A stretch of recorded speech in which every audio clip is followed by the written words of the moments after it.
How about now? Any sound? If not, I'm going to bed. I knew I shouldn't have done it. I'm too tired. Watch me tea. Any sound?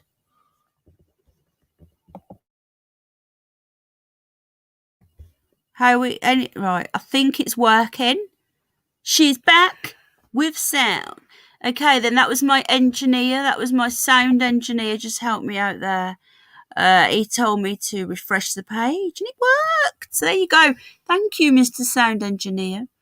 Hey, everybody. How you doing? We can hear and see you. Right. So honestly, I'm so tired. I've had an hour's sleep in 2 days and I've just woken up. So I'm having a cuppa. We'll talk a bit of CERN and then I'm going back to sleep. Invite. You won't get much sense out of me. You don't get much sense out of me anyway. So, right, hang on a sec. Hello, Bubbles Butterfly. Right, hang on. Right, there's the link. This is only for Paz, okay? So unless you are a porn bomber, I may make an exception. Right, let me just get this link off to various people and I will return. Hello, everybody. Right, hang on a minute. You know when you're that tired? You know when you're that tired you feel sick? You know when you're that, you know, it makes you feel nauseous. Honestly, I was up all night last night. I didn't go to bed. Then I went to a theme park today. I was out all day. I'm obviously need some bloody mental help. No, you're right. Oh. Thought we were about to get some t-shirts printed for you. we had a busy day. It's been a busy day, and it was close to me missing the show, really, almost. Yeah, and me. I've been up in London today on a bit of a rally. Yeah.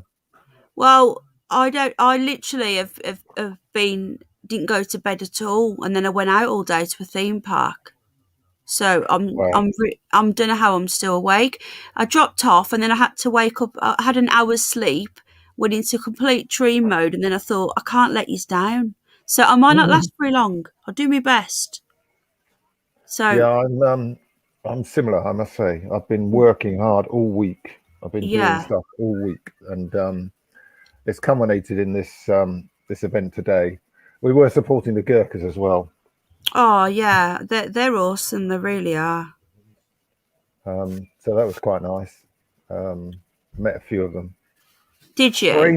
Strangely though, a lot of them were masked. You see brave people like that, and they're masked.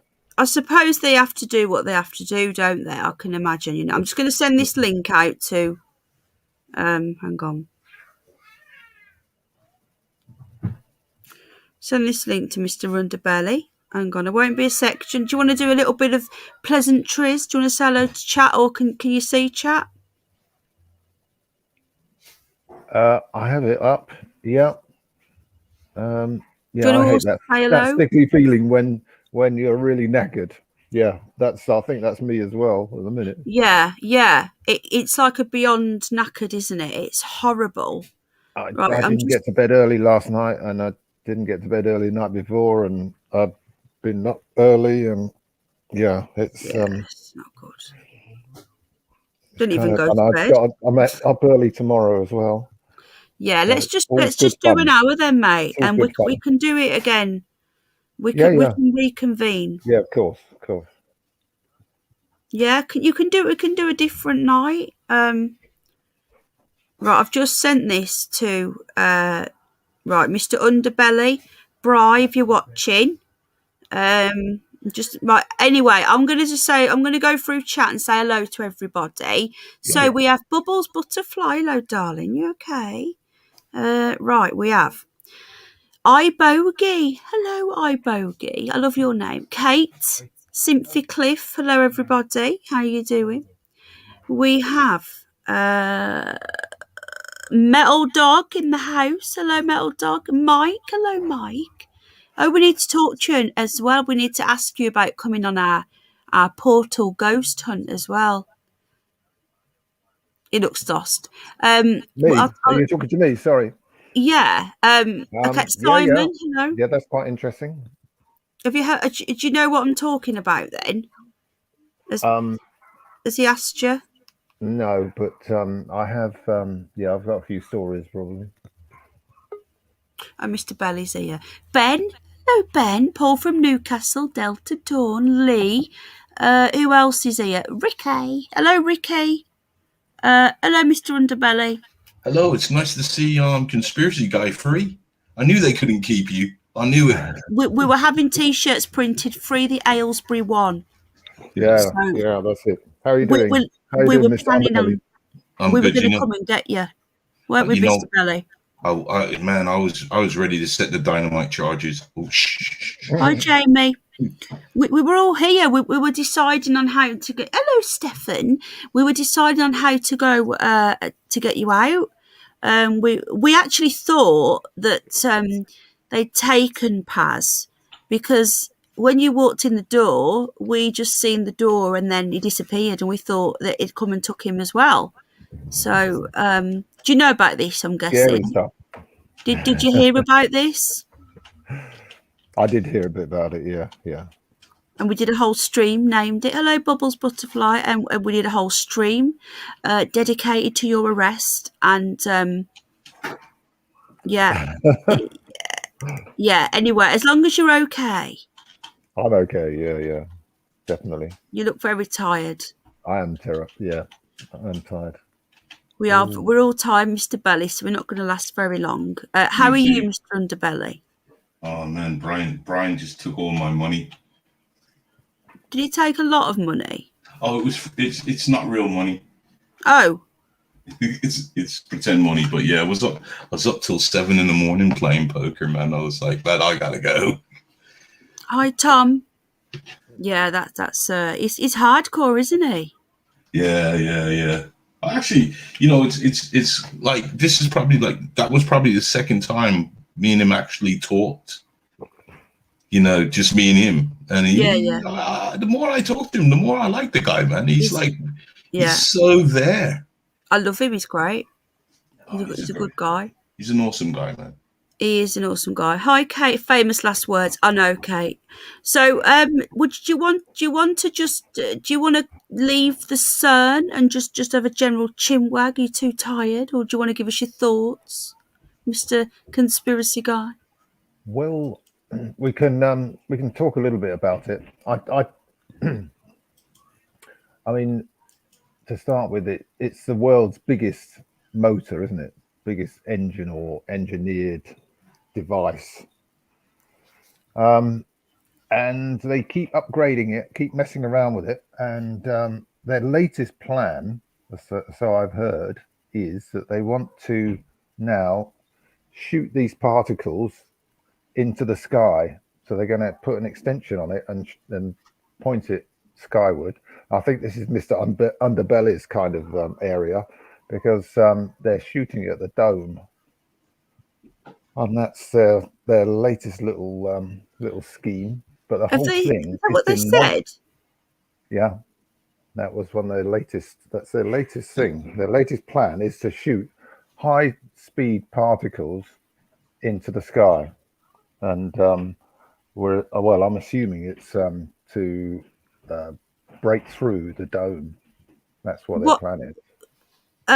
So I've not heard this. I know they've built some more. Have you heard about that? They've built another one that's 3 times as big. Isn't that the one that they're planning to build in China? No, Yeah, they've bought some more land. So you know where this one is now. They've bought all the land around it, and bless you, and they've been building this big one. This big 3 times the size. I'll get it up while you're talking. And okay, is that the one that's linked to this? That redirecting it into the sky then? Maybe I'm going to have a quick look now, but the latest one is called Alice. They've actually built one called Alice. We were looking at it the other week. They've actually built some little spin-off ones next to them, For particle entanglement, says iBogey. Mr. Belly, have you know anything about Hello Mouse Nation? Well, I thought Alice was one of the things that shoots the particles. Wasn't Alice 1 and Alice 2 when you used to get the readings from what they were? Am I right? Alice is the new one. I'm not sure. I'm not sure about that one. The whole thing is like demonic, isn't it? It's all kind of a weird arrangement. When they opened it, it's like when they opened that tunnel, the new big tunnel, Gothard Tunnel. Yeah, they did a similar thing with CERN though. There's all sorts of funny stories coming out of CERN too. I don't know what really to believe and what to disbelieve, but there's a lot going on, and there's a lot going on all the time. And we've had situations where things are altering, like the Mandela effect. Yeah. And I don't know. Is this connected with CERN? A lot of people think it is. Yeah, a lot of people think it is. Yeah, that tool ceremony is very freaky. Yeah, it really was. Have you seen the ceremony? Do you know much about what they did there? I was there. Were you the virgin that they were going to kill? Did you escape? Bolt gun. Hey, Bolt gun and Mrs. Bolt gun. Hold on a sec. Let's just get this up. Right. Okay. So I switched on just as you were leaving this morning. I watched Richard get removed. I didn't stop to say hi as you were going, but I don't know what's gone on. Yeah, I'll cover it in a bit. It's just. I'm done now, Stefan. But I'll talk about that when I come off. Because I don't want to pry, but I'm kind of wondering what's going on. Because Richards was always a nice guy, so I don't know what's. But hey, this is Conspiracy Guys time, and I'm just honored to be up here. Yeah, no, it's everybody. It's everybody. We've all got different experiences, different ideas, different things going on. So it's always useful having extra people. Yeah, but you're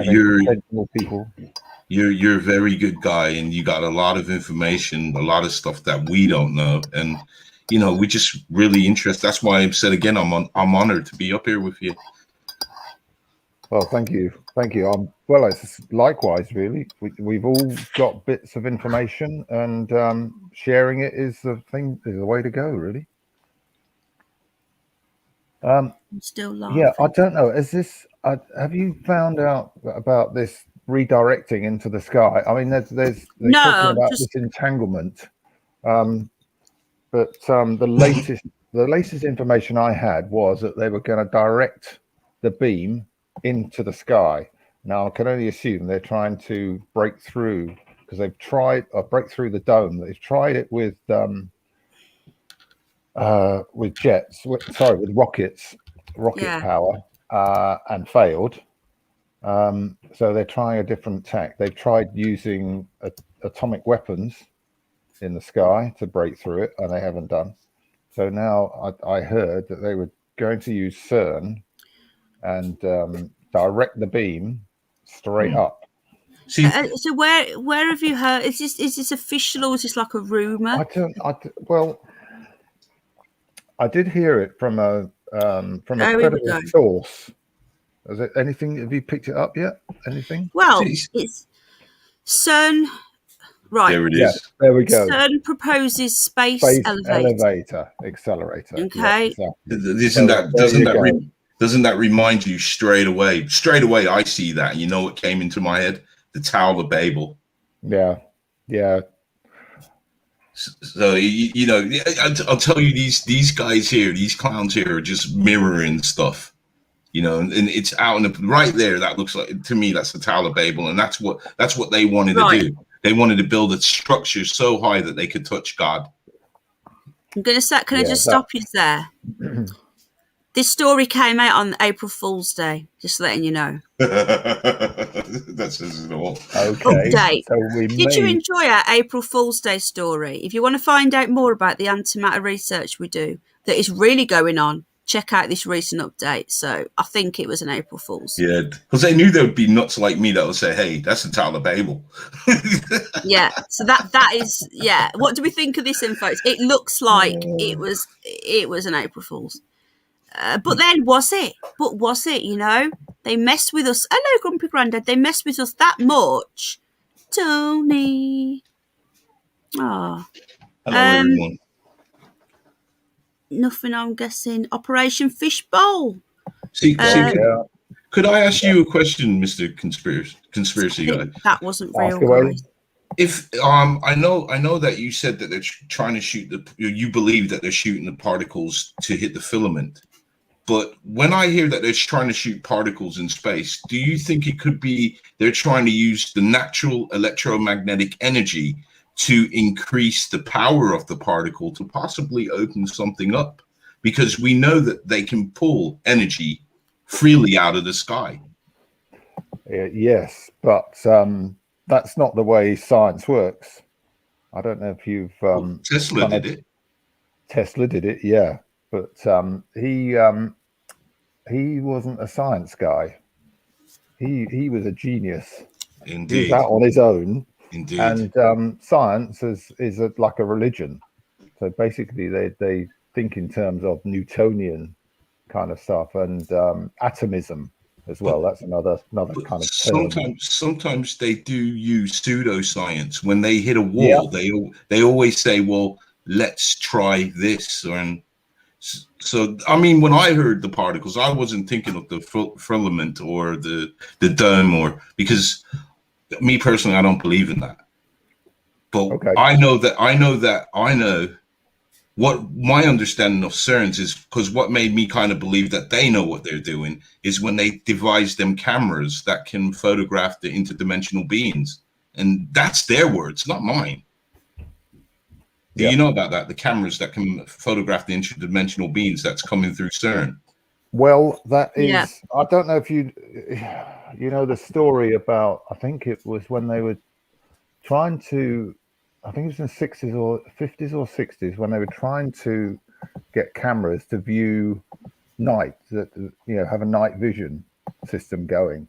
And they found that they could get these glasses with a particular type of a fluid in between two layers of glass, and it turned red. It turned your vision red, so you were looking at the like the red spectrum. And what it did, it allowed you to see into another realm. So you were actually looking into this like demonic realm. And this is all if you have a little search around, you'll find it. They talk about it. This is why we have green night vision glasses now. And not red. Because not red, yeah. Because the red ones, you could see things that you shouldn't really be seeing. So I think it's kind of along those lines. There is a name for this this particular product that they use with to sandwich between two pieces of glass. Sorry, I'm stuttering and here. It's I'm kind of it's all right. Really tired. Can I just check the sound with me? I didn't do a check. Have I got that funny noise again, or do I sound okay? There's some kind of music playing in the background. Oh yeah. Have I got like a static noise or anything like that? Or is it okay? No, it sounds pretty good actually.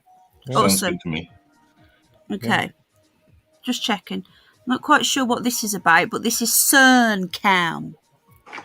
Thank you, Mouse Nation. So I'm not quite sure what this is. Do you remember when that plane crashed not so far from CERN, and they were all like scratching their heads, and people were saying that they released some sort of magnetic weapon?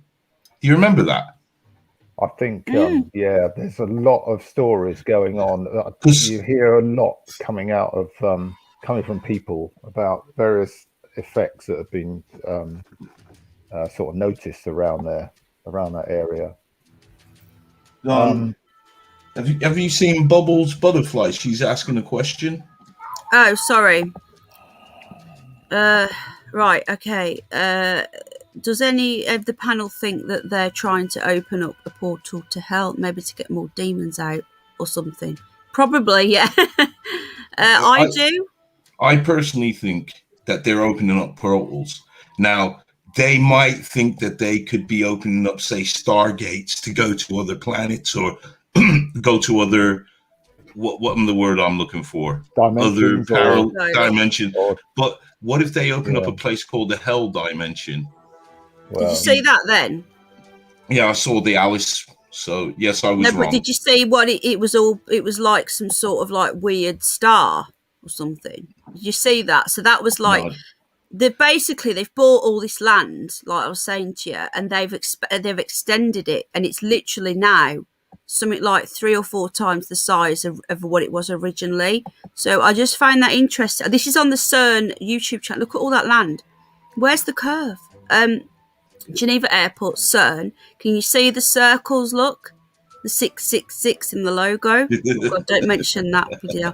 See, looks, you've got Alice, which is the latest one. It looks like an eye, doesn't it? Am I seeing that right? Yeah, yeah. We need to have a better look at this. Hexagon. I'm gonna try and put it on the full screen. So you've got this. Is this one of the new ones? New one. That's B. That's the second one, and this is this new one in the middle. So, like at one point, you had like, hold on. So at one point, you had. That does look like a hexagon, Penny, with a circle in it. Yeah. Isn't that the symbol for Saturn? Am I correct? I think it was. This is on the right. So just hello, Decone. How you doing? And the lady. Definitely, there is. They are telling us in plain sight. We've got the X-Files in the house. We had Boris Johnson the other week, conspiracy guy. You know, we're very famous on this channel. Yeah. We've had Donald Trump. Wow. Yeah, it's amazing. We've now got the X-Files TV show. Welcome, X-Files. Just want to say they do tell us in plain sight. We know this. So if you want to actually like find stuff out genuinely, I would say go to their website. And this is their official YouTube channel. This is how insane this is. Like, they're actually showing us stuff, and it seems like science fiction, but they show us. It's how they work. They have to show us. And it's that obvious that it seems too obvious. Do you get what I'm saying, Mr. Conspiracy Guy? I do indeed. Yeah. Well, they're practicing magic, and what they're doing by showing you this, it's called lesser magic, where the magic has to be shown, even though we might not understand what they're doing. I'm sorry, I don't want to talk too much. So hang on, so the Atlas experiment is the largest experiment here at CERN, and it's also made up of a collaboration of some 5,000 people, all working together to explore some of the mysteries of the universe through studying of particle physics. Now, we're actually here to introduce you to a new upgrade of the Atlas experiment. That is the new small wheel. And I'm thrilled to have with me Professor Theo Alexopoulos. He's a professor with the National Technical University of Athens and has been a long-time member of the Atlas collaboration since 2001. You've been working on the muon systems. And he was actually one of the key people responsible for designing and constructing this new detector you see in front of us. So thank you so much for joining us. Thank you. Thank you, Katarina. So this new small wheel detector is a key upgrade of Atlas. Can you tell us more about why we need to upgrade the experiment? Yes. Okay. So the way that we took is to upgrade the Atlas detector, because the LHC has been also upgraded, and it will be upgraded more. We have 2 phases of upgrades, and so we had to build a new detector to replace the old small wheel that was sitting in the same area that you see right now, in order to cope with the higher rates of particle getting there, and also to make sure that we can select the good interactions by using a trigger system, electronic system, using the detectors, and get only the good particles, the good interactions in order to discover more things.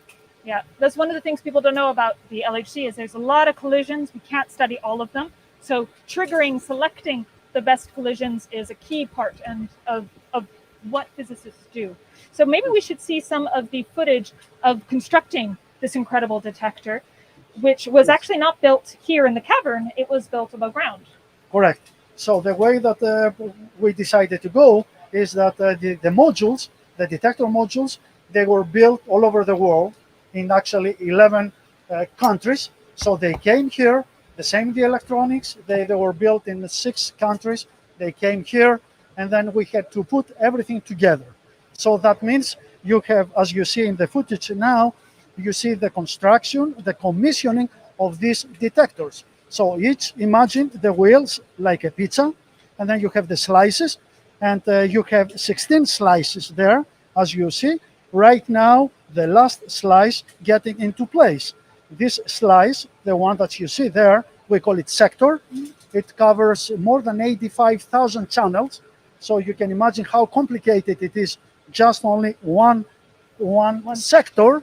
And because the total number of electronic channels we're talking is 2.5 million channels On a single wheel. wheel. In both wheels, sorry. Both wheels. Yes, Okay. 2.5 million channels. So we had to build this on a surface laboratory in the main campus of CERN, and then move this to point 1 and install it. And you see, right now we are very excited to see this object, and all the credit goes to the collaborators all over the world that they built this equipment. Right now you see only the one side. As we speak, we are building the other side. So in that lab, as you see in the footage, in this old footage, so there is another wheel that is being built right now in the lab, and it's being commissioned there. So that when will that wheel be installed in the Yes. Atlas experiment? So that, yes, the next wheel, it will be installed in October, middle of October of this year. So we're hoping to finish everything on time and bring this in place in middle of October. So that's one other thing that we should mention it is that this object is a 10 meter in diameter. So it's a big object. It looks small. Looks small. Right now, but only in here though. Yes, with respect to the big wheel that you see on your left there, with the TGCs, with the thin gap chambers. Also to mention that what technologies we used to build this wheel, we followed a conservative way. That means we used the TGCs, the thin gap chamber, gaseous detectors, with an upgraded version of it actually. And so we call it STGC, the small strip thin gap chambers. That's what I call the conservative approach. And then on the top of it, we used the micro pattern detector technology. And we used the resistive micromegas to build, to make these objects now, as you see it, in place. Going back to your pizza metaphor, we have 2 flavors of technology on this pizza. That's correct. Micromegas and the STGCs. And one is a more exotic of these. Exactly. It's exotic in the sense that originally we started with the R&D with a small size, like 10 by 10 centimeter square. And then just checking you want to watch this, or do you want me to put something else on? built 2 square meter modules. You can imagine. We've probably gone far enough with it, but yeah, this bloke's really boring. I just I was just going far enough. I was literally having a quick look through. That was 4 weeks ago, so they're just updating us on the what's going on. There's some right. Okay, there's some shorter highlight videos. Right, Atlas's new small wheel goes live a month ago. You do realise that in 2024 they're turning the whole thing on. All of these little ones are going to join up. Some interesting times. Yeah, so without nobody write anything in chat, okay? What I'm saying now, because I'm going to use code, okay? I've just had a thought, Mr. Conspiracy guy. Could this be related to the stab? And then by 2024, when all of this gets switched on, we've all got to be programmed. Is this related? Sense, wouldn't it? It would definitely make sense. I've just thought of it now. So why are they upgrading right now? And what reason did they give? Yeah. And they're upgrading us as human beings. We are being genetically modified right now. And they are not going to let up until every single human has been genetically modified. Is there a link? Looking on the flip side, and I'm looking on the glass half full, which I do like to do now and again.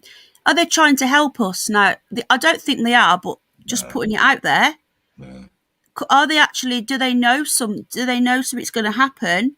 And they actually want to help us and get us all in a different dimension before something happens here.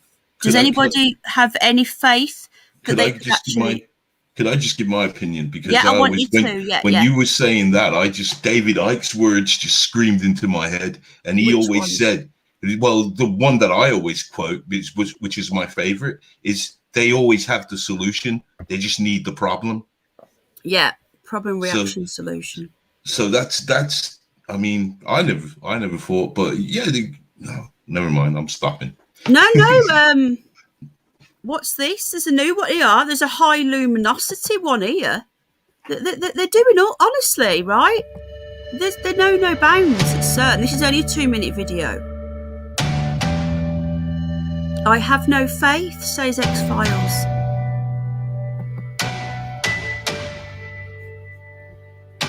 And we've got Jiminy Sweep here as well now, Mr. Underbelly.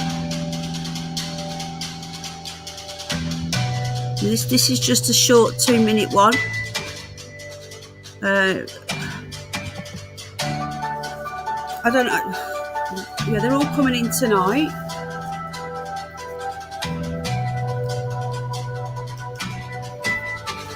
They're so proud of it, aren't they? They're so proud of showing us all of this stuff. It does look pretty cool, though.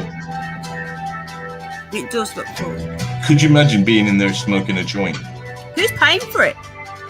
Is the big question. Who's paying for this? Probably people like George Soros and what is it costing? How much is this costing? This is just insanity, isn't it? The amount of money they're spending on this. And they've been warned. It's not benefiting us at all. It's only benefiting No, it's them. not. And nobody questions this. Like, who?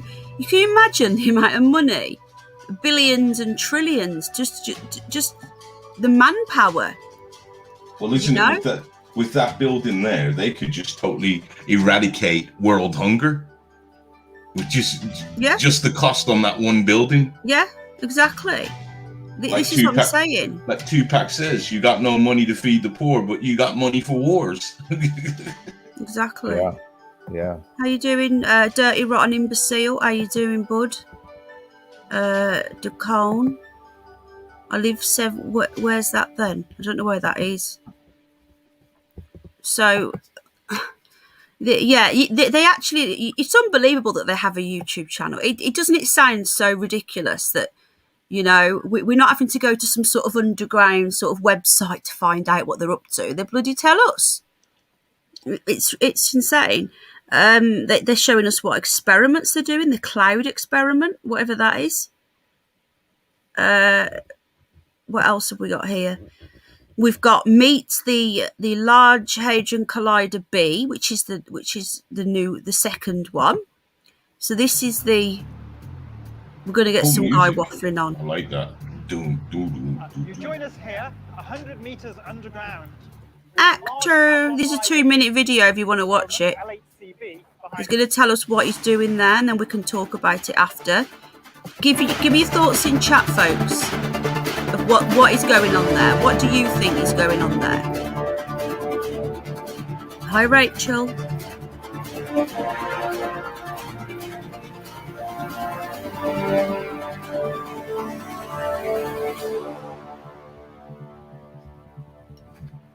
This experiment tries to explore fundamental particle physics.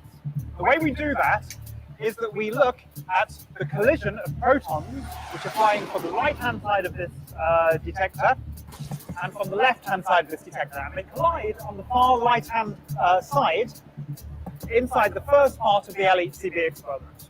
In that collision, we use the energy of the protons to produce new particles. Those particles that we produce then fly through this experiment. You can see the detector is divided into different slices. Each of these slices is optimized in order to be able to find out something about those particles that are passing through.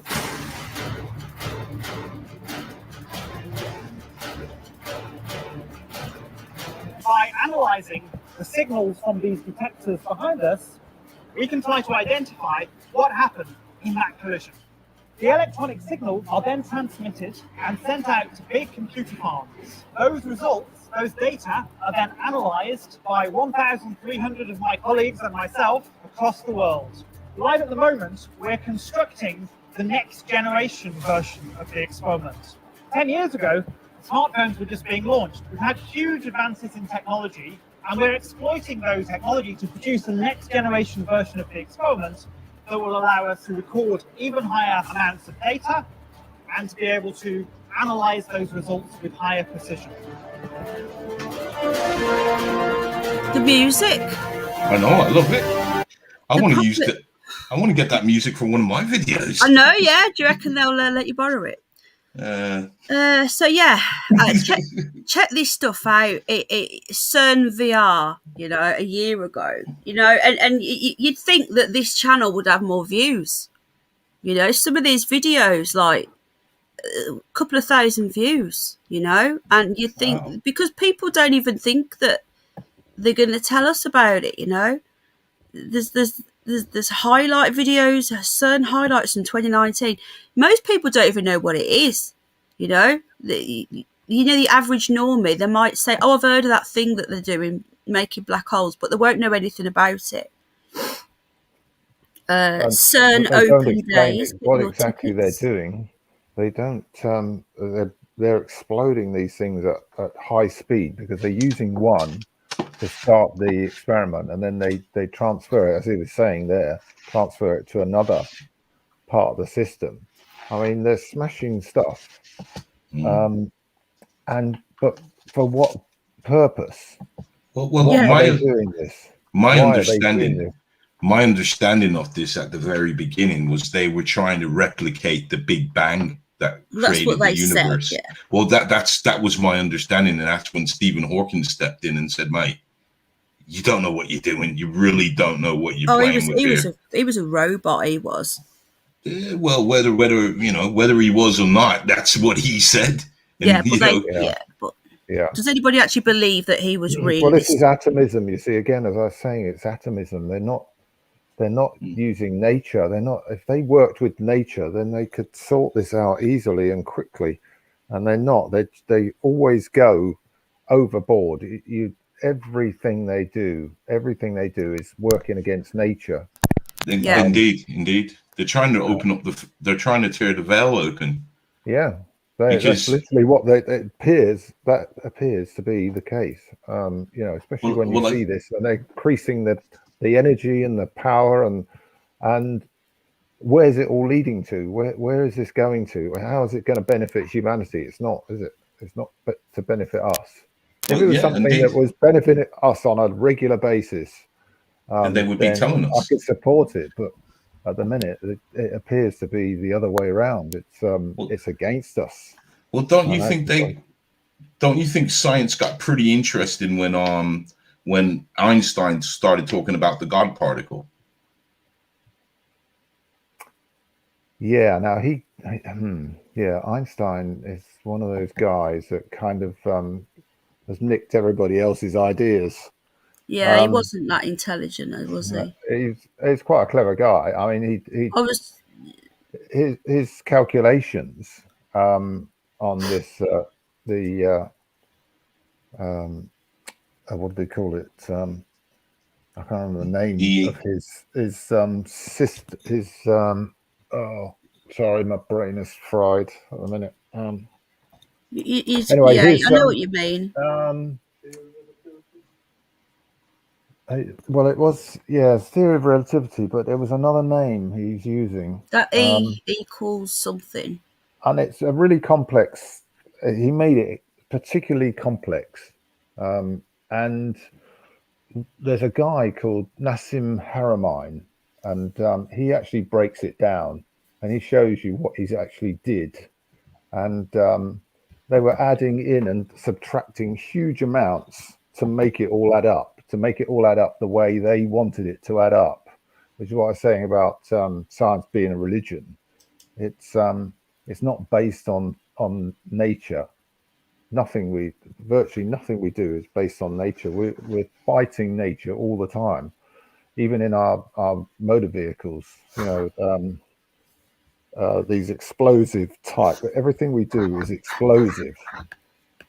When nature does it the completely opposite way, it implodes. Nature implodes, and that's where the energy is. That's where the power is, and that's where the clean power is as well. So I hope I'm making some sort of sense here. No, that makes perfect sense. That makes perfect sense to me, because with an implosion, it's more contained. It doesn't harm the outer areas. Exactly. Yeah, but an explosion absolutely destroys everything.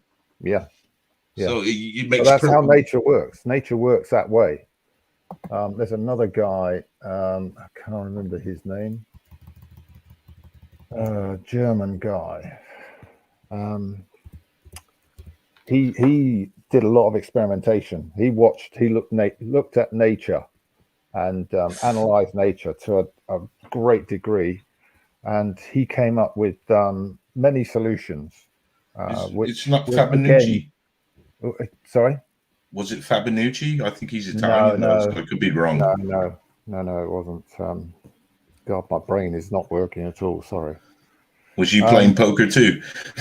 Well, no, it's just been a hard week, a very difficult week in so many different ways. I've not enough sleep, too much work, too many things going on. I've been up to London today as well on a march, and at the car boot sale. Yes, indeed, one of those ones.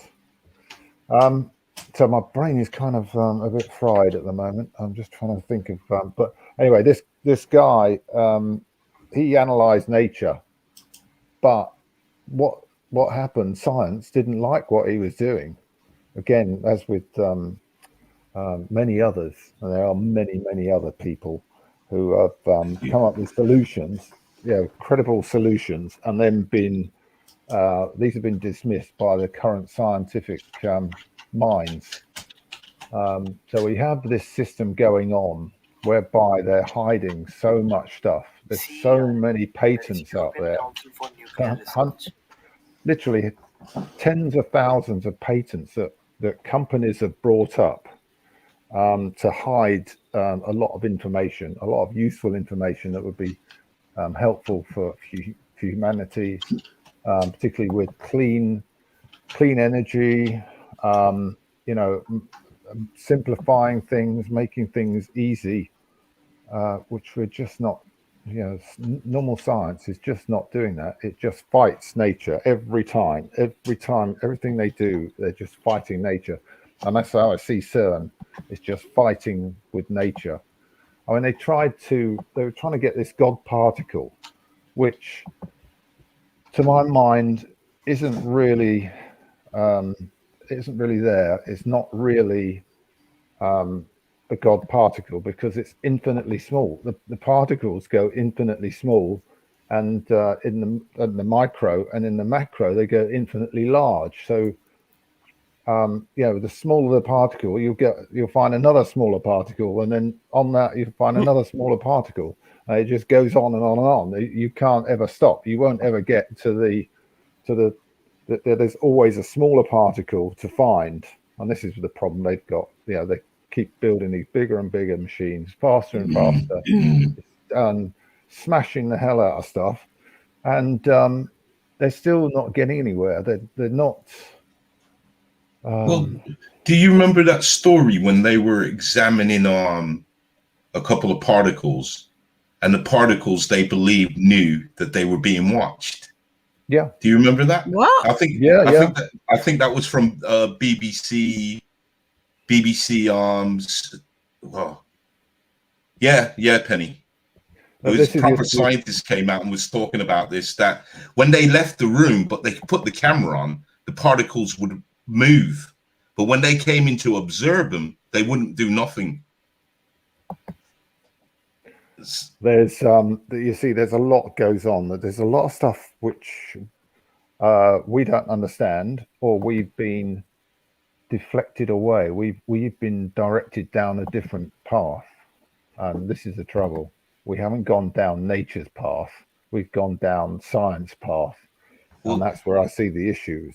Well, when you come across like literature, like the Codex, where it tells you about nature and how to heal ourselves and stuff, and they've kind of hid that book, but they want to teach us about science. So I do think that humanity did once go down that path with nature, but science said, well, you know what, we got to do it this way. Yeah, exactly. And it goes on all the time, and so we waste so much energy, time, effort on numerous dead ends, so many dead ends, instead of following nature. That's all we need to do, is just follow nature, and it all just flows, it all just works. But as far as CERN is concerned, I mean, they just have to build bigger and bigger machines until they actually smash everything up. I think that there's going to be an accident. I'm pretty certain there's going to be some sort of. I think there has been one. I think there's been a few. And that's why we're here. What I've heard, it's been scary stuff. We have what is called the Diamond Light Accelerator, not far from where it's at Harwell. Harwell in Oxfordshire. I think it's Oxfordshire, or it might be Berkshire. Not sure. I spoke to the guy that actually operates the machine, because they have to open these places up for 2 days a year. They have to open up all these kind of places to show the public what they've been spending their money on. Yeah. And but I mean, that is like a tiny thing, and that is dangerous on a major scale. So what this CERN thing is like, it's just unreal. Just off the scale, isn't it? It's just, if only people knew what people were spending, what was being spent there. And guys, what you got to know is that these buildings, they're public buildings, because they were bought with taxpayers' money. What Mr. Conspiracy guy said is 100% right. There are certain times of the year when, because we're bought with taxpayers' money, you have a legal right, and they have to let you in. Yeah. They do tours there. You can go. Did you know that? Yeah. Oh, wait, CERN. CERN, yeah. They have to do it. Yeah, they have to do it. I didn't know that. Wow. Yeah, you can go on a tour. You can get some tickets. Obviously, they're not going to show you. They're not going to show you much, though. I would imagine it's They'll probably show you the size of the thing. It's just massive, isn't it? It's just. They'll probably show you Sheba and make you kneel down in front of her. I know people that have been on it, but we used to have a guy who used to come on it. Sorry, I was just going through some bits in my. I've missed all the chat. I was just going through my studio. Hello, Taryn, sweetheart. You okay, hon? Look, she's here. Taryn's here. Yeah. So I don't know where Brian is actually. Maybe he's spending his winnings. Hello, Cloverfield. Yeah. So the thing is, I do genuinely. Indeed. Cloverfield. Sorry. It's all right. I'm shutting up. You're good. I was just going to say, I just think what they're telling us will just be a snippet of what they're really doing. So you know that there's a lot more to this. Like, for example, why the hell is Shiva there? You know, the god of war and destruction. Yeah. He's living outside. What's this? Yeah, this is what I wanted. This is right. Okay. So this is basically, hold on a sec. It's only a 2-minute video. Oh, look, they're showing us the flat Earth here. Look at this. maybe Wow. CERN's ain't that bad. Wow. Right. This one is it's a 2-minute video designing the future. This is 2 years ago, and they're going to show us the designing, because I say it's got bigger. It's like 3 times as big now. And it's going under more countries as well. What's that? At one point, we thought the world was flat. Until explorers pushed into the unknown. We've never thought that it looked like that. Just saying. We thought the sun orbits around the Earth. Wow. I like how that Until looks. we look farther. Without explorative science, we wouldn't know what we know today. But all of our modeling makes up only 5% of the known universe. To explore the big questions, To give us one theory that can explain what we see, we need to examine some of the smallest elements. So at the moment we have the Large Hadron Collider, LHC. We achieved discovery of the Higgs boson. the Future Circular Collider, FCC, will be the next instrument that we have to build if we want to continue to be in the path of discovery. Planned for a post-LHC era. The motivation for what we are doing is basically curiosity. There's no clear hint on where nature could hide its secrets. To explore more intense collisions, we need a bigger collider. Physically, it's a much longer tunnel. We need a bigger collider. We're looking at a tunnel 80 to 100 kilometers. Right, I'm just wanted to look at this map, so you know. Right, so there's the old one. Do you get what I'm saying? That is the whole of the old one. Yeah. Now Wow. look at this. This is what I'm saying. Look how big it is now. So, and they'll be shooting. They're going to be able to get enough speed to shoot that particle. So well, they have now, because this is 2 years ago. This has been completed. That's it. Yeah. They're gonna. They're gonna turn it on 2024. They reckon, but that they tell us something, but they're doing it probably a lot sooner. But yeah, this here, the work has been completed, because I was reading up an article a couple of months ago, and they've done all the main work now. It's just like testing it and stuff, getting it ready and stuff. But they've actually finished building this now. That's 100 kilometers there. So that one was only 27. So and if you notice how it's in Switzerland as well. What's happened? How did they? Because these tunnels are not small. These things are not tiny. This is massive work. Well, look what they did in Gofford. They dug right through. They bored right through a mountain. Yeah, I know, but it takes time, doesn't it? It took them quite a while to do that. Look at wow! You just saw the map there of how they did it underground. I know. Yeah, hang on. This is like 100 meters down, isn't it? Hang on. I'm going to go back. Hang on. That's pretty impressive. There you go. You got them. Yeah, 100 kilometers. And it was just, and they were talking about it. They were just saying it's curiosity. Mm-hmm. They were claiming it's curiosity. This is just curiosity. Well, that doesn't sound right to me. Why don't they talk about this on the news? You know, we're all funding it. Why don't they actually put this on the news and say, right, okay, this is what's going on, you know? Yeah, people don't even know what it is. We're spending billions because we're curious. True. All right, there you go. Yeah. I'm curious. I'm curious about UFOs. Can somebody give me $1 million? Yeah, there's more to this. There's so much more to this. They're not. I don't believe they're smashing particles together and making God particle. I believe it. To me, I believe that the God particle. This is what I think is within us. I believe that. What are they turning on in 24? Well, you're 100% correct, because the God particle was found in matter, and what are we made of? Well, they claim to have found it. Was it like you were saying about where you observe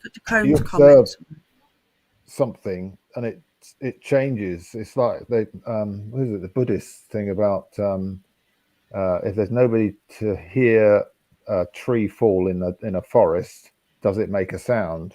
I think that's it's something like that.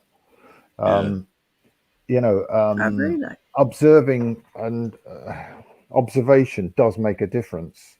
And scientists have known this for many years. They've known about this for a long time. And particularly when you're talking about these these particle physics, they know that watching it and not watching it, you get two different results. So I don't really know. It all seems just out there, really, to me. It's what they're talking about and what they're saying there is nothing as to what they're actually doing. Yes. I don't think. Think the two. They haven't explained anything in any of those clips you've shown. They haven't explained anything about what's going on. Nothing. They're just saying about smashing particles. I mean, why make a bigger and bigger one to keep smashing up particles? Where is that going to lead you? There's something probably more nefarious really going on. Yeah, definitely. That would be my view. There's something, deeply wrong going on, and it's only since they had this thing running that the Mandela effect has been noted, and I've noticed it. I've noticed it on many things, Yeah, it was 2011 the first ever Mandela effect was actually noticed, and then that's when they turned it on. Was it 2012? So, I don't. People say the Mandela effect is times changing. If anything, to me, it's more like parallel universes sort of clashing. Because I believe there's lots and lots of infinite versions of us at all times. So, like, if I make a decision, whatever I do right now will decide what's going to happen. You imagine, like, every interaction we have. So, if I wouldn't have done this tonight, or you wouldn't have done this tonight, then we wouldn't all be here now. And then somebody wouldn't have got talking to somebody. And then that one little thing. You imagine we're all making these little decisions constantly. Hello, Ron. And this is infinite. And I believe that it's infinite, And are these crossing it? Hang on a sec. Sorry, you guys give your thoughts. Well, I feel that it's almost like there's two Earths.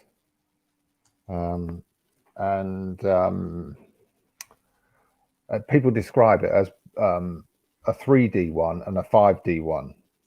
Yeah. And at the moment, we can jump from one to the other quite easily. It's a bit like train tracks as you're going along, and one is heading off in a different direction. To start off with, they're side by side, but as you continue away, they get further and further apart.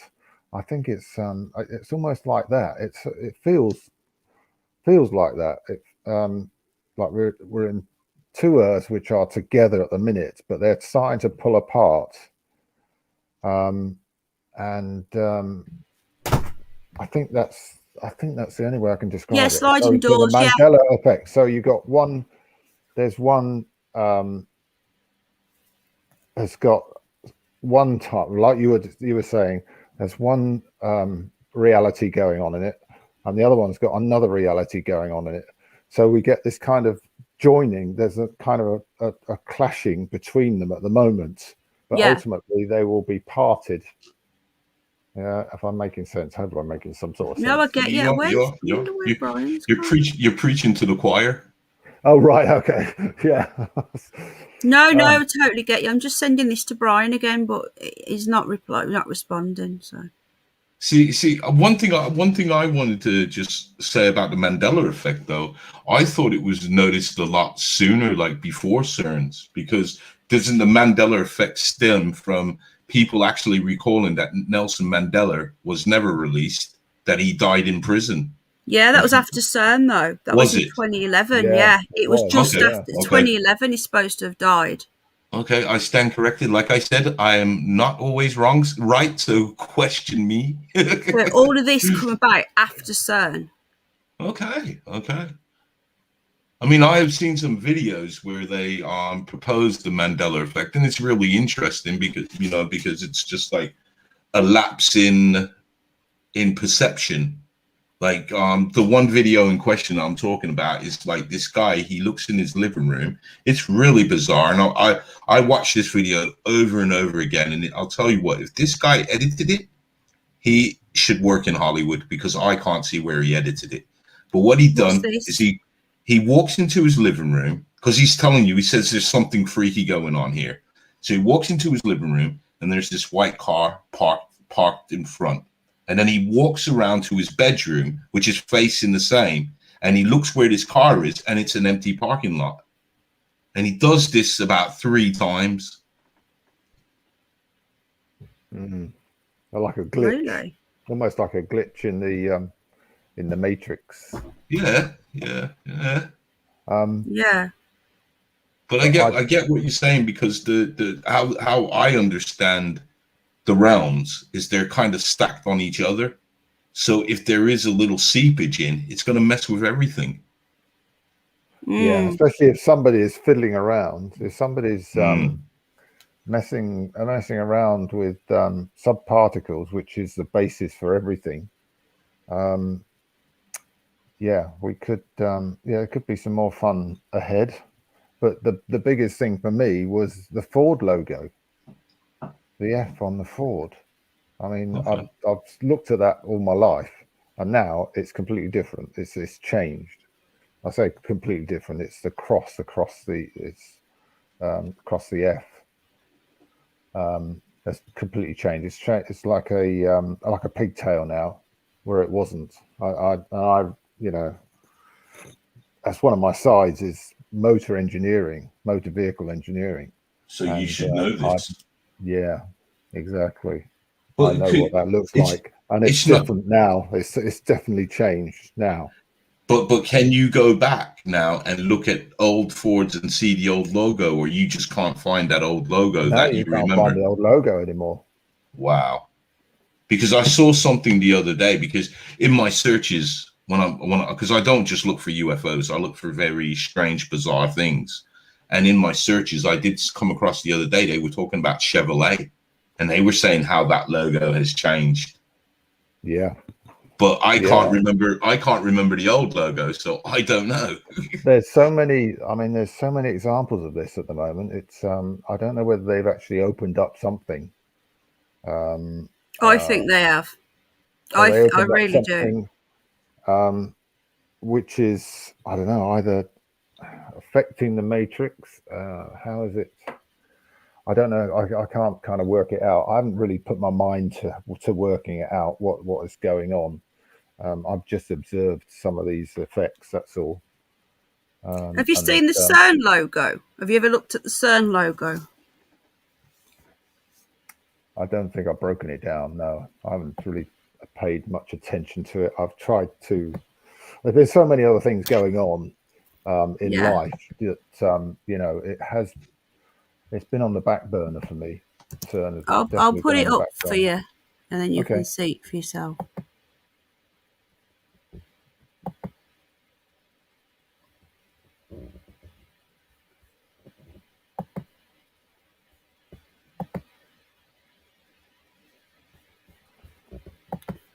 I know you guys have probably already seen this 1,000 times because we've covered it on a couple of streams. But yeah, here you go. This is CERN. Okay. So you've got. Oh yeah. Yeah, there's 3 of them. They're all there. Look, Mr. Belly, it's your favourite number. Don't get Mr. Underbelly started. He'll get all upset. Where's Sally Sue? Yeah, so, for example, that is that one. There you go, 666, yeah. Then you can start looking into all the other logos, like Taryn says, the Google logo. Yeah. There's loads of them. And I know all those ones. Doesn't Disney have the 3 6s? Yeah, if you look hard enough. If you look hard enough, yeah. It's not hard to see it though. No, No, don't go there. it's one of those. It's one of those things with me because I was I need a shown it. wee. I'm going for a wee. Okay, is that okay? Because yes, indeed. You're not on your own, are you? I know. That's why I said yes, indeed. Right, I'll see you in a minute. I'm in chat. Yeah. I mean, Be like good.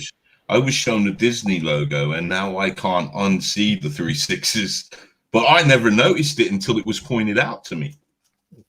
Yeah, there's a really good video on YouTube at the minute, which breaks down the whole of the start. You know, the where you've got the fairy like castle and or princess castle, and it breaks down everything. Yeah, I think I saw that. Which is fascinating, really fascinating. And he talks about this sprinkling off the fairy dust. Yeah, there's all sorts of stuff. There's all sorts of symbolism going on in that. Loads of it, absolutely loads of it. It's full of it. Are we going to talk about UFOs at all? If you want to, this is your kind of subject, isn't it? Is it? Yeah, but I gotta say I'm not an expert. Okay, a lot of people like to put me in that box and say I'm an expert, and I don't think anybody's an expert. No, you know, you're right. You're right. I haven't been. Everybody's got something to learn, to add to, and indeed, and I mean, I'm always in a constant stage of learning. Yeah.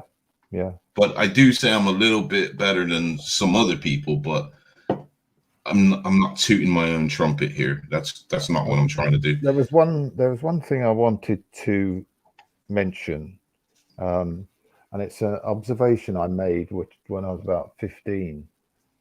I was actually walking across this open field. It's about 11 o'clock at night, 10 or 11 o'clock at night, something like that. And I saw this object coming across, which was kind of floating across, and it's quite a way off, probably quite a few miles off, but quite high up. And as it was coming across, this mega bright light just fell out of it. Did I talk about this before? I don't know if I've talked about this with you before, but this brilliant white light just dropped to the earth, literally dropped to the earth, and then whatever the object was disappeared.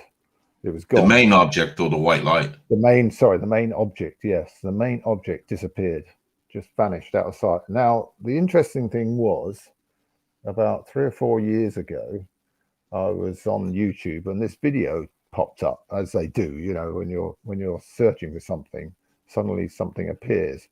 And there was a modern video, and I'm 65, so it was something like 45 years ago, 45 years difference, but there was a video of exactly what I saw when I was 15, and it was a modern video up on YouTube, exactly what I saw. And did you get a sense of vindication that what I saw really happened? It wasn't I was always nearly always into UFOs. I bought books when I was 10 about UFOs, literally, because it was for me it was a fascinating subject, and because of various out-of-body experiences I'd had, where not necessarily UFOs, but where aliens or ghosts or something appeared in the in the out-of-body experience. But that was something I wanted to share with a lot of people, because it's I found that fascinating to actually see it. And a modern version of it, it was the same, and being the same, I couldn't quite work out how that happened, how it yeah, go on, sorry. I was going to say, could I just ask you some questions about the ship that you saw, the main ship first? Like, what did it look like? You said you saw a bright. Well, it was dark, so there wasn't really many lights on it or anything. It was quite a dark object. It looked a bit like a fuselage of a plane. So it's like little cylindrical. Yeah, I would have said it's more cylindrical than anything else, but it did have some funny shapes on it as well. If I can remember rightly, it was kind of odd, unaerodynamic shapes. Let's put it that way. It was just how this light, this bright thing, just came out of the bottom of it and just went straight to Earth. Just went straight down. It wasn't, it's completely vertical drop. It's just like straight down. So when an object is moving forwards, and say you drop a bomb out of the bottom of the plane, then that kind of arcs down, doesn't it? Yes. If you understand what I mean. I understand. As it's slowing down, you get this kind of arc shape as it comes down, and but none of that. It wasn't that. It came straight down. Was it like a control fall, or? Yeah, it looked that. It wasn't like lightning or anything. Didn't come down at high speed. It just dropped, and it was almost fluorescent. There was almost a fluorescent line behind it as the light came down. But that is definitely out. It's out there somewhere on YouTube as well. And it's quite amazing. I'd just like to reiterate that, guys. The story that you're saying, this predates drones for a start, so we can rule out drones. Yeah. it's our nightmare. In my job, it's our nightmare. But the object that dropped now, where did that go? Did that go into the ground, or it just? Yeah. It went into the ground. It went into the ground. Yeah. Wow. And where was this? Where? It's a place called Studley Green, which is near High Wycombe in Buckinghamshire. Okay. I'm trying. Well, I was in between kind of Studley Green and Radnich, a place called Radnich. I was in a field between the two. Could it be possible that this thing was dropping something on a ley line? I wouldn't take it off the table. Yeah. Okay. I've got to look if there's ley lines there. There almost certainly will be. There's ley lines everywhere. Literally everywhere. Yeah, I just I didn't know what your take would be on this really, but to be 45 years apart and to see a video.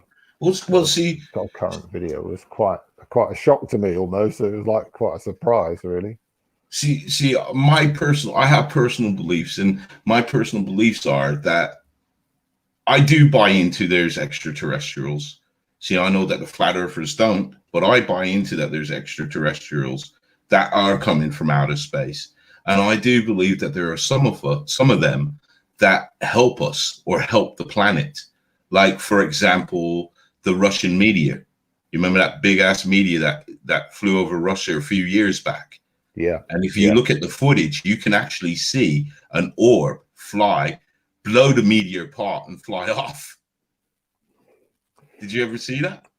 I've seen quite a few of these things. Well, that to me is my best example I can give you, but I'm with you. There are many ships, and they are cloaked at the minute. There's many ships around at the moment. I still think there are probably a lot of observers. They're observing us and watching what's going on at this time. I think they're all very interested. That's what I did mention about the watchers. That's it. See, me and you's on the same wavelength, because that's what tweaked my interest in what you were saying, because of that name there, the Watchers. That's exactly what they said to me. Via this, via my current, at that time as a girlfriend, and she could actually, she was very psychic, so she could read the what was going on. It actually sounded in her mind, so she could just pass it on. So I had to do it through a third party, but I was just asking the questions, and she was giving me the answers back from the watchers. Okay, so could we recap on the watches, because I mean, guys in the chat, this is some pretty interesting stuff, what you did, and like, where did the watchers say they came from?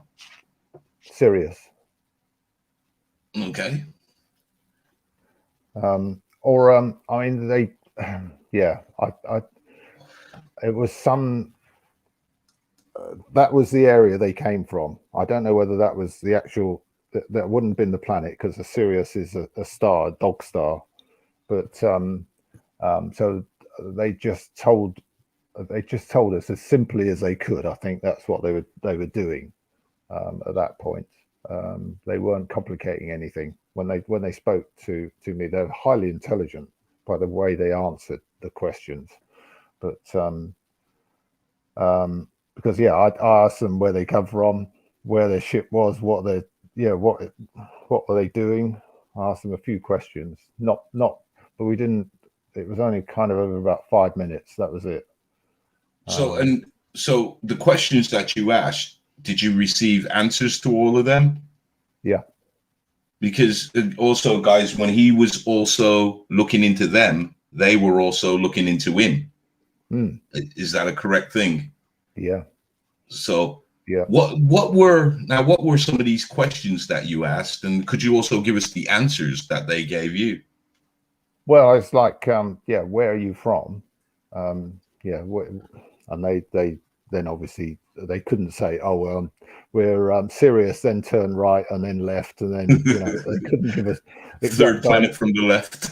Yeah, they couldn't really do that, and we probably wouldn't have had time. If they did give me directions or their position, their planet position, would I be able to understand how to get to that point? They obviously have some way of traveling and maneuvering around, but it probably wouldn't make any sense to me, especially at that time. Well, it's like what you said with the ship. It was kind of organic. Yeah. Well, it had 3 kind of feet at the base, but they were almost like elephant feet. Kind of really strange, quite big, fat things. And the beings, they're not very tall, but like an upturned cone with the top cut off, the bottom cut off. So they had a very flat top of the head. It was, or what I perceived to be the head. Quite odd. Anyway, I asked them about the ship,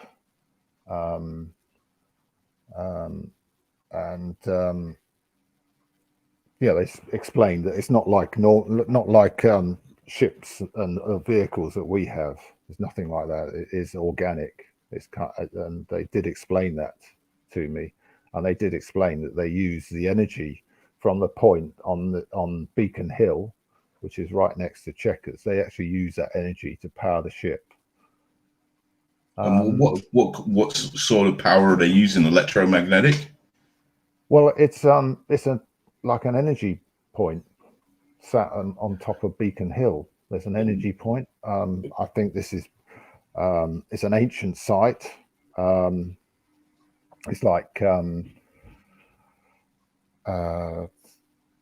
almost like ley lines and energy lines and that, but it's just coming from the earth, and this is what they use to power their ship.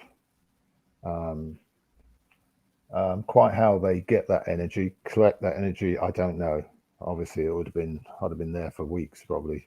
They were trying to explain all this stuff, because I obviously it's very easy for them, but probably for us to get our head around it would be quite difficult. Indeed, because it's the power of thought, and the power of thought takes what would take an hour to explain is done in seconds through thought. Yeah. So that was quite really. That was about all we. I just asked them what they were called, and they just said the Watchers. So I thought, wow, you know, and that's in the Bible. You know, it's and they said they were there just observing. That's all they were doing, just observing. They're not allowed to interact with us, you know, not in any sort of major way. They could chat to us. That was about it, really. They weren't supposed to attack me either, which they did, but only because they thought we were affecting their energy, changing their energy point. We were having some effect on it, and so they decided to have a go at me. But then we kind of kissed and made up, and everything was like settled down, and it was all fine again. They weren't attacking me anymore, because when we had this conversation, I explained that what we were doing, you know, with this energy point. So that was part of the conversation as well. We were us telling them what we were doing, and we're just reactivating the energy points and protecting them. So yeah, that's quite interesting. That was quite an interesting time, actually. Sounds really cool, man. Except for being attacked by him, but yeah, that is not nice. Yeah, that was a proper psychic attack. That was horrible. Yeah, not something you don't want to experience, really. But they're not in a. They attacked me, but not in a serious way. You know, they obviously they wanted to get their message across to me that what I was doing. Yeah, what they weren't happy about. But you also said that you didn't see any humans around them. No. But obviously they had to be working with some humans to be in the building that they were. No. So where were they then? Weren't they in a building? They were literally next to Checkers. Oh, okay. But was they in the open or in a building? Yeah, in the open. Their okay. ship was next to it, near it. Let's put it that way. There's a flat area. They showed me where it was, because at that time I hadn't seen it, but I did see it later. But psychically, I saw it. So I was kind of out of body, basically. I saw it, and I saw them as well, and they saw me. They definitely saw me. Okay, I'm just looking in the chat, and I just spotted a question from Mouse Nation, and he wants to ask you a question, or she, I don't know. This person wants to ask you a question. When was your first experience, and what was it? What, with UFOs? Was that first one I said to you about when I was 15? That was the first real experience in the 3D. Yeah. Okay, was that your question? I hope you can get back to me soon. I've had it's very strange. I've had other experiences, and quite recently, sort of within the last 10 years, and they seem to be centered around Chesham, which is in Buckinghamshire, I think. Yeah, Chesham, Buckinghamshire. And both times I was walking in their park. They got a large park, and two different sightings. One sighting was two bright objects which were sort of interacting and moving closer and away from each other, and traveling across the sky at the same time. So they were sort of like almost like having a game together, you know, like a couple of kids would. Wow. Yeah, running together and just playing together. It was just weird. It's just basically bright lights. I think there's a video of the similar thing over London. I think there's quite a few videos actually.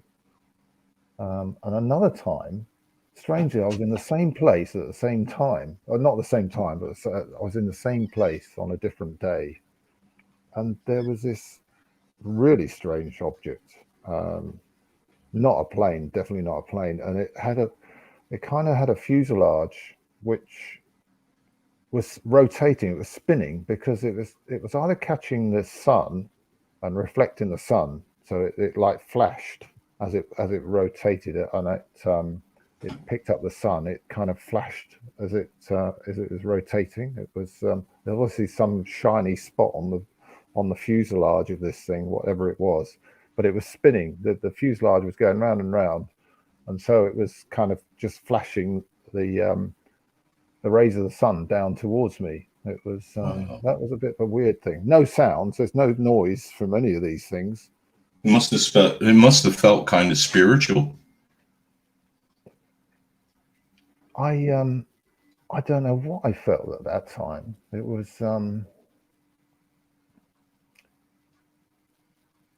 yeah. I was kind of assuming that they were from us, I think.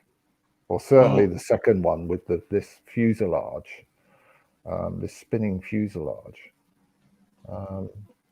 which was kind of odd, because the front and the rear, it only seemed to be the center of the fuselage that was spinning.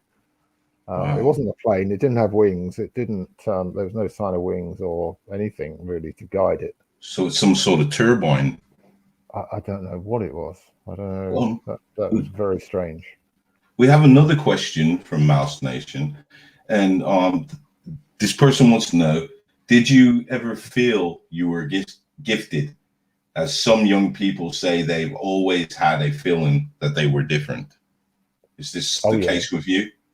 Yeah. I was always felt I was different. So when did you? How old was you when you first felt this way? Consciously recognized it? 6 or 7. I remember because I don't know whether I mentioned this before, but my parents were highly religious, so I used to it was off to church every Sunday basically, and I remember coming back, and I'm pretty sure I was about 7. Might have been 6, but I'm pretty sure I was 7. And we'll give or take a year. Yeah, well, it was at that age, and I just couldn't make sense of the church experience, if that makes any sense. Yeah, it just didn't make any sense to me whatsoever. I remember that. I remember it distinctly. I remember that feeling that what is going on here? What is happening? Why does this not make sense to me at all? You know, everybody else is all quite happy with, you know, going off to church and, you know, doing their singing and what have you. And there was me, and I'm thinking, what on earth is happening here? I couldn't make any sense of it at all. So, yeah, and I thought maybe I'm different. And I think that was literally the point when I realized that there was something different about me. So was your first experience an out-of-body experience then? I was having out-of-bodies from an early age, yeah. Yeah, always waking up, and I'd be literally locked up. I'd be frozen, the body completely locked. And just the mind, you know, and a number of times I was trying to get out of it, and I didn't know how to get out of it. But I was just, I didn't want to mention it to anybody, not to my parents, friends, or anybody. So I kept it a secret. I never told anybody about it. Not until like really recently. I've never told anybody about that. So I'm just going to ask I'm going to ask a question.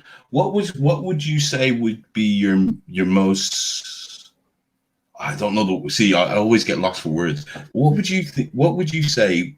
Because it's kind of a two-part question. So what would be your most scariest experience you had, along with what would have been your most prevalent one? would the scariest one be the prevalent one?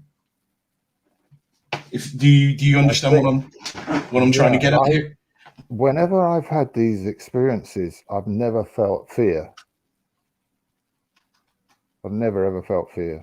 I was in the middle of a field. I'm like 15 years old, wandering across the middle of a field quite late at night, and I'm looking up and I'm seeing this strange thing go on above, well, not above me, but a little way off into the distance. Probably, I don't know, probably 5 or 6 miles or something. I would imagine. And I didn't feel anything. I didn't feel frightened of it at all. It was, and any of them really. Even when I got attacked, I wasn't frightened. Attacked, you say? By it. When I got attacked by the Watchers, oh, okay. I wasn't frightened of it. I was annoyed by it, but I wasn't frightened of it. I think that my biggest fear when I was younger was ghosts, for some strange reason. I had a big fear of ghosts. Is that because you saw something, or? Yeah, I think so. I think that's what it was, particularly out of body. When I was out of body, I was always finding ghosts. They may have been aliens. I don't know, or some, I don't know. They used to play with, and hide, and that's what used to frighten the hell out of me. I used to frighten them because they were just hidden. They were hidden away, and I knew they were there, but they wouldn't show themselves. I don't know whether they were trying to protect me or not. I don't know. They weren't. I don't remember ever being harmed at all. But this was when I was out of body. Does that help? Does that kind of answer that question? But so you didn't see them, because I was going to ask if you could describe these ghosts or beings. Did you ever see any, witness any? I used to wake up petrified. Yeah, literally.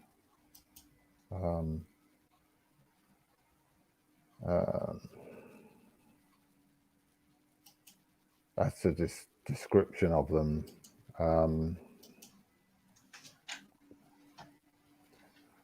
I think they were kind of conventional looking ghosts.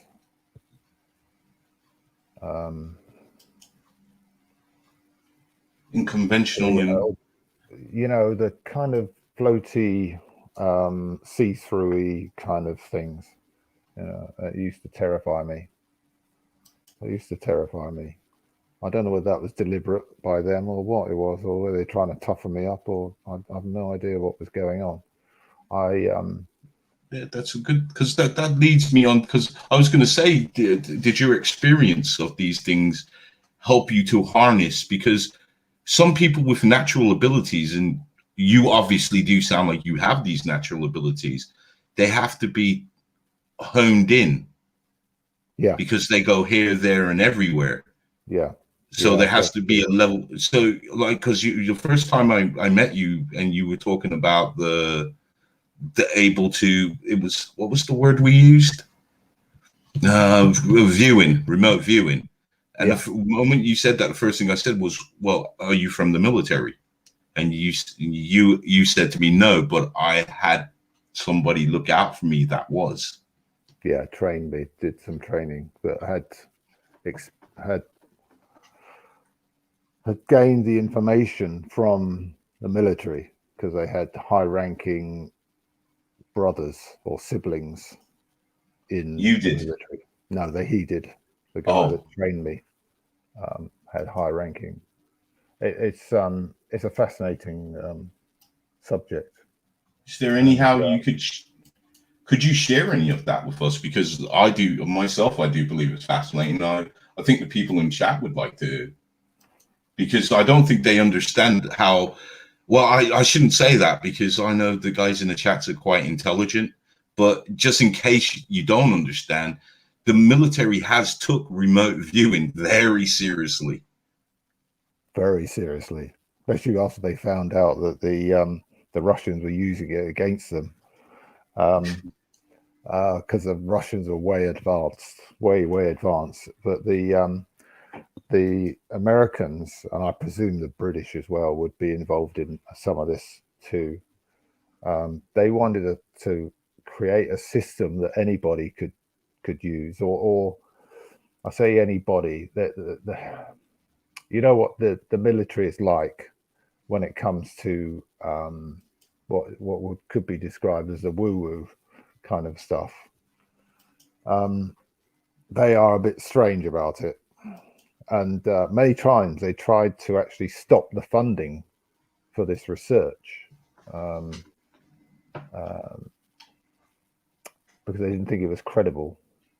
But in actual fact, there's some highly skilled people out there.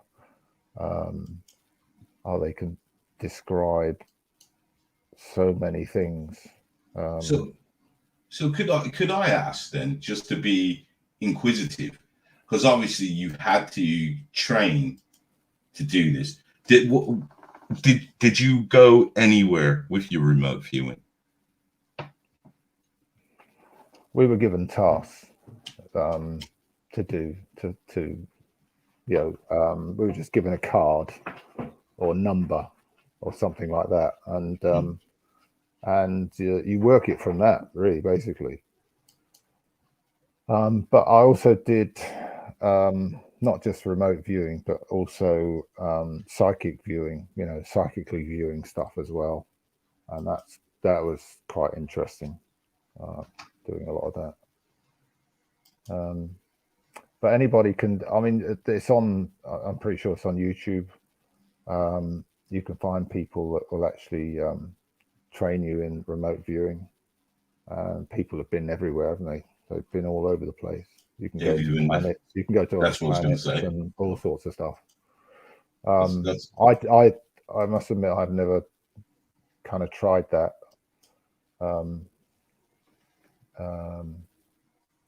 I've only done fairly relatively simple stuff here on Earth. I haven't gone into outer space or anything, or gone to the sun or what have you, because some people have. And guys, I just want to say that if you check out the CIA X-Files, they do have a section on astral projection and remote viewing where they have claimed that they've been to Mars. They actually time traveled, so they were in communication with an ancient civilization that was on Mars. And it's pretty an interesting read. Whether you want to believe it or not, that's down to you. But the information is there, and it's held in the X-Files. They actually have a department in the CIA called the X-Files. Yeah. You can't make it up, can you? This sort of thing. I'm not. I mean, when I first came across it, and it was many years ago, not this paper, but the department of the X-Files, I thought, is this a joke? But it's not. Yeah, I've astral projected to another time travel back to the times of Atlantis, and actually visited Atlantis. And what did you see? Astral projection. They have, I wanted to find the source of their power, understand a bit of the source of their power, which they did show me. And they got me to sit on a chair near to it. So they're getting the energy from the Earth. It's like I was telling you about the Watchers getting energy for their ship. Well, in Atlantis, they were doing the same thing. The energy was coming from Earth and being directed and drawn upwards into. They had like a pyramid thing to pull this energy up. And it was actually literally coming up from the Earth. And they sat me down near it because it can help. It can help you, but when I started to sit there, I just felt kind of sick. It made me feel really sick and groggy. I just couldn't handle the power, the energy that was coming off. Could that be though because you didn't belong? Not. And I wasn't. Yeah. I probably wasn't advanced enough.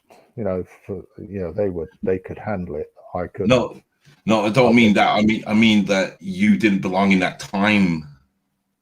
Do you get what I mean? It could well be. Yeah. There's kind of a messing up of the fabric of the timeline because you shouldn't have been there, and you shouldn't have seen. So, or it could be the same, that our bodies are not equipped now to deal with what they were doing, because obviously they were far healthier than us. And if you believe the ancient manuscripts, they lived a lot longer than what we did, and they didn't have medicine to prolong us.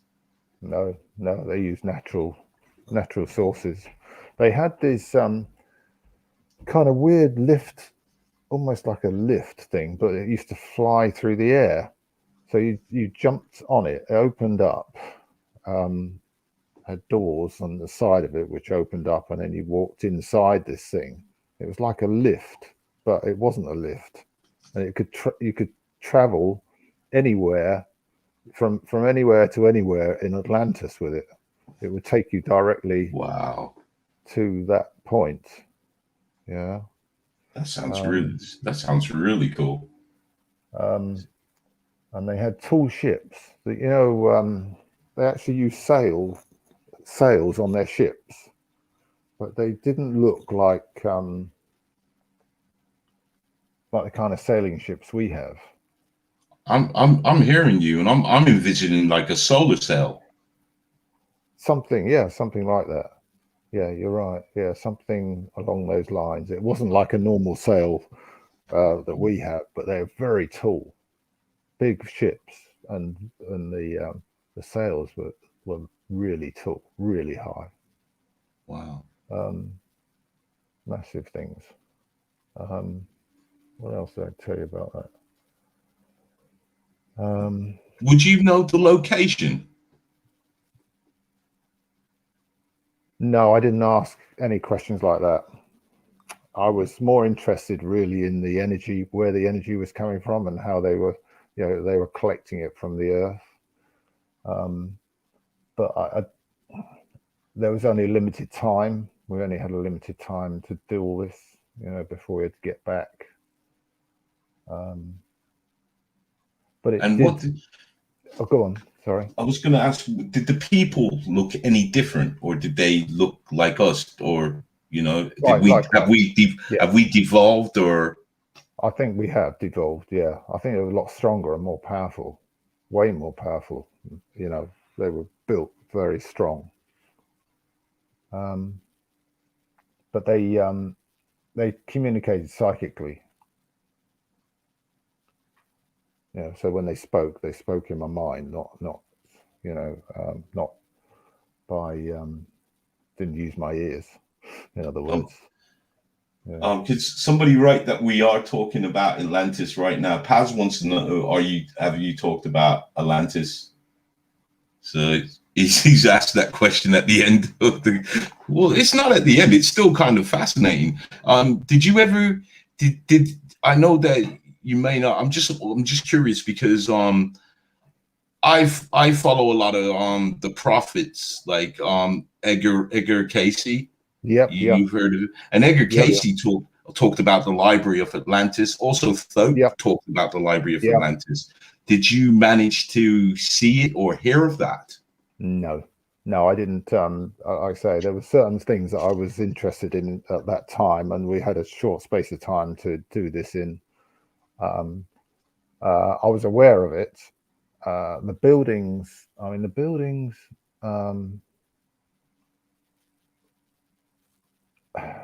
They kind of looked like you see in the pictures almost. It's kind of like it, but not fully like it. They were kind of old buildings, but with a modern look. It was kind of very strange. It was very difficult to describe.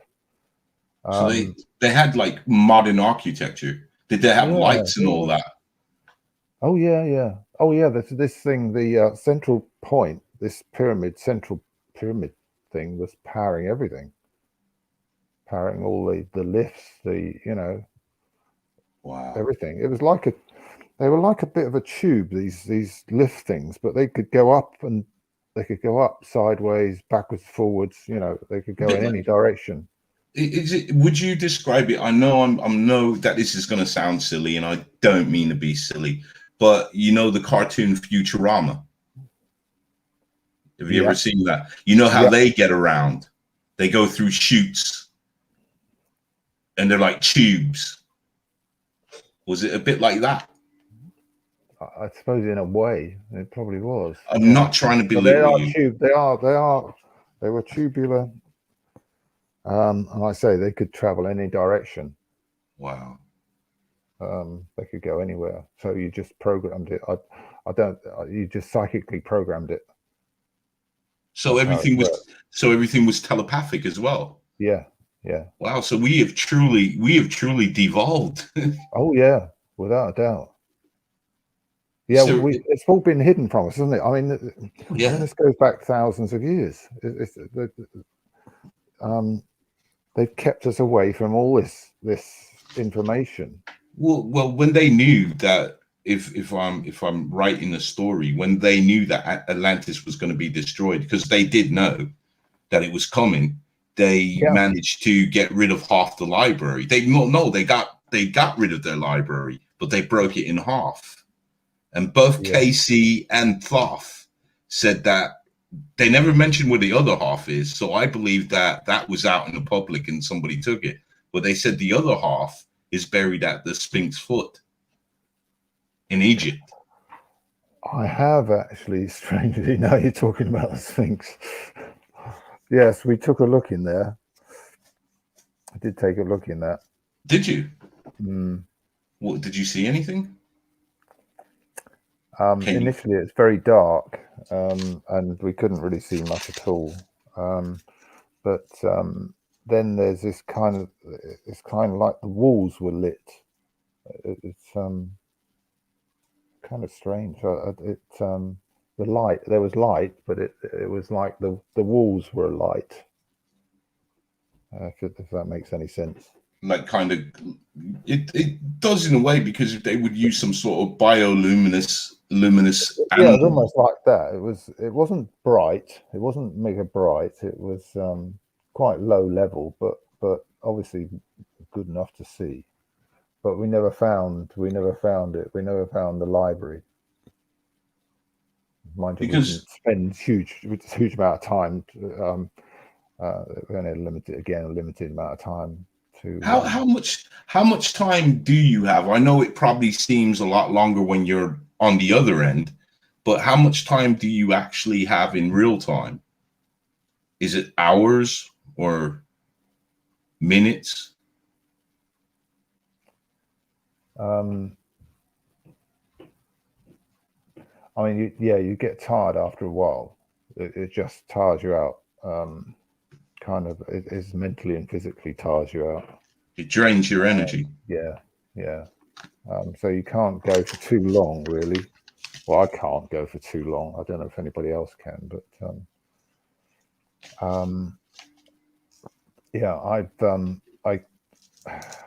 we were doing some other investigation work, and I dropped down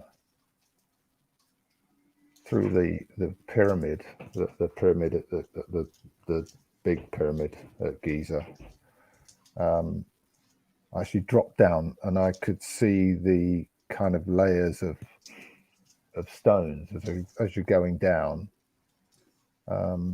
and came out in a tunnel. And so we continued down the tunnel, down the steps in this tunnel, and there was a guy coming up the other way, which is quite interesting. I don't know what he felt or what he experienced, but he looked shaken up. No, I didn't really see his face that much. It was just, I was going at quite a pace downwards, and he was on the way up, just slowly plodding up. But I was shifting because I was, I was out of body. I was, I was basically in the spiritual world. Can you be harmed when you're, like if you say you went to Atlantis and say you slapped one of their women on the buttocks, could they like execute you and you die in real? I don't think so. Are you a physical? Because you say you saw things, but could they see you? They knew where. Yeah, they could see me. But is that because they're more telepathic? I think so. Yeah. So if you could I do was it, say, I was there in kind of spirit, but they knew what I was and who I was. wow. Wow. Did any of them try and question you, or they just let you do what you were doing? Well, obviously because you said the one told you to sit by the energy. Right. It depends what he's doing. You just leave him then. No, I can't look after him. It's not fair. Uh-oh. Okay, I'm back. Hello. Sorry, I saw that you said in the chat you wasn't feeling too well, so I just thought, well, you know, I know you would like to take...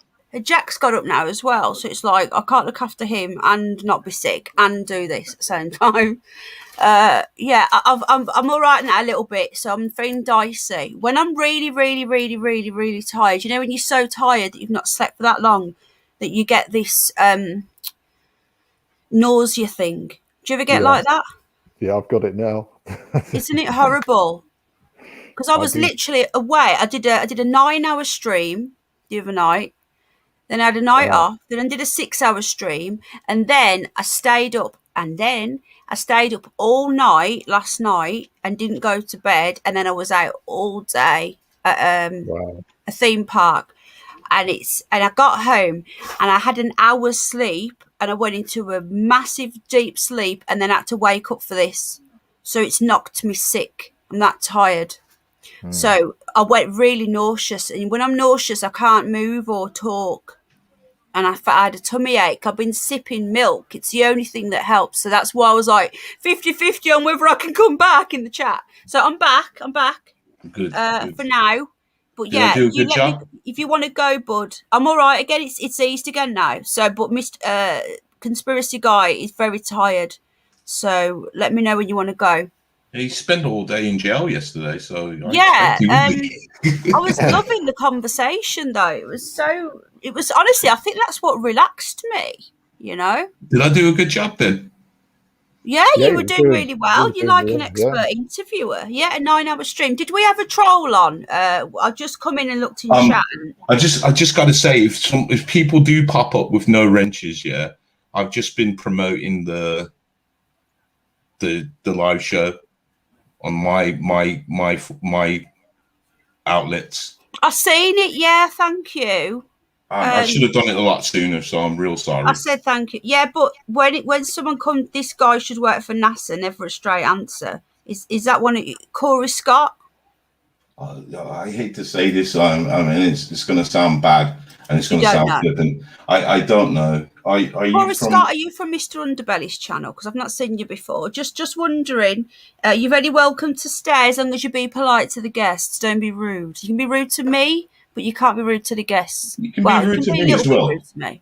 You can be a little bit rude to me. Just yeah, we can take it. We can take it. That's it. We got broad shoulders. So yeah, it was really that was really interesting, and it's kind of interesting that you know Edgar Casey as well, because not a lot of people know of this cat. Yeah.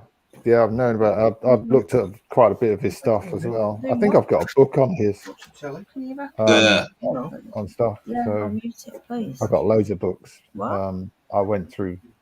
I was just devouring info. You know, for years I was devouring info. So yeah, I'm well aware of him. The other one, Dolores Cannon. I don't know if anybody's heard of her. Anybody heard of her? I don't know. That name sounds very familiar. Well, she had a way of hypnotizing people that she went beyond the normal hypnotist will go so far, but she went fully far and deep into Tash, I've just made you a blue. And she's out on YouTube, Dolores Cannon. I recommend everybody have a little look at that, because that's so what does really she do? Sorry. hypnotizes people, but Life goes. regression, says Nelly. Nelly, do you know her?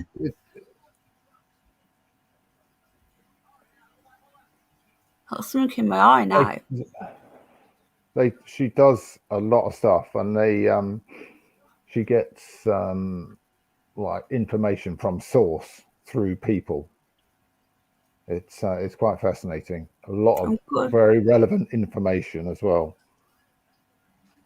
I'm glad that Alex, I've missed something here because I said I was listening, but I might have missed. Who's Alex?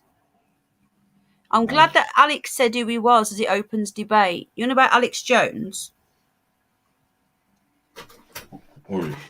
Tone does the best impression of what Alex Jones is. She had a wealth of info, Penny. You'd love her. Oh, really? Could we interview her? She had. Is she dead? She's dead now, unfortunately. I can try. Can we try and get her ghost in? Can we? Well, I mean, I was waiting for that. Well, she now has many people around the world doing what she's doing, what she used to do, and Andy, you can learn to do what she does. Yeah. And take people back, as they were saying, like a regression. It's almost like a regression. It's not actually a regression, but they are going deep into the psyche, deep. Night, Stefan. Lots of love. Hope you're okay, bud. It's fascinating what she comes up with. Come to Mama. And for the current situation, for our current kind of situation, the situation we are in now, she has a lot of relevant information about that. Mouse Nation. So remote viewers will be visiting people in high places, surely. So are you going to tell us the story about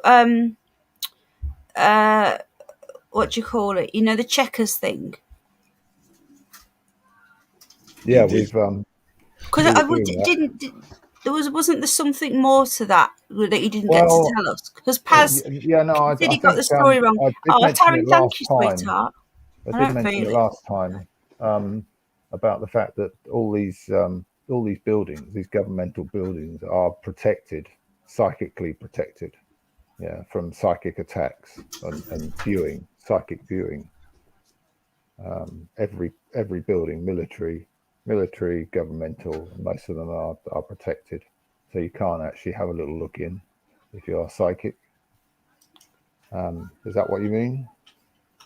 Yeah. Right. And 1 sec. Sorry, Rowan. Really? Like, what was that in aid of? Like, that's quite. Like, if you don't get on with people in my chat, please block each other. I just thought that, that was a bit rude, Rowan, because you, as soon as by making that comment, now he's going to retaliate, and now there's friction in my chat. I don't like this. No, you're out of order. You're out of order, Rowan. I think that's out of order, mate. I think that's disrespectful. I think you're an awesome dude, as you know. I've got a lot of respect for you, mate. But starting that, Tony, please don't retaliate. Doing that in my chat is really rude, Just stop triggering each other, yeah? Tony, don't retaliate, mate. I'm pissed off, yeah. No, but Rowan, why are you doing this to me? Why are you doing this to me? If you respected me as a friend, you wouldn't do that, mate. That's not on. I thought we were mates. Can you not do that in my chat, please? Is it? Yeah, no drama farming. Come on, man. I'm quite disappointed in that, to be fair. We got the conspiracy guy on, and we got a guy wealth of knowledge that we're trying to tap into. So come on, no drama. Save it for your mama. They're falling out. The thing is, though, they're falling out, and I like them both, and I'm not taking because I like them. I'm friends with both, and I was not expecting that, Rowan. But mate, look. This is not the time or the place. This is my stream, mate, And after the last 2 streams, I'm at the point now of closing the whole lot down because I'm so sick to death of this shit. And you've come in here now and started on Tony in my stream. You're out of order, mate. I'm telling you, you're out of order.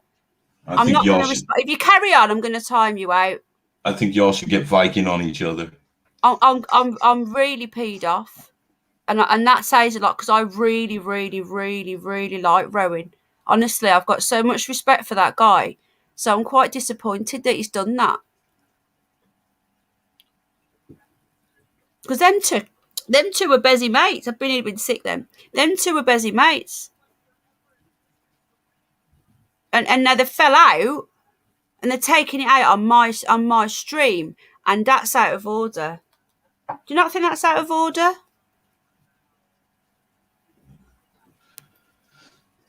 If you got beef, what's it got to do with me? Rowan, block him then. I've nearly been sick. I'm really, really am at the point now of closing the whole thing down. I'm sick of it. Right, carry on. Sorry, Mr. Conspiracy Guy. I've had enough of people on YouTube. Childish. Do we have to start doing interviews without a live chat? Is that what we have to do now? Do we have to close the live chat off? If you don't like him, that I understand that, but why are you bringing it to my stream? Please, Rowan, right, I'm not in the mood, all right? You've just gone down a little bit in my respect estimation, put it that way. And if you don't like it for me calling you out, that's up to you, but I'm never going to hold back. If I've got something to say, I say it. Penny, you got Mouse Nation in there, and this person, is it a male or female? Mouse Nation is a female. She's lovely. Okay. Mouse Nation, sorry. I think, do you have any more questions? Because you were asking some really good questions for Conspiracy Guy. Answers by remote viewing those in the note, apparently. Yeah, so basically, Paz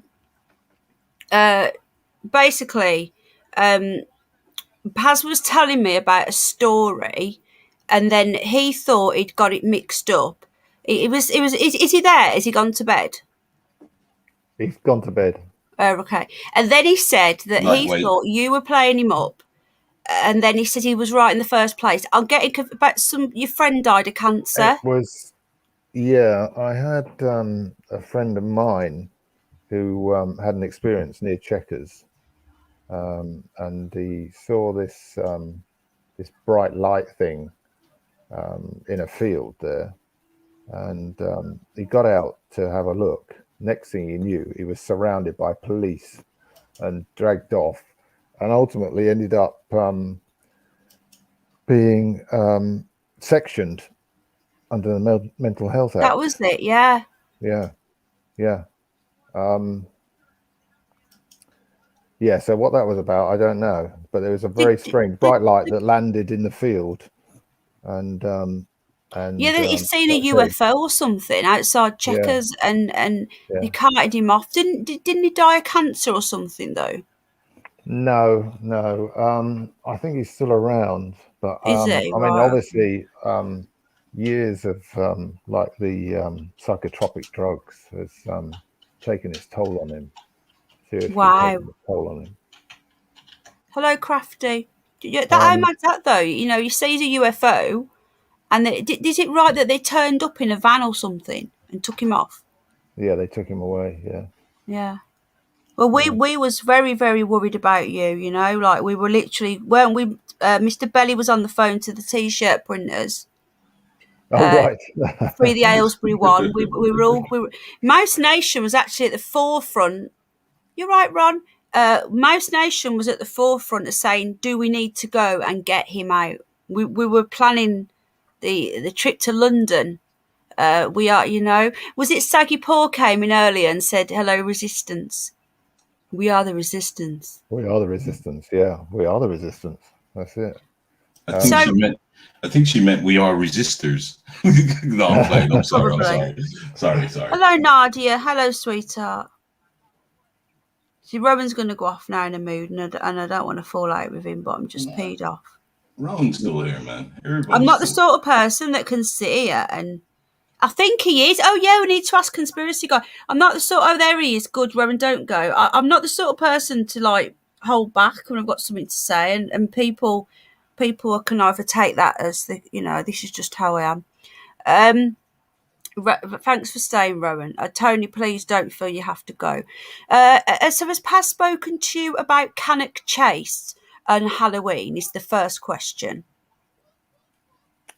Not that I remember. Right. Okay. So. Cannock Chase. I mean, there's a cycling. Oh no, it's not for cycling. There is a cycling track there somewhere. Yeah, we're gonna go to the nudist section. You want to come to the nudist bit, Mr. Underbelly? Don't talk about that. I saw the it was the annual cycle nudist cycling through London today. It's actually been serious. Oh, I heard about that. No, apparently. Yeah, go on. Apparently, there is. I'm jealous. Apparently, there is portals at Cannock Chase. Have you heard about this? No. There's black-eyed children. Mr. Belly is the expert. Oh wow. Wow. And he's always wanted to do a ghost hunt there. You have to be a bit careful with them. Yeah. Where we're going. Well, I'm gonna be taking some yarrow, and I'm gonna make sure that whoever's there will have some yarrow on them. Are you going to come? Is basically, he doesn't know anything about it. But Halloween, we want to go to. Mr. Underbelly wants to do a live ghost hunt, So what we're going to do? I'm asking you to do it. You do the live. Oh, I'll stream it and stuff. Yeah, but we're going to So basically, we're going to book we were going to camp, but then we thought, what's the point in camping when we're actually going to be awake all night? Unless we set a tent up in the daytime, just as a base. But because I've got to get a lift there, because I'm in Yorkshire. I need my husband to bring me down, so we're gonna stay in a Premier Inn or whatever, and I'm gonna leave him and the little lad because he has to come with me because there's no one to look after him in there, and then I'm gonna come and spend the night with you guys, ghost hunting. So what I think Mr. Belly's gonna do as well. We're gonna get a Premier Inn or something like that, or a B&B as a base. Arrive. Halloween's on Sunday, I think, so we're gonna arrive on the Saturday. Set up a base, and then evening, probably get some food, and then on the evening when it gets dark, we're going to go to Cannock Chase. We're going to, if we've got enough of us, we're going to go off into a couple of little groups. I don't think so. Yeah, hopefully. We watch Scooby-Doo, and we know that is the biggest mistake to do is break up. We want a name. We want to get some T-shirts. You don't want to be on your own. So we want to get some T-shirts, don't we? So and maybe Snoopy Doo or something. We've got to have a name for us, and then we can go off and we never split up. And we're gonna get some K2 meat. Gonna get some stuff. I've got some. And then So anyway, we asked Paz, and I think he's up for it. Yeah. It was Mr. Belly's idea. I'm going. Eric, are you definitely coming? I was Ted. If you're watching, you're in Dudley. If you're local to the area. And Doombot said that he had some equipment, but since I gave my email out, he hasn't said anything to me. So maybe if you can get in contact with Doombot, because he said he's got some. I don't know him. I don't know his contact. Oh, okay. Doombot, come on, get your finger out, dude. He was here. Was he here earlier? He said he's got some night vision cameras, which really could come in handy. Well, trust me, I'll be getting some equipment. Okay. I've got till the end of October, so I'll get some. I'll definitely. Yeah, right. So Eric's definitely coming. So if you don't live near Cannock Chase, you're still welcome to come because we're staying over. You're Aylesbury, you're the Aylesbury one. Yeah. Are you interested in this? Yeah. Yay! Oh, that's cool. It's because if you look at the history of Cannock Chase, and it would be kind of good to have somebody like you, because I think in our terms we would call you kind of a sensitive. So you might be able to pick up on things that we can't. You go into the portal first. Yeah, that's I wouldn't send him in. Possible. It is Hello, possible. Peter. Yeah, I'll have to tune in. I'd have to tune into it all. But don't overdo yourself, because if you just look into the history of this place, because there's been reported sightings of the black-eyed children, there's been reported sightings of the lady in white. There's a lady in white. There's also the portal is not the one that everybody knows about. I know about the portal. That's why I want to go find this portal, because I think everything is stemming from this portal. There is also a story of a werewolf type creature out there. How long? No, but you don't know about up here. How many years back does this go? So we're talking like centuries back at this point. See, I just can tell you recent sightings of, say, like the black-eyed children. I think they were sighted as early, as late as into the 2000s. I think the reported of the lady in white. I think that was like in the 90s again, early 90s, late 80s. Cannock Chase. No one talks about the wolf creature. That is a hard one to look for, but it is there. Wrong button. Right. Well, do you remember that thing I showed you about where we are as well? The triangle. I'm just going to go to the restroom. The restroom? Are we in America? Sorry. He wants a comfort break. So I found the map. Look at this. The bunny's on the case. Look at this. So it's hard to see there, but hello, sweetheart. Basically, oh God, I'm all twisted. Right. So, a werewolf, a black panther, up-teen ghosts, and even an alien pushing a car up a hill are some of the more unusual sights at Cannock Chase. Right. Now the story of creepy Cannock Chase is being thrown into the spooky limelight by researchers Richard and Ben. In time for Halloween, this was last year, have drawn up a map of the area, which they are calling Googled Earth for ghouls. Among the highlights are the alien which was spotted pushing a car uphill at Brockton in about 1960, werewolf which has been reportedly seen in Cannock Chase Cemetery and other locations on the chase, and the ghost of Beaudesert's most famous resident, the first Marquis of Anglesey, who was seen riding near the site of his old home shortly after the Second World War. There's a phantom cyclist who appears on the A513. Riding an old-fashioned bicycle and always in daylight. When it comes to UFOs, well, take your pick. As the pair say, there have been numerous UFO sightings above the chase over the years. For example, in 1990, a moving ball of light was seen and heard by witnesses. So there we go. There's lots going on there. There's going to be probably a few Scooby-Doo groups going around the chase on Halloween, but it's a big place, so Anyway, I'm gonna if I can get a signal, I'll be live streaming. What are we? Sorry, I'm looking at chat now. 41 people in chat. We got hello, Jack. Her accent is very British. Oh, jolly ho! How are you? There he is. There's Doombot. Penny should do AMSR. I've been told that before. I don't know who will listen to it. Who wouldn't be scared what's on the other side? Seriously now, we are really going to do this. Are you genuinely up for this, Mr. I think Paz is going to come as well. Yeah, definitely. Yeah. Yay! He doesn't Marge. He should do. Largy Marge. Thanks for that for Jack as well. I'll tell you what we've bought with it. But he's really chuffed, thank you. Yeah, so okay, my back's hurting. Right, so seriously now, who's coming? Free Speech Warrior. We are going to be staying over. I've got to travel 2 hours or something, an hour and 45 minutes.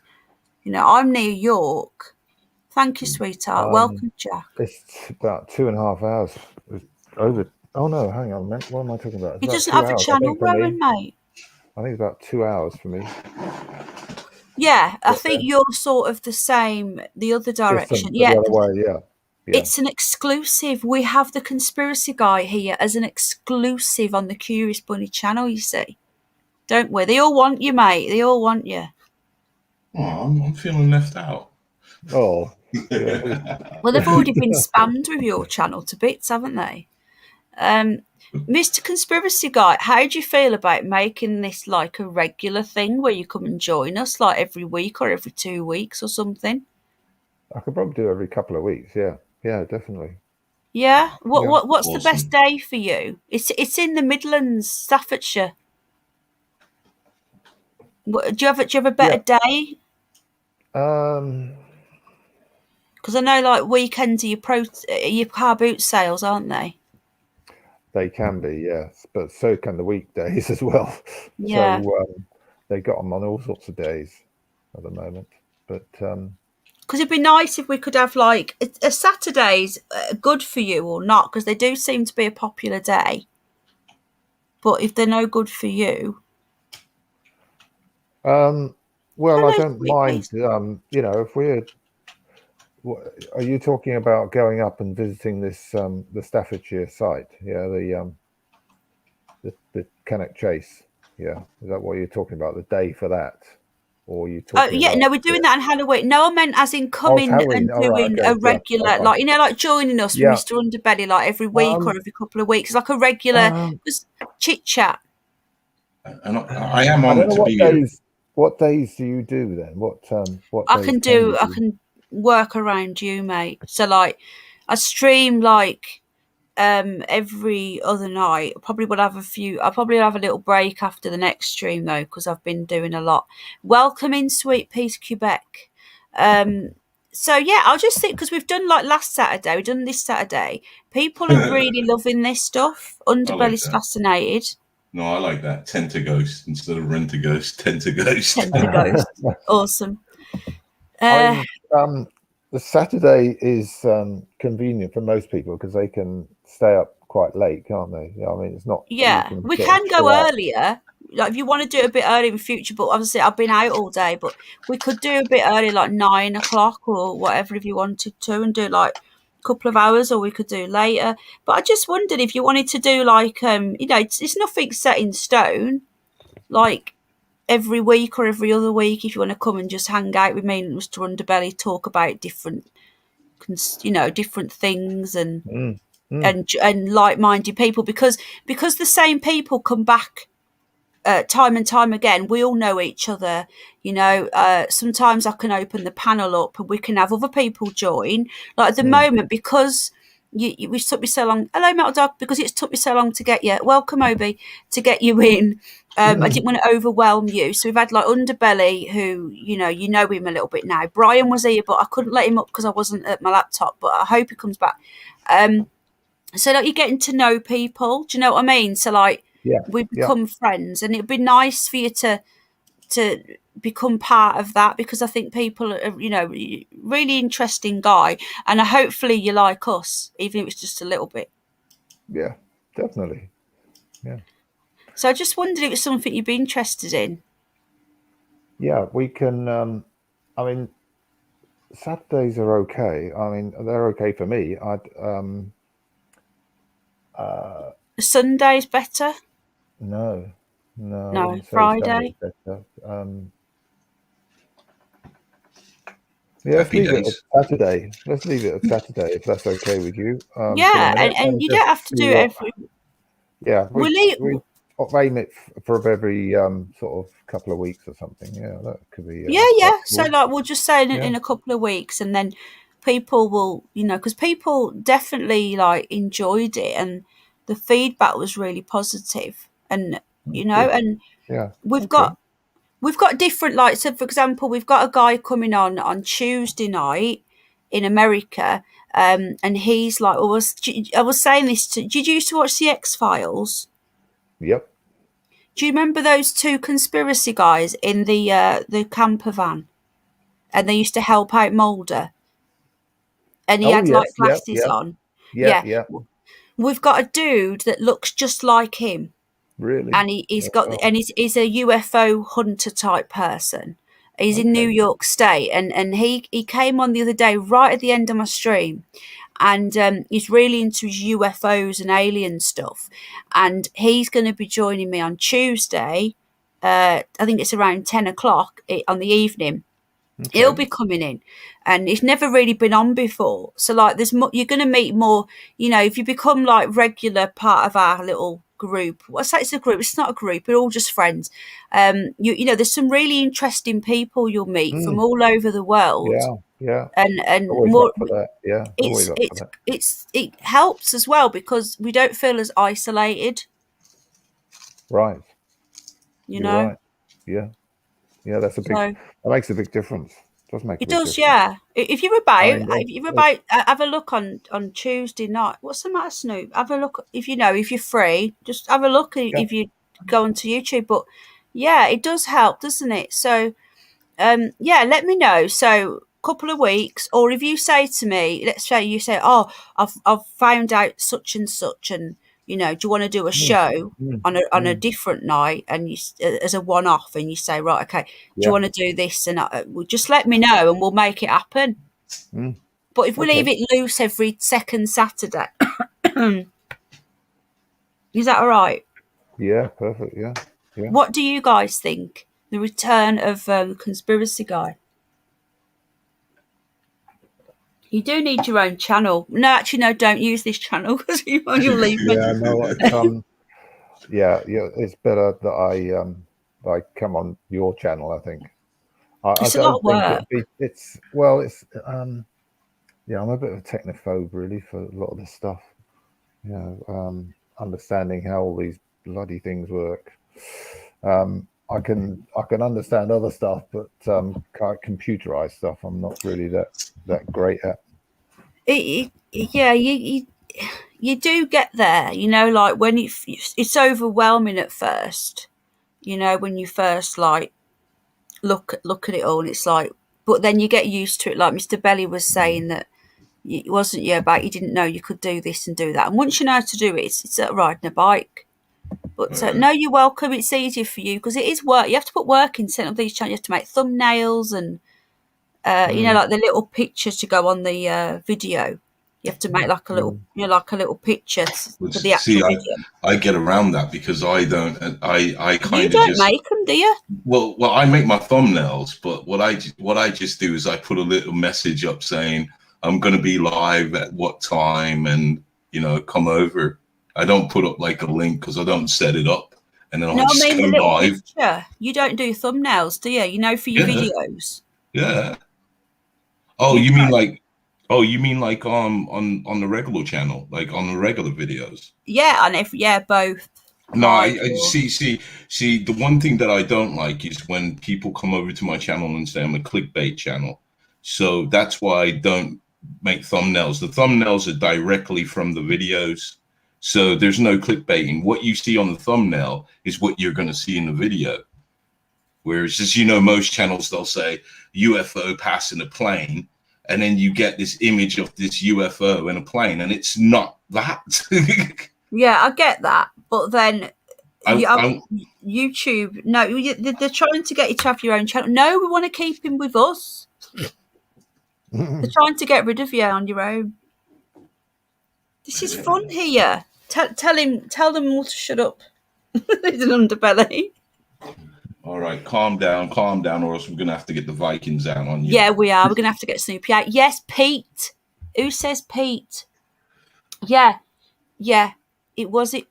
Yeah, he looks a bit like the one out of Wayne's World, with the glasses on and the long blonde hair. Yeah. But he's got brown hair. But he was sat in his, in his little room with his shirt off, with his big earphones on, and like his little setup, and it was just like, it just reminded me of, that sort of. He's like a really conspiracy type person. He rings in these American radio shows as well.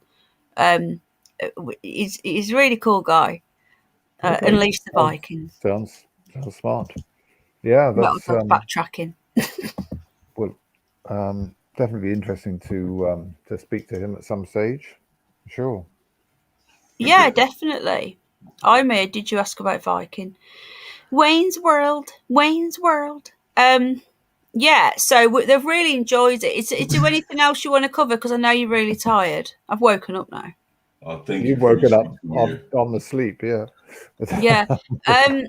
Yeah. But, So who's going? Andy, are you from Mr. Hidden Underbelly's channel? We're trying to work out where. Do you know Andy Barlow, Ken's son? Yeah. That was a good one. Yeah. That's a shame because a lot of the Americans. Well, I reckon all of them ain't gonna understand that one. Why They we're ain't laughing. going to know that one. No. And it's English really joke. pointless. It's really pointless explaining it to you. This is going to be long-winded. Bit like that joke last night, that Scottish one. Which one? Is it Scottish one? Do you remember that Scottish one when it was it's a meringue? Oh yeah, I didn't get that. No, you had to say it in the Scottish accent, then you would have got it. I suppose it's one of those jokes that you have to be told. Reading it doesn't. I felt really bad because I didn't get the joke, and they were explaining it to me, and I was like, okay, well, if you got to explain it to me, but hey. Right. Well, if you're okay, I'm gonna try and head off. I think. No, we're not okay. You have to stay We're for not another okay. hour. Okay. Yeah, we want you here. We want you here for another hour, and then you've got to play poker with Brian all night.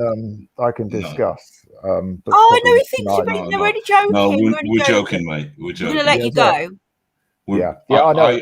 There is quite a lot more I can talk about. That's what. Let's save it for another time, brother. Because yeah. If you want to come back next Saturday, you're welcome to. But if not, we'll wait till the one after. But I'm good with either. Well, let's see how it sort of pans out. Yeah. If anything exciting happens. Yeah. That's it. Don't get arrested though. And is it true you were doing a naked protest in Costa? Not a naked one, no. Because that's what Paz said, and that you change yourself to the table. Yeah. Oh no. Yeah, he's got a good imagination, hasn't he? He has, yeah. He has got. We found out yesterday. Yeah. and you know though, he is coming around. Because when this time last year or the year before, he was sort of, laughing and stuff about some of the stuff you said. Yeah. And now he keeps saying to me, "Buddy, it's coming true." I'm like, "See, I told you." Yeah, it's like,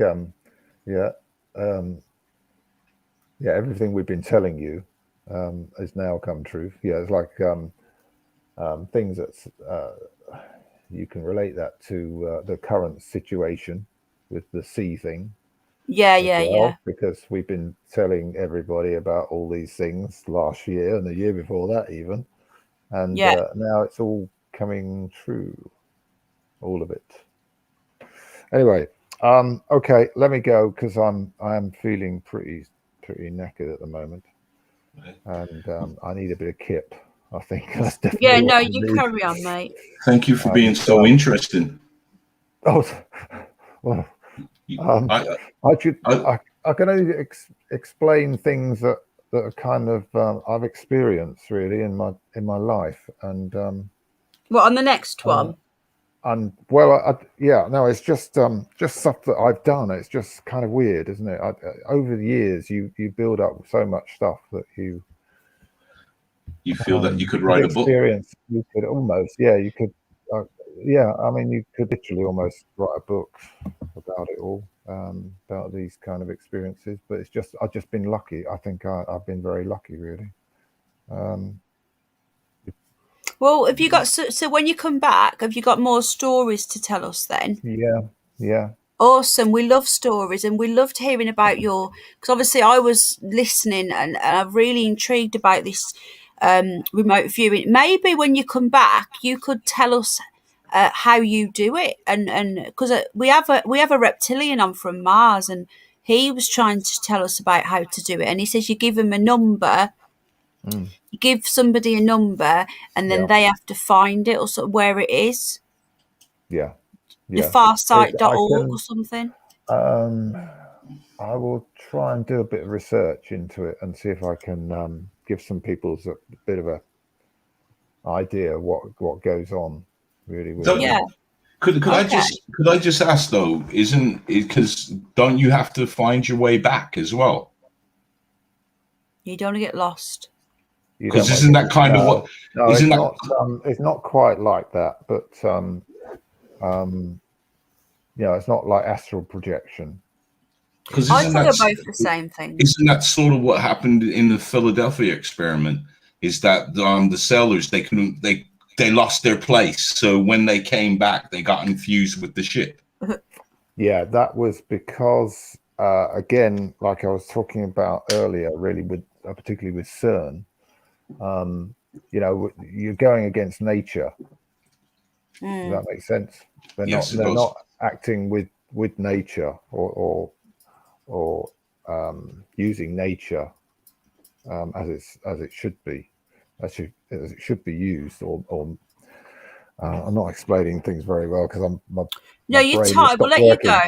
We'll cover like all of this sort of stuff. Like I'm so intrigued about the Philadelphia experiment as well. So we'll talk about that next time. Let me know. You're welcome in next Saturday if you find that if you think I'm free, I've got nothing to do, I'll come and talk because we're usually knocking about, aren't we, Mr. Underbelly somewhere? Yeah.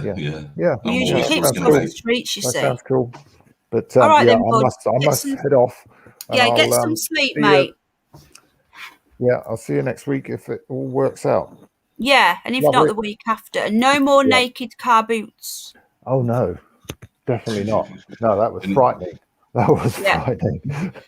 All right, bud, take care. Lots of love. It won't be the same ever again, I don't think. I know. Yeah, you'll have to tell us more about what when you come back. Will you tell us about what happens there as well in code about these things? And I'd like to know more. The people you meet, and you get a little group of you, isn't there, that meet as well? Paz was saying, there's a little. Yeah. Are they like alien people? It is incredible the people you meet up with. Just fantastic people. I just had a thought that when you was doing your naked car boot sale, that what if the scheduling scheduling happened during the Pride ceremony? So yeah, it would be pretty hey, free lunch. Yeah, it's pretty frightening. It was pretty frightening. Some of them, we're touchy-feely. Well, you've got a new name apparently, Captain Conspiracy. Captain Conspiracy. Wow. I still like. I do like that, but I can't help but love the original one. Right, can we all say good night to Mr. Otherwise, we'll never let him go. Can we all say good night to the conspiracy guy? I'm going to get some T-shirts made with something on. I've got to. Yeah, and thank you both of you for making it. Oh man, it's enjoyable. It's really it is. I'm sorry I left you for a bit. I feel really bad. In my words, it's truly an honor to sit here with you. You are a legend, mate. Thank you very much. Right, I will go now, and take care, everybody. Thank Cheers, you. Bud. Sleep well, brother. Bye. Sleep well. Bye. Bye. Do you want me to put the link in for Brian? He's got the link. I'll open it up. We'll have one or two people. No, I'm not having more than two though, because I'm not staying on long now. People stress me out. Don't get stressed, man. Just don't pay attention. Listen, they're big and ugly enough to fight amongst themselves. I know it's your show, and I shouldn't say that, but but no, it's sorted now. They've blocked each other. Okay. Yeah, I don't know. I just that really wound me up because. And thank you for your message, man. Who? You. Me? What did I do? The 50K. Thank you. Oh yeah, I know. That's been hovering, hasn't it? Yeah. I've been watching that for a while. I was like, wow. I thought I was going to get it yesterday, but it came in today. And how much are you over? You don't need to go back, do you? Oh, I'm definitely past it. Oh yeah, good. Yeah. Mr. Underbelly, 50,000 subs today. Can we all say congratulations? Is halfway there, halfway to the century. I want to get my tick. That's my dream. The tick in the play. How'd you get a tick? Is it 100? Once you get the 100,000, then you're, I think I will be getting the tick because I've aligned myself with other people. Not everyone gets a tick though for being that. Do you have to apply for it? You have to meet certain criteria, which I think I have. But you have to have 100,000. Yeah, well, you don't have to. As well as other stuff. It's kind of weird. It's kind of weird because if you're a business, like let's say, for example, I hate calling names. Let's say, for example, you're Avon. Yeah. And you can prove that you're a representative of Avon. You could have a couple of hundred subscribers, but you'll get the tick because you're a verified organization. Well, how are you going to be verified? Well, I'm verified because I'll get the 100,000. Oh, right. And then because, like I said, I'm aligned with USAT TV, and I'm aligned with other people that will come into play. That they'll say, yes, okay, this guy is, so I'll get my tick. Right, okay, that'll be good. That's always been my dream, just to get that tick in my play button. After that, I think I'll stop. Oh, you mean that thing you get for the 100,000 subs? You get like a thing, don't you? Yeah, play button, the YouTube play button, and I'll be sitting right over my desk, pride of place, right next to my Nikola Tesla picture. Right, I've got an announcement here as well. I've just remembered. Right, yeah. Oh. Guess what? Penny Bunny, the channel is back. What, your old channel? Yeah, got it back today. Oh, great news. I know. I couldn't believe it. And you know, the first thing they did me is strike me before I'd even opened the app. I opened the app. You've got a strike. Sorry. Oh my God. Basically, right, they took my channel down for the most ludicrous of, nothing. I didn't do anything wrong. I've never had a live stream taken down. Every single strike was for stuff that was a year ago. For mainstream media, it's because I'm being report. If you get reported so many times, it doesn't matter what they do, they just go along with the report. Anyway, so I appealed it at the time and they said no. I got 3 strikes. The third strike, I was 2 days off the other 2 going. So 2 more days and I would have had no strikes, but they literally give me a strike as the other 2 was just about to go. So then I got a third strike. Thank you, Paul. Get a third strike, channel gone. Then I appealed it, channel gone. I wrote to the legal team, channel gone. Then the week after, they gave me a 4th strike, right, on a channel that they'd already got rid of. This is how ridiculous this is. And this says I do appeal it. I couldn't appeal it because you can't log in. If you lose your YouTube channel, you lose all access to all the Google stuff. So I've got a Google One account. I pay like £5 a month for like, I don't know how much storage it is, but it's a lot of storage, for all my videos and everything else. So I'm paying for this thing that give me like little perks, but I can't even log into it.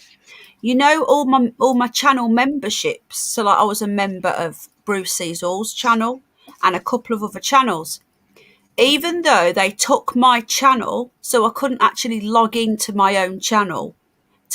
I couldn't cancel the memberships. They was charging me for something that I couldn't access to cancel. The rats. Right? I spent months trying to sort this out. In the end, I found a button that said Google One customers. Thanks, Sim. It says Google One customers get access to contact YouTube or something, contact any Google service. So I messaged them and I explained the whole situation. It took me hours and he finally worked out how to cancel the payments. I had all these payments going out my bank account every month for all these things that I couldn't cancel because I couldn't get in. And then yesterday, anyway, I appealed a couple of times and I says, this is bullying. I sent them proof that Antifa, have you seen the screenshot of where Antifa have done a hit job on me on Twitter, saying we've got Penny Bunny shut, now we want the Curious Bunny shut, that I'm a far right extremist. Anyway, I sent them all this proof because it says report about me. So I sent YouTube legal team proof that I'm being targeted, and it says, they're reporting the hell out of me, and you are literally supporting the bullying of one of your. I was a monetized channel as well. So then they still come back and said no. So I thought, do you know what? I accepted it had gone. All Barney's videos had gone, which obviously losing Barney has been horrendous. So yesterday I was trying to log into the studio in the website, not the app. on my phone, and I was actually trying to get into the Curious Bunny studio on my phone, but because I was logged into my normal email, which is attached to my Penny Bunny, my normal channel, it was trying to get me into that, and it kept saying Google account suspended. And I thought, well, I know it's been suspended, but how am I supposed to get into? I wanted to get into Curious Bunny, not my Penny Bunny. So I was pressing all these buttons, and at the bottom it says, please send us an email to appeal. Good night, Andy. You're not related to Ken. Are you from Mr. Underbelly's channel? Just out of interest, so we know who you are. Welcome tonight. Please subscribe and come back. Thank you for joining us, bud. Sorry. So I clicked on this thing, and I said, why have you taken away now access to everything Google now? How am I supposed to do anything? I says, I'm paying you. And then it said this has gone to the YouTube Google legal team. No, Google, not YouTube. I was dealing with YouTube's legal team before. This was Google's legal team. I said, you are charging me for something. Now you won't let me access anything. What the hell? This is what all I said. I just had a bit of a rant. And then I got an email today and back from this person. Okay, Andy, no worries, bud. And it came back and it said, we've looked at your account again and we've decided that you've not done actually anything wrong. And then the next thing I know, this was from the Google woman, I get an email from YouTube apologising for their mistake and the distress that it's caused me, and they've reinstated my channel. But because I got that 4th strike when my channel wasn't even open, as soon as they've done that and opened up my channel, that strike's gone ping. So I've opened it up, looking out for my bodyguard. Literally, I opened it up and there was a strike. But that strike ends on the 18th of August. So I've got a week's ban, even though it's the 3 months is nearly up. Because my channel's been closed. So now, and it's still monetized. It's still monetized. That's good. That's good, but there's no revenue in there, is there? No, there isn't. They should. Why have you hidden Andy, Taryn? Why is Taryn hidden Andy? What did Andy do? I get what you're saying, Penny. Everything is still linked with my ex. Hello, Ian. Oh, you didn't mean to. Right, let me unhide him then. Sorry, Andy, that was an error. She didn't mean to. Sticky fingers and all that. Hello, Ian. How you doing, mate? Sorry, Andy. Please come back. Y'all come back now. So what, is that good then or what? It's good. I still say, like, how they admitted that it's caused you stress. They could also say, well, it caused you financial harm as well. So, right, you know, what we owe you, we should pay you. I think that's how I feel. Sometimes I think YouTube needs to be a bit more accountable, but it's very nice that they apologize because you don't normally get that. I wasn't expecting it. And you know, they've taken, right, if you go into the studio, I had 150,000 views and I had to delete a load, and I had 110,000 views. Go into my channel, the views have gone. They've wiped all my views. You know, if you deactivate your YouTube account, not delete it, deactivate it. When you come back, all your community posts have gone and all your views have gone. They've taken all my community posts that I've ever made and they've taken all my views off me. And yeah, I'm still monetized. But yeah, and literally I opened up my emails and literally copyright claim, not strike, claim, because of someone sung or something. Who blocked someone last night? Oh God, don't start, Eric. Who blocked someone last night? We sorted that out. Poor Shizzle and poor Tone. No, Taryn, don't worry, please. Honestly, these things happen. I've done it loads of times. Can you ask them to reinstate them? I don't know. Well, I don't think they will because they're in my studio, but they're not showing on my channel. So to you, like, it looks like I've never had any views. That was an awesome Southern stroke British accent. Y'all come back now. Hello, Aaron Ferrell. Are you new? Welcome. Are you from Mr. Hidden Underbelly's channel? Do you not even know your own people? What sort of leader are you of the cult of Underbelly? I'm not a leader. He's not a very good leader. I'm not a leader. I'm no Let's leader. stay focused on the guest. Mr. Belly's not a guest. He's part of the furniture. Yeah, I'm just detoxing. That's how come I'm more I know. talking to Yeah, you. how's that going? It's going great. You know, I kind of dropped a little hint that I kind of want something, but other than that, I'll be cool. How are you? Oh, welcome. Oh, thank you. I don't recognize your name though. So what Maybe is your? he's got a different name. Yeah, that's what I was going to ask. What's your Ron. Discord name? Ron, look. Ron. I can barely do my own accent. Much better than gangster. Every time you say it, Lee, I'm going to do it. I'm going to do it. Thank you for coming over, Aaron. Up the Bernie. Thank you, Aaron. Ron had the Air Force military jets looking for him.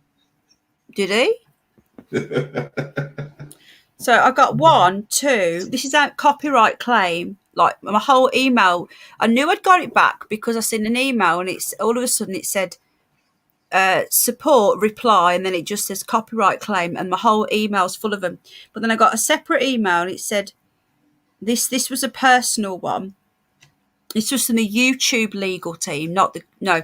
Oh no, this was YouTube. We've re-reviewed we've re-reviewed the circumstances of your suspension. And have concluded it's appropriate to reinstate your account. This means your account is once again active and operational. If you've forgotten your password, please visit this link and we'll reset it for you. And then I got a second one from YouTube. This one was from YouTube Community Guidelines. Actually sent me an email. The ones it's supposed to break. We're pleased to let you know we've recently reviewed your YouTube account, and after taking another look, we can confirm that it is not in violation of our terms of service. We'd like to thank you for your patience.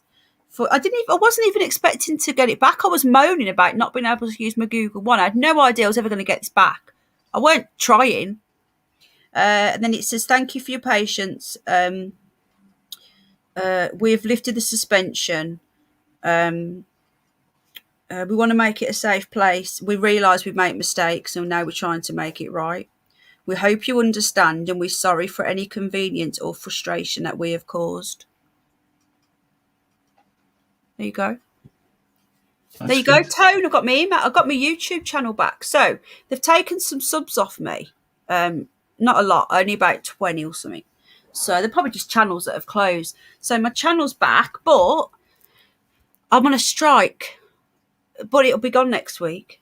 All right, Snoopy, I'm going to give you some now. All right, I've got milk and he wants milk. So, yeah, we have 44 watching. We have 55 likes and we have 11 haters. Hey, haters. I haven't said that yet tonight. I may have step away. No, Tuesday, Tone. Right, before we go, we're going to open this up, Mr. Belly. Do you want to open it up and see if anyone wants to come say hello? Oh, hello. Did you want me to? You asked me a question about Richard. Is that right? I did. I just don't want to. I know you're not feeling too well, and you get. You don't want to stressed. trigger me and send me on a tirade. No, not really, because it's a pretty chilled place, man. You know, It is chilled. I like it. I mean, it is chilled. It's all good, man. I even can chill out here and not be high, which is kind of cool. But I'm still 420 in spirit, guys. So, and maybe next week, because this is my first week. So, sorry, Snoop. Yeah, well, look, there's a few little things. I'm not going to go into too much detail, and maybe best I don't come up and give you my thoughts on the diddler, says Tone. Yeah, don't come and give us thoughts because that wouldn't be very good. But I mean, do you want to come up and just say hello?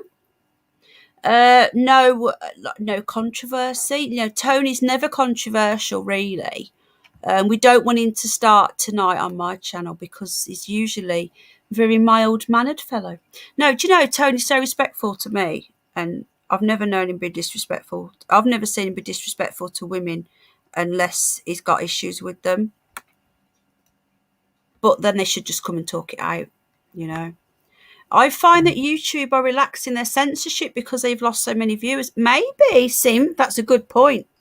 So anyway, me and Richard were friends for a long time. YouTube are relaxing their censorship. No, I hate hearing my own voice. And now you know how that feels. I know, man. Has it stopped? Yes, I took it off, sweetie. How are you doing, Penny? I'm all right. I'm just a bit. I nearly passed out earlier because I was up all night, and then I was up all night and all day, all night, and then I didn't even stop. I've been literally out. No, I can guess that you had a very long 24 hours, and I'm also purposely avoiding Mr. Underbelly since he's so used to it. What? Sorry. Oh, all the. All the drama. Is it all the drama? Mr. Belly causes so much drama on this channel you wouldn't believe. He's such a troublemaker. I know. He's always talking. I mean, do you ever keep quiet every once in a while? Just give it a rest, man. Oh, God. I was hoping that Decone would have come in, actually. Yeah, but listen, Rick, and I know it must be frustrating for you, but I think the best thing, just as a piece of advice, is maybe like try not to get upset with the thing and maybe start blocking people. That might be but you know better than I do there. But if people upset you, it's because so many people are not as you think they are. You know, that's one thing I noticed a lot over the past year is that when you're talking to somebody on YouTube, especially when you do not see their faces, my God, you'll be surprised when you actually see who you're talking to. That so Underbelly, honestly. Yeah. Well, look, Underbelly, I'm interested in knowing how he looks one day. He's on my Facebook, so I've seen him. Oh, really? I don't have Facebook, so I might show my face at Cannock Chase. Oh yeah, or you might put your mask on. Well, I might wear my nappy. I accidentally showed him everyone. I didn't realise what I was doing. He says, "Look at that video on my Facebook," and I was like, "What video?" And then he went, and I went like that, and it's like everyone's seen him, but it was only really quickly. I've only ever seen a quick flash of him once. He doesn't really put. He's very private. His first channel got taken down. You see, you got attacked a lot, didn't you? No.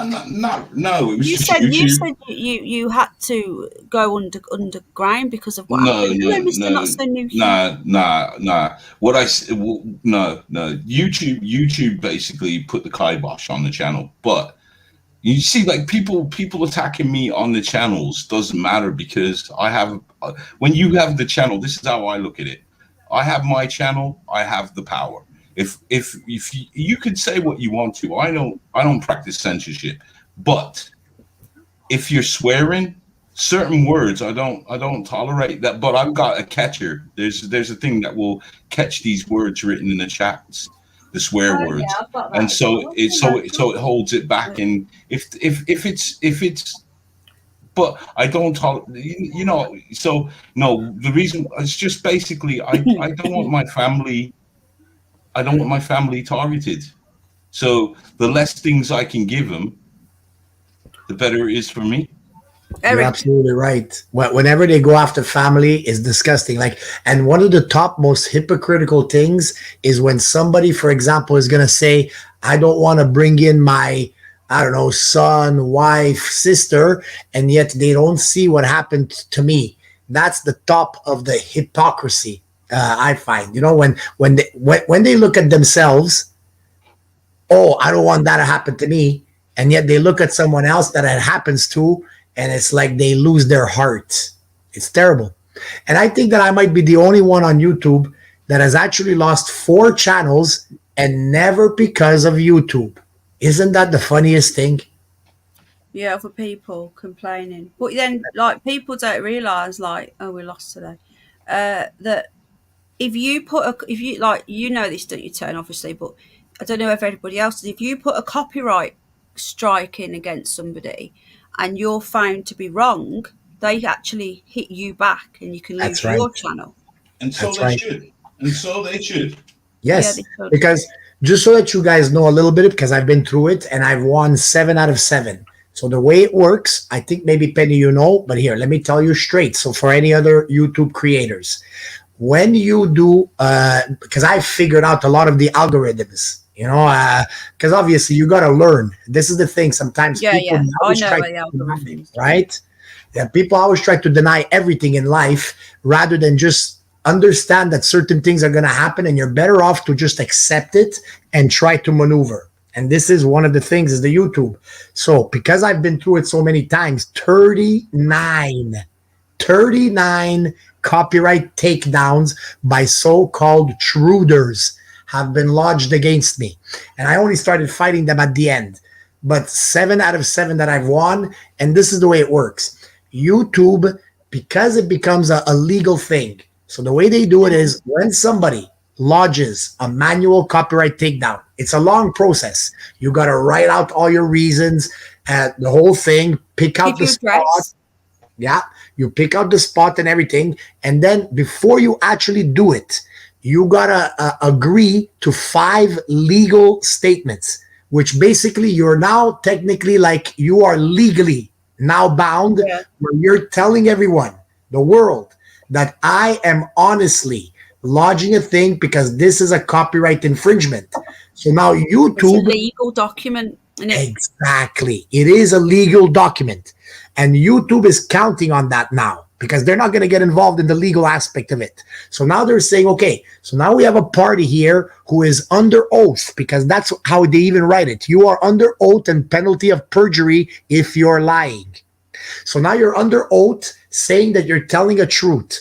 Then they send you, me, for example, the copyright takedown, and they take it down. They don't ask questions. They take it down because they are going on the fact that the person who's lodging it is telling the truth under oath and penalty of perjury. I know. Right? So now it comes to me. So now once I get it, I now can contest it. And if I contest it, and now sometimes they'll tell you no, but you just got to do a certain way. I got the trick if anybody needs it. But when you put certain words in everything, now YouTube is now saying, oh, wait a second. This guy is saying that that guy is lying. So now what they're going to do, because I too then have to, under penalty of perjury, I'm telling them, no way. This is not a copyright whatsoever. Please overturn this because whatever. So then they now are stuck. YouTube is stuck. Now they've got 2 parties claiming under penalty of perjury that one or the other, right? So now YouTube, to get themselves out of it, what they'll now do is they will send it back to the original person and they give them 14 days.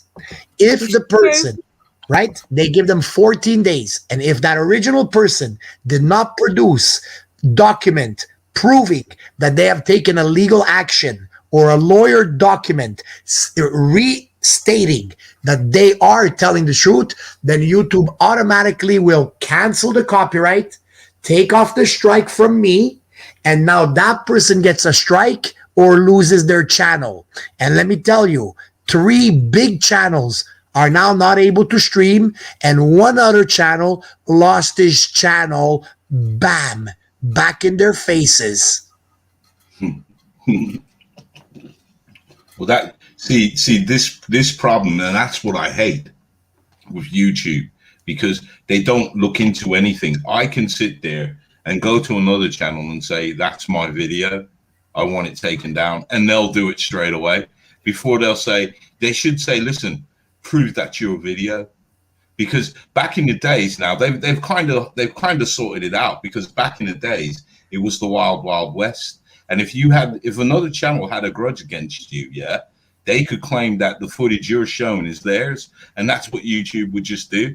And the process is there to appeal it, but it's hard, it's long-winded. And the music one's even worse, because when you get a copyright claim for music, and you have to write to the individual. And I've had to do this several times, and you get nowhere, because what it is it's little tards in China that are claiming music that is copyright free. And I've even sent an email to YouTube to show them, this is the guy who created it. This is the guy who says it's copyright free. So why is another person claiming it's their song? And they're saying that you have to get in touch with that person. Yeah. And he's like, well, this is the guy who's saying it's his music. He's not going to answer. He's not going to say nothing. So it's absolutely ridiculous. It is ridiculous. At the same time, and again, let's not take YouTube side because they are demon tube, really. I mean, it is a way where they trapped all the people that want to be awake, that are like not sheeple, sort of, all into one spot. And you think that, oh my God, it's the whole world, but it's really not. It's just a very small percentage. But at the same time, I mean, YouTube, think of the millions and millions and millions of channels. There is no way that you can staff a company to be able to deal with all the channels, all the copyrights, whatever. So they got to do it by algorithms. Yeah, but when you get in touch with YouTube and you tell them they've got it wrong, they don't want to hear you. There's no, you know, like, do you guys get the monthly letters from YouTube? Nope. The monthly emails? Nope. Okay, I get the monthly emails from YouTube, and they always ask you, is there anything that we could do to better the service? And I always say, you need to be more accountable for what's going on. There needs to be more clarity in YouTube. And you always say that you're here to help us as creators, but why is there no one that we can ever speak to? Because when you do speak to somebody on YouTube, it's through the YouTube chat. And those guys, they just give you generic answers. I even have to ask a real person. Well, that's what I have to ask him. I ask him halfway through the chat, are you a person? And they go, yes, I am. Well, me personally, I have never been able to reach anyone, not even their AI at all. There's no number, no nothing, whatever. But there is something I did like from Free Speech Warrior. I really like that girl, by the way, Penny. And I never met her yet. But she wrote guilty. Person. Really, eh? She wrote guilty until proven innocent. Well, think about it, people. It is the criminal justice system. She is absolutely right. It is justice for the criminals, not for us. That's the way the beast system is set up. You are guilty until proven innocent. Same way when they arrest you. I mean, they might suspect you of a crime, but when they arrest you and bring you to prison, they are initially telling you you're guilty, and now it's up to you to prove you're not. And that is inverted. Exactly what Free Speech Warrior just said. Well, you see, now I'm going to say something that will go against this narrative, because I did study law, and well, I need to go and do something for 5 minutes. You'll be okay. Okay. Oh yes, you're right, Tom. You look after him for me. Yes, I will. I walked away from that, and I always thought to myself that I think exactly what you said is exactly how it should be. That if you are caught up for a crime, then it's the onus on you to prove you're innocent, not the courts and the police to prove your guilt. Do you get what I'm saying? I do get it, Mr. Underbelly. But at the same time, when you're in a system like that, brother, if they are crooked, they can accuse you of anything. And now they put it on you to prove yourself innocent. It should be the other way around. You are supposed to be considered innocent at all times until they can prove you're guilty. It shouldn't be the other way around. See, this is the problem, though, because with law, if you have an understanding of law, there are many little loopholes and many things you can get around with. And there are many people that are guilty that because of these laws and because of how they can hide themselves, they get away with absolutely and literally murder. Which is exactly what I just said. It is the criminal justice system. Exactly. There's justice for criminals. If you've got the money, if you have the money and you've got the know-how, you can beat that system and never go to jail for all kinds of crimes. Little people like us, when they start doing the whole thing where they arrest you and now you got to hire a lawyer, you got to spend money. Because, you know, a lot of times you're going to be accused of a crime and now you got to spend thousands of dollars to prove you're innocent. They don't give you back that money. See, in England, see, I suppose that, but yeah, it's the same in America because you do have the right to legal aid and they will provide you free legal aid. It's probably not the best legal aid, but it's always good to get the legal aid. because that there helps yourself, because a lot of people, it's just words that you say that will trap you up.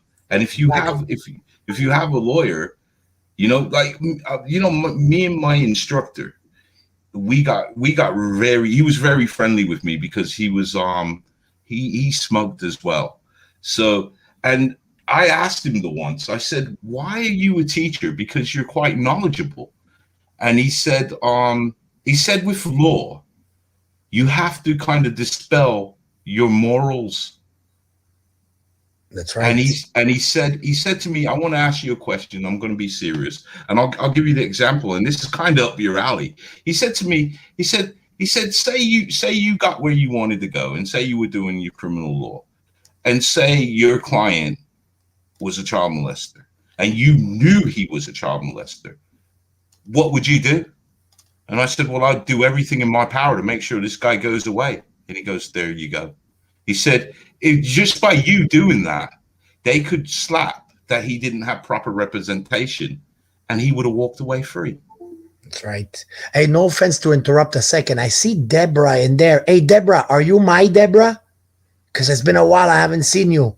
So if it is my Deborah, how you doing, sweetie? But you're right, Mr. Underbelly. But that's the thing. It's just too bad that we can't take care of these disgusting people on our own. You know, that's a terrible thing, man, because they get away with these crimes. You know what? The neighborhood I lived in, trust me. That's why it's always important. That's why I'm always one of these that when you say certain names to people, there was 2 names you said in my neighborhood that got a person, if not hurt, they went missing. And I'm not meaning they went missing because somebody took them. That could have happened, but they leave the neighborhood because it would be very uncomfortable. Imagine you walk out your door and people are going to hurt you. Absolutely. You get what I'm saying? So Absolutely. This is why it was always important that proof was there, because people were getting hurt left, right, and center because somebody was upset with somebody and used certain names. And that's the danger of a place like YouTube. Like, for example, I have a couple of good friends, and I'm going to name them. I don't care. Bolt Gun, he's a Marine. Cone that Penny was mentioning.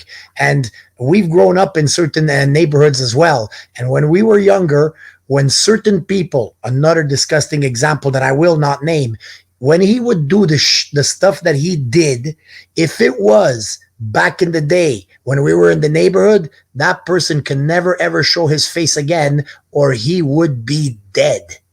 And yet on YouTube, you can pull those type of evil acts and then still go around because people will not remember. Or they just don't know. Or they don't know. Exactly. But that's a terrible thing. I mean, I'll tell you, the police tried to play me once. And what they did with me, they had me in the car. They had me in the back of their car, and they were driving me around the neighborhood. And I was wondering, what the hell is going on here? Where are we going? Because, you know, I don't know. You're probably the same age as me. And I grew up in a time where the police would take you somewhere.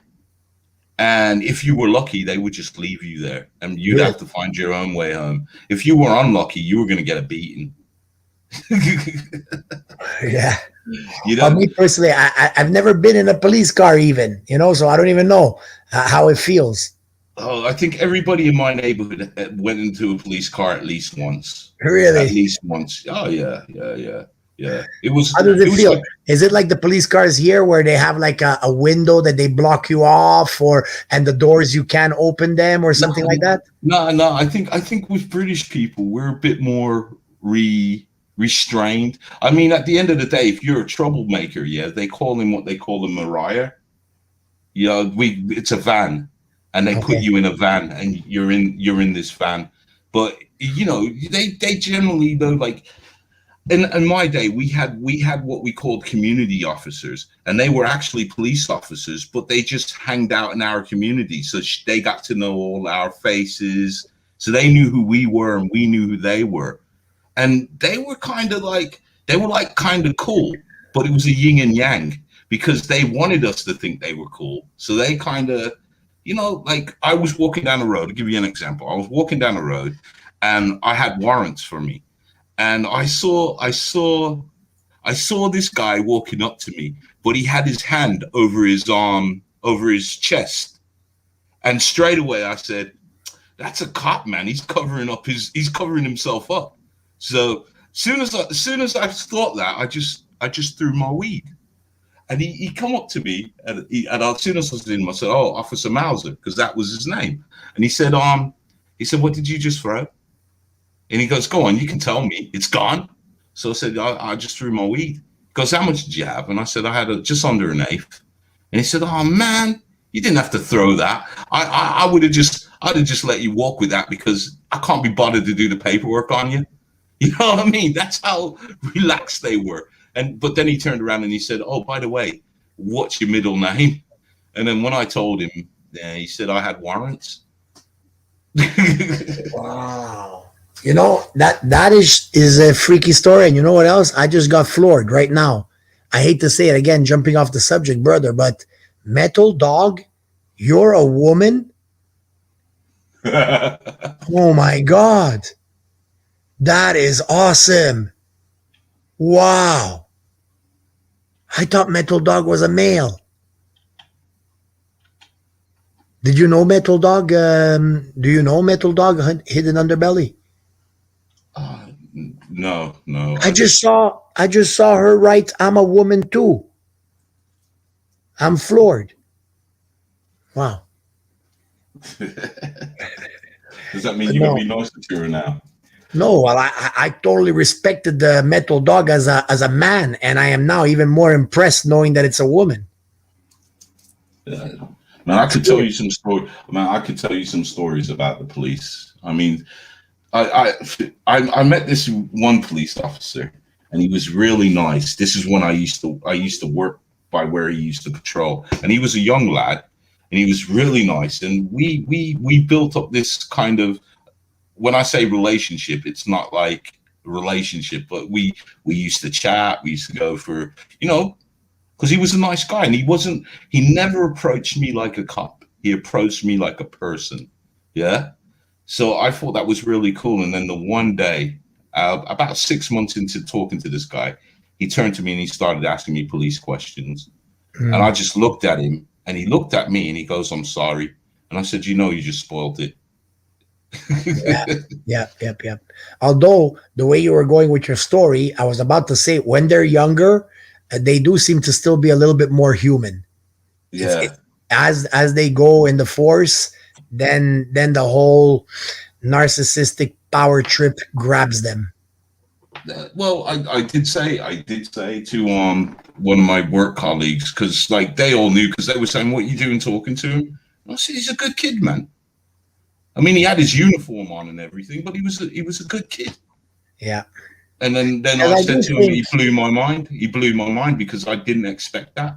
Because I do think, like when we were younger, like when I was younger, I had some thoughts sometimes where I want to be a police officer, and do right and everything like that. When you're young, you go in with the good intentions, but then you get screwed. And it's the same thing like with Hollywood. It's the same thing with politics. A lot of people, they go in with good intentions, but then after that, you discover, oh my God, it's the exact opposite, and you got to join the club or you don't. Oh yeah, no, I do agree. Yeah, I do agree. But that kind of floored me, and that always sticks in my mind because I always wonder what's he done with himself? Where has he gone? Like, did he climb up? Because in his heart, he's good, and there are some good police officers, but they always get overshadowed by the wrong-uns in society. Right. But it's like anything else. Like whatever race, whatever country, because those are all the things to divide. It's the few bad apples that are going to give a bad name to everybody in anything. Exactly. That's always what pops out. I'm not saying, like, in the neighborhood I grew up, man, it was funny because you didn't fear the police. In fact, if you did something wrong, see, there were rules in our neighborhood. And as long as you abide by these rules, you could basically do what you wanted. Yeah. And I don't mean like bad things, but like one of the rules was that we never did anything on our doorstep. We had to go outside the manor and do what we did. Yeah. And if you did do anything on your doorstep, you had to answer to what we called the Godfathers.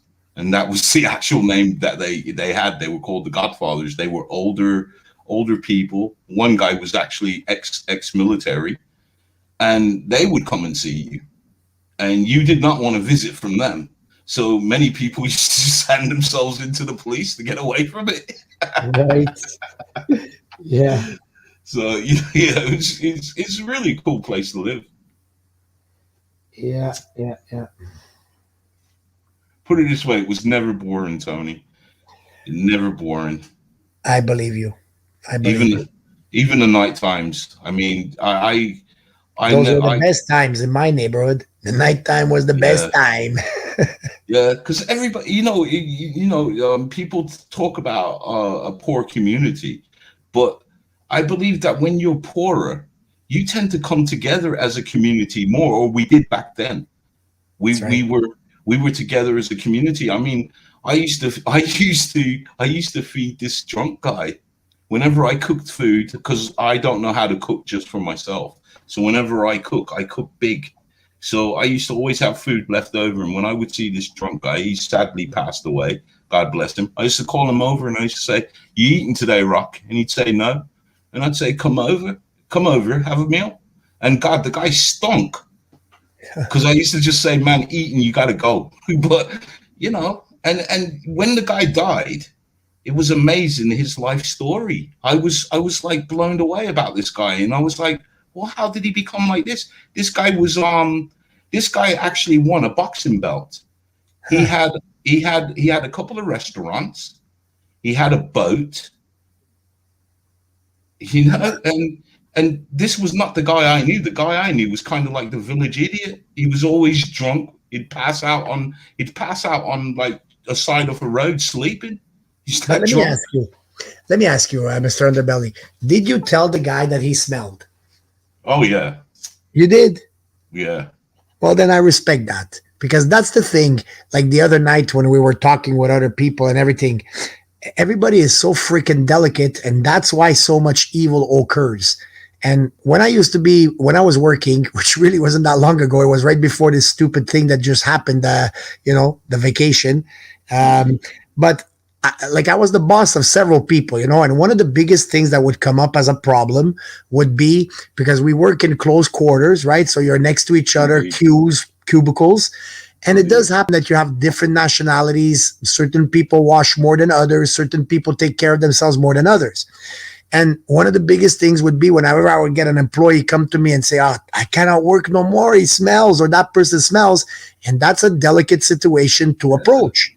But it's a real problem, right? Well, I used to send people home for that. Well, there you go.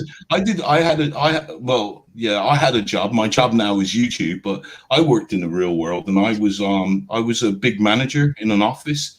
And one guy, I had to send him home. I told him straight. I said, "Mate, it's hot in here, and you're sweating, and all we can smell is alcohol. So go home." Well, you see, if you can come back in an hour. Go home, have a shower, change your clothes. If you can do that in an hour and be back for work, we'll class it as your lunch. And he said, "I can't." So I said, "Just have the day off. Just go." Well, you're not getting paid, but have the day off. Well, there you go. So you chose to go directly straight like that. Me, I had to try and be diplomatic, because I do try to be sensitive with people. And even then, so me, what I would do was I would give them an example. And the example I would always give them, and that's what I hope people can retain, because I do think that this example is gonna last the test of time. And it would be, I would do a big meeting, right, with everybody, and then I would tell them, listen, say we're going through the day, and it's the morning. We all know we have bad breath every once in a while. If you're a smoker, if you drink coffee, whatever, you're gonna have bad breath at one point or another. So here I am, I'm telling people, I'm coming there and I'm saying good morning to you. And you smell my bad breath, and it might be super bad, and you're not going to tell me about it. You're going to smell my bad breath. I might be your friend. I might be your sister, your brother, whatever it is. I have bad breath, and you're going to hide it, not tell me about it. Next thing you know, we part ways. You're going to start telling the story of how bad the breath is. I'm going to go out and start giving my bad breath to other people, what kind of a friend are you if you don't tell me I have bad? You might feel uncomfortable telling me, but if you are able to tell me right away, hey, you got bad breath, grab a gum, you're doing me a favor. You're helping me. Or you could simply just see it's long-winded. That's what I mean.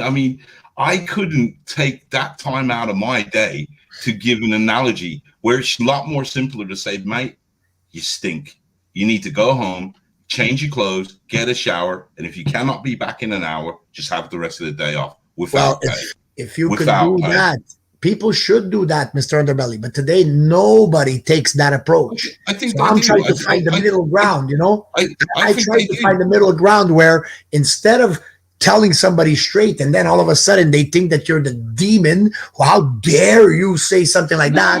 I try to go by analogies, you know? You see, isn't that your own concept? Because many people would say, you know what, I'm thankful you said that because when people smell, they have been in their own smell for that long that they can't even smell it. It's like when I'm in my house and I'm smoking weed.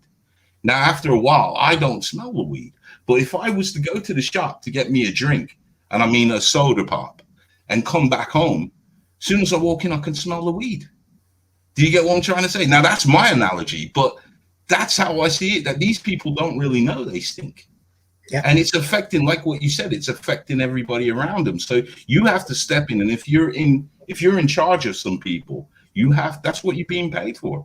I mean, I've sent people home because they're sick, and I've said, well, you know, and this is what I told them. I told them straight. I said, we pay you to be 100%. If you're coming into work and you can only do 60% of the work, would you like me to pay you 60% of your wage? And they say no. So I said, look, go home and come back when you're better, because what you're doing is you're infecting everybody else with your illness. Well, listen, and they would. It is the right thing to do, brother, but today nobody does that, unfortunately. I still do it. I still do it. I'm straight with people. I think why beat around the bush? Because, you know, sometimes when you give analogies, people don't understand what you're trying to say. And some people might say, oh, he's talking about somebody with bad breath. That ain't me. But that's what you are talking to them. So if you just pull them aside, you don't have to chastise them in public. You can just pull them aside, have a little one-to-one. Like my trick was come outside, let's have a cigarette. Yep, that is correct, though. That was one of the major rules that you always got to follow. You praise people in public, but you berate them in private. Well, I don't call it berate because I've never berate. Obviously, it's not the right word there, but because we used to have to have management meeting, and they basically, after the fourth time I went to a management meeting, they told me, look, mate, please don't come to these ever again. Because I used to cost the managers. Because they would sit there, and this is what I hated. They would sit there and blame their team for everything that went wrong.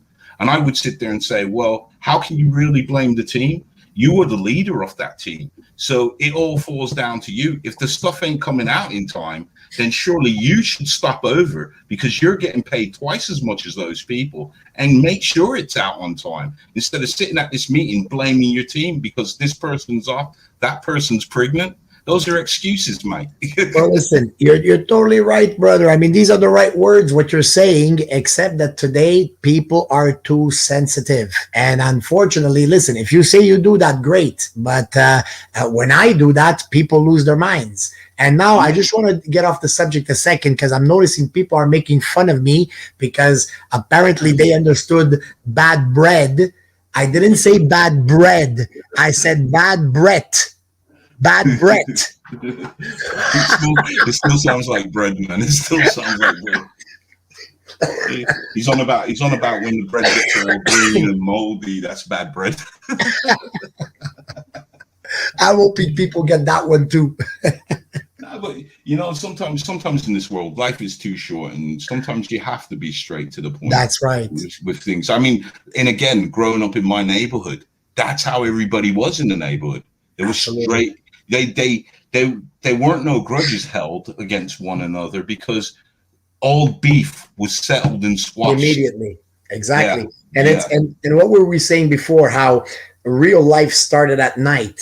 And what is if you really think about it logically, in the daytime, you got all the fakers. everybody's out, right? All the fakers, all the people doing their day, liars, deceivers, whatever. At nighttime, that's when the truth comes out. You know, when you hang out with your buddies at midnight in the park and somebody does something stupid, you give them a slap across the head. What the heck are you doing there, man? Well, don't do that again. That type of stuff. You know what I mean? But why? Because most people are in. Most of the fakers are inside. Most of the sheeple are inside. And only the truth stays out at night.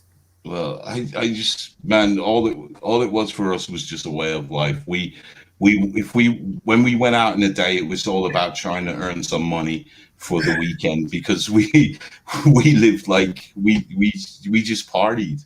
We partied That's all right. weekend. And just for free speech warrior, absolutely, sweetie. I'm trying free speech warrior because I'm trying to do like Penny, the double sarcasm. So here, just to explain it for others who didn't catch it. So the joke was bread, right? Which would be the wrong thing for breath. So I came back with, why are you saying I said bread when I said Brett, which is also wrong. It's not Brett. Because a lot of times people tell me that I don't pronounce my H's, right? So I did a kind of a double sarcasm type of thing. I still got it wrong. It's not bread. It's not Brett. It's apparently breath. I'm stupid that way. And I spell stupid with 2 O's.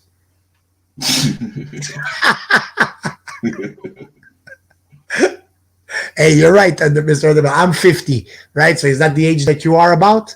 Yeah, I'm pretty close to that. So yeah. So you know, what kind of an answer is that, Mr. Underbelly? I'm pretty close to that. If you're gonna tell me that, tell me, are you under, over? Give me some clues.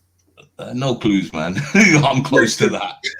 That's your clue. That's your clue. But yeah, you know. So you're right, so, man. There's no time to fool around, man. You got to tell people straight, man, if they're honest or if they're dishonest or if they're evil or disgusting or if they're good people. You got to start parting the ways, because that is one of the things. I think it comes from Revelation 5 or 6. You're going to be sitting on the fence. There's no freaking time to sit on the fence no more. You got to choose a side. Are you going to the good or the bad side? Because I had actually somebody, just to finish there, I had actually somebody who was like basically into the whole spiritual source type of crap stuff like this. And they're going, oh, listen, me, I'm going to do blah, blah, blah, blah. And when the time comes, that's when I'm going to choose. Well, I'm very sorry to tell you, when that time comes, your judgment day, it's too late to choose. The choice has been made for you. That's right. You better make your choice before Judgment Day, because it's going to be too late at that time. see, me personally, I tend not to judge people because it says in the good book, judge, let no one unless ye be judged. That's right. Kind of like, so I really don't judge person whether they're good and bad. Only if I can personally know them, because many people, and I use something, I like to call it my spirit. And if my spirit doesn't take to that person, then I say there's a reason why, and I stay away from that person. All right. Well, Mr. Underbelly, here, let me disprove that once and for all, because that is the biggest tool that evil people will use. I did a video on this because some people are being led to believe that you are not to judge. And that is total ridiculousness. And I'll give you, let me just finish. What if you're wrong? Well, here it is. I'm going to give you the proof because I did a video on this. Take what you just said. The Bible says, judge not lest ye be judged. Well, let me tell people something about the Bible. In the Bible, there are over 25 incidences where God orders us to be judging, righteous judgment. Let me explain. In the Bible, it specifically says you have no right. For example, that saying that you said, judge not lest ye be judged. What that basically means is before you make a judgment of someone, make sure that righteous. Exactly. However, it doesn't mean, because a lot of people are going to try and tell you that all sins are equal. That is total ridiculousness. If you lie or if you rape a child, that sin is not equal. That is total ridiculousness. Now, The way it works is this, and it is in the Bible. And there's I cannot quote it to you word for word, but I did a video on it. It says specifically, before you judge, you must take the plank out of thine own eye before you can then speak about the plank in your brother's eye. In other words, what it basically says in the Bible says, you are ordered. It is your duty as a lover of God and Jesus Christ to judge and tell others what they're doing wrong, as long as you have not committed the same sin. In other words, I have lied in the past. As people know, it's 3.5 years when I was supposed to go and God sent me back. Now I have brand new eyes. Before that, I lied. So I can never go up to somebody and say, hey, I am judging you because you are a liar. I cannot do that righteously because I have lied in the past. I have never stolen in my life, ever. Nothing. I have never stolen anything from anybody, which now clears me, according to God, that if I catch somebody stealing, I do not have that plank in mine own eye. So I have every right to judge them. I have never touched a child inappropriately and never crossed my mind, which means that I have every right that if I come across a P or somebody who molests children, God orders me to judge that person. That is what that means. People twist it. The devil twists it. But the scriptures are specific, because if you do not righteously judge your brother, then the whole Bible does not make sense. Do you understand what I'm trying to say, brother? I know what you're saying. But it's to me, I can only judge a person if I sit in front of them. I can't judge a person over the internet. I can't. I can make. Sure, you can, Mr. Underbelly. If you've got a conviction of somebody who raped a child, you can now judge. I'm not in your world. I'm not in your world. They're all around, brother. They're all around. All these people that keep saying that, Mr. Underbelly, there are over 800,000 children that go missing every single year in the United States alone. For people to close their eyes to this type of behavior, you're going against God. Oh, nobody said they got their eyes closed. I didn't say that. Now I have a 5-year-old child that I protect with my life, So I'm not got my eyes closed, but that child has to have a level of childhood. So I have to protect her, but also let her grow, let her have a childhood. Because I can't sit there and say, you know what, you got to be real careful when you're in the park. All I can do is say, go play. And then what I do, because it's just the way I am, is I scan the area. Wherever I go, I scan. As soon as I walk into a restaurant, I know where the exits are. I know basically everything. Before I even sit down, I know everything. So this is how I operate. That's basically knowledge, right? And that's what I try to tell people as well. Stop denying what's happening, learn it so that you can then maneuver. And that's what you're doing. That's what you're describing there. You're going into a place and you're getting prepared. You know what you have to do in every single situation. If you go into a place all blind and you have no idea what's going on, you're going to get screwed in the end. But then you're right. Then to me, though, that comes into my upbringing, because that just comes into, like, say, the old neighborhood. Because when you walked into, because I don't know how it is now, but in our neighborhood, if I went to a different neighborhood, and I went in uninvited, then certain other people will come at me to say, what the hell are you doing here? And if it got dicey, then you want to know, well, how am I going to get out of this? Or where's the nearest big, back in the days, we used to have glass ashtrays. Just to interrupt for a second, sir. Just to interrupt you, because I love the girl. Free speech warrior. Good night, sweetie. Good night. I just want to make sure she hears. Sorry, I didn't see the chat. Good night. Yeah, so continue, please. But that's all it is, man. That's all it is. I mean, I'm going to ask you a question, because do you have any children? Unfortunately, I never had any children of my own. However, I have been in 3 different relationships where there was children, and technically they did call me dad. Okay. But it never was my seed. Okay. It doesn't matter. It doesn't matter. Did you love them like they were yours? Absolutely. That's all that matters, man. That's all that matters. There are many seeds that can grow a tree, but only a true farmer can nurture it. Yeah. Do you get that analogy? Yes. But you understand. Sometimes the world might be a dark place, but the Father has always provided a little light, a little ray of sunshine, a little glimmer of hope. And that's what humanity has to hold on to, this hope. Well, somebody did tell me, because what I've done over the past year, a lot of people could never have done. And somebody once told me, because I've always wanted a child of my own, and somebody did tell me, which kind of lifted my spirits. And she goes, you know what, Tony, maybe that's why God didn't allow you to have your own children. It's because you needed to do this. And because I could never do it if I had children of my own, because I knew that what I was getting into might be dangerous. Exactly. And that's what she did to pick up my spirit. She goes, well, then that's why you didn't have children, Tony. You were needed to do this. And so that at least makes me feel a bit better.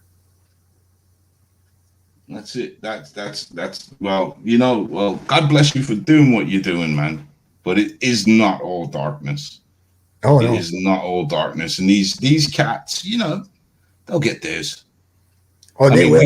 They will. If there's a way that we can make them get theirs while still on this plane, that's important to do, because if you look away, they are going to make more victims. Even if it's to break somebody's heart, to steal their money, to stab them in the back, they're going to get away with more victims. And if you can stop somebody from making another victim, it is a victory. A lot of people keep telling me, oh, what child have you really saved? Well, listen, if I'm making somebody freak out so much that they are not able to go comfortably out and make another child victim, that is a child that I can go at night and sleep and think is not crying out of pain. But see, if you push too hard, you might get somebody that just turns around and says, you know what, I'm going to show Tony what I can really do.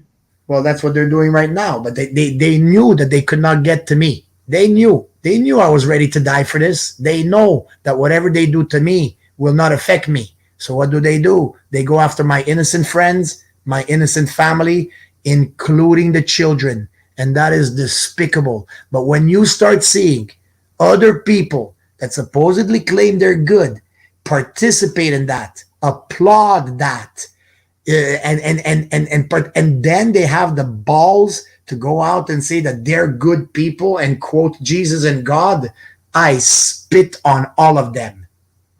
This is why I stick to my UFOs and ghosts. I know it's not for everybody. I get it. That's why I've stopped. That's why I did my last stream. It's not for everybody.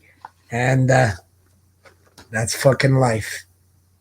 Well, I think like there's a lot of people out there that are doing. I like used to watch these groups. They normally be Facebook groups where they actually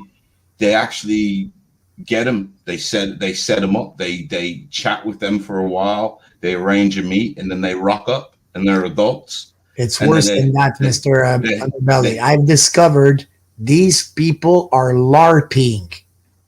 I mean, so many channels are fake people making up scenarios like a Hollywood movie.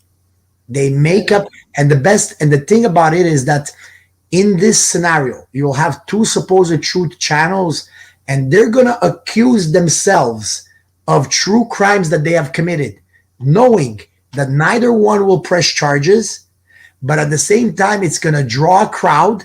They are revealing the truth, but nobody can do nothing or will not do nothing about it.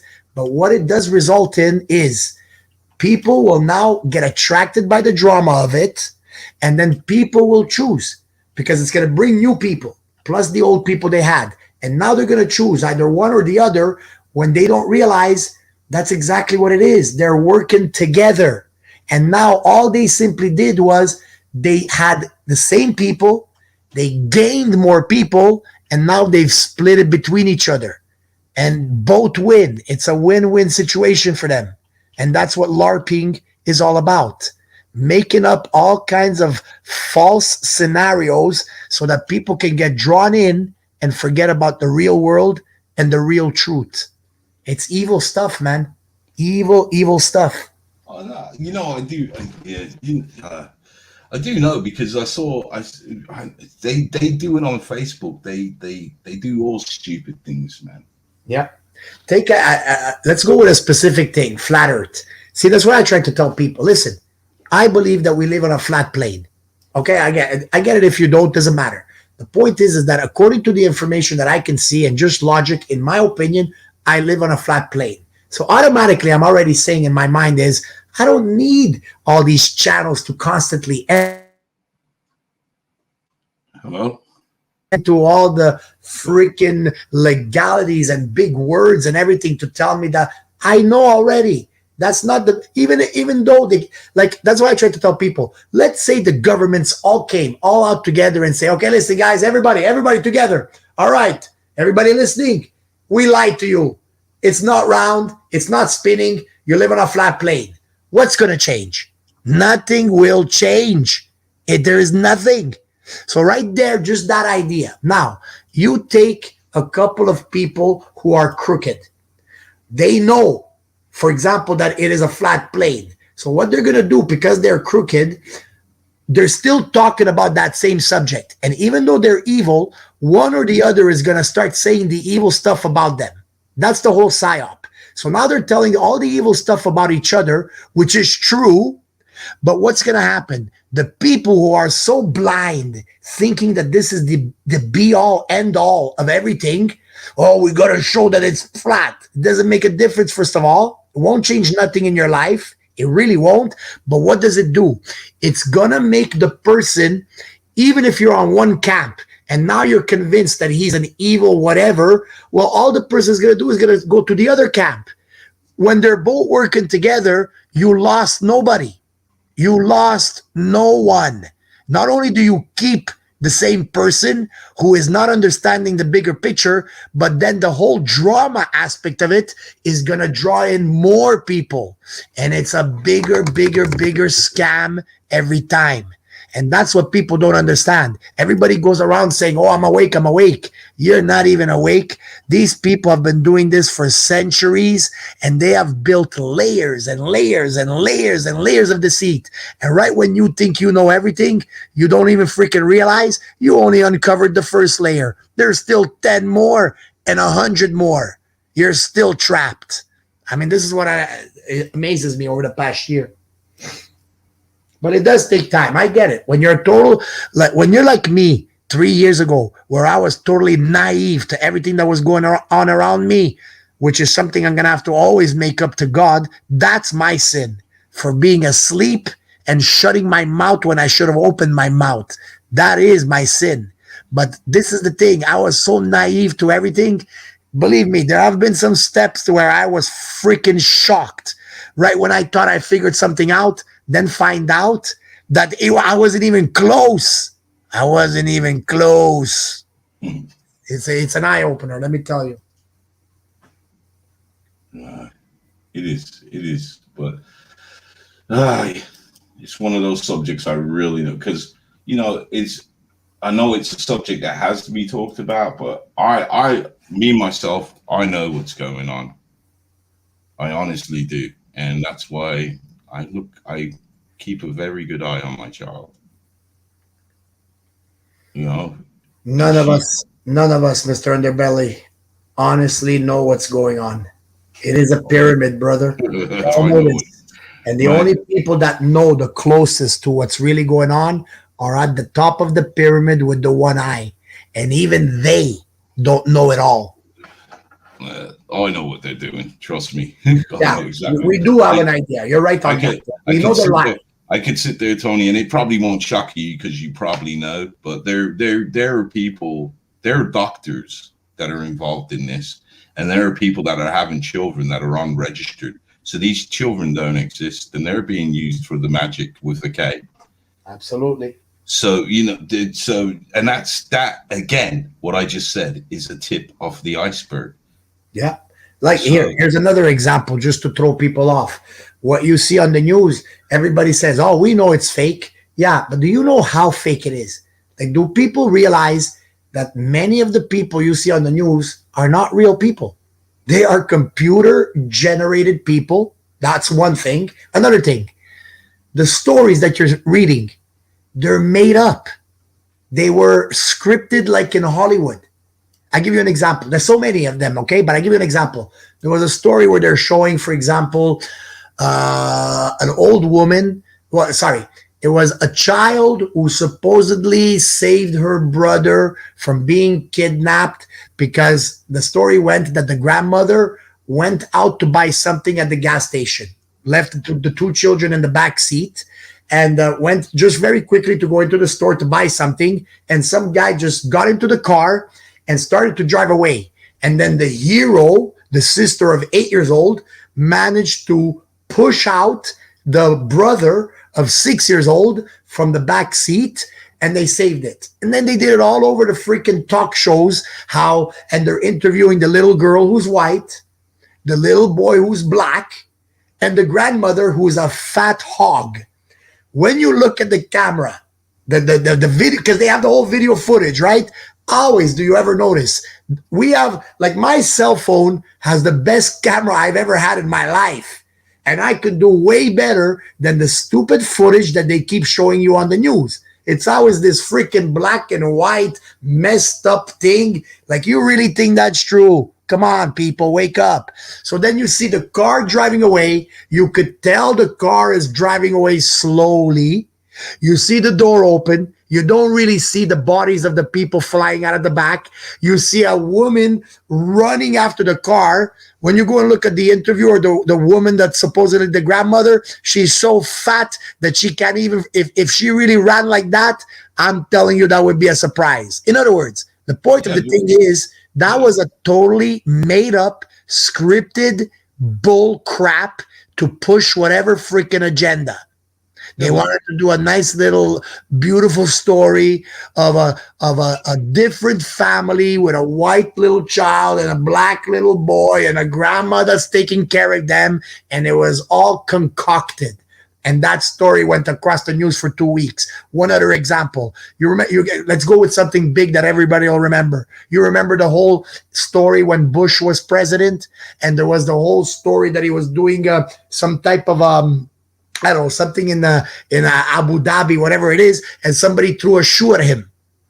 Yeah. Right? Yeah. That thing took the news for 3 months. Newspapers got sold, magazines, all over the news, all kinds of stuff.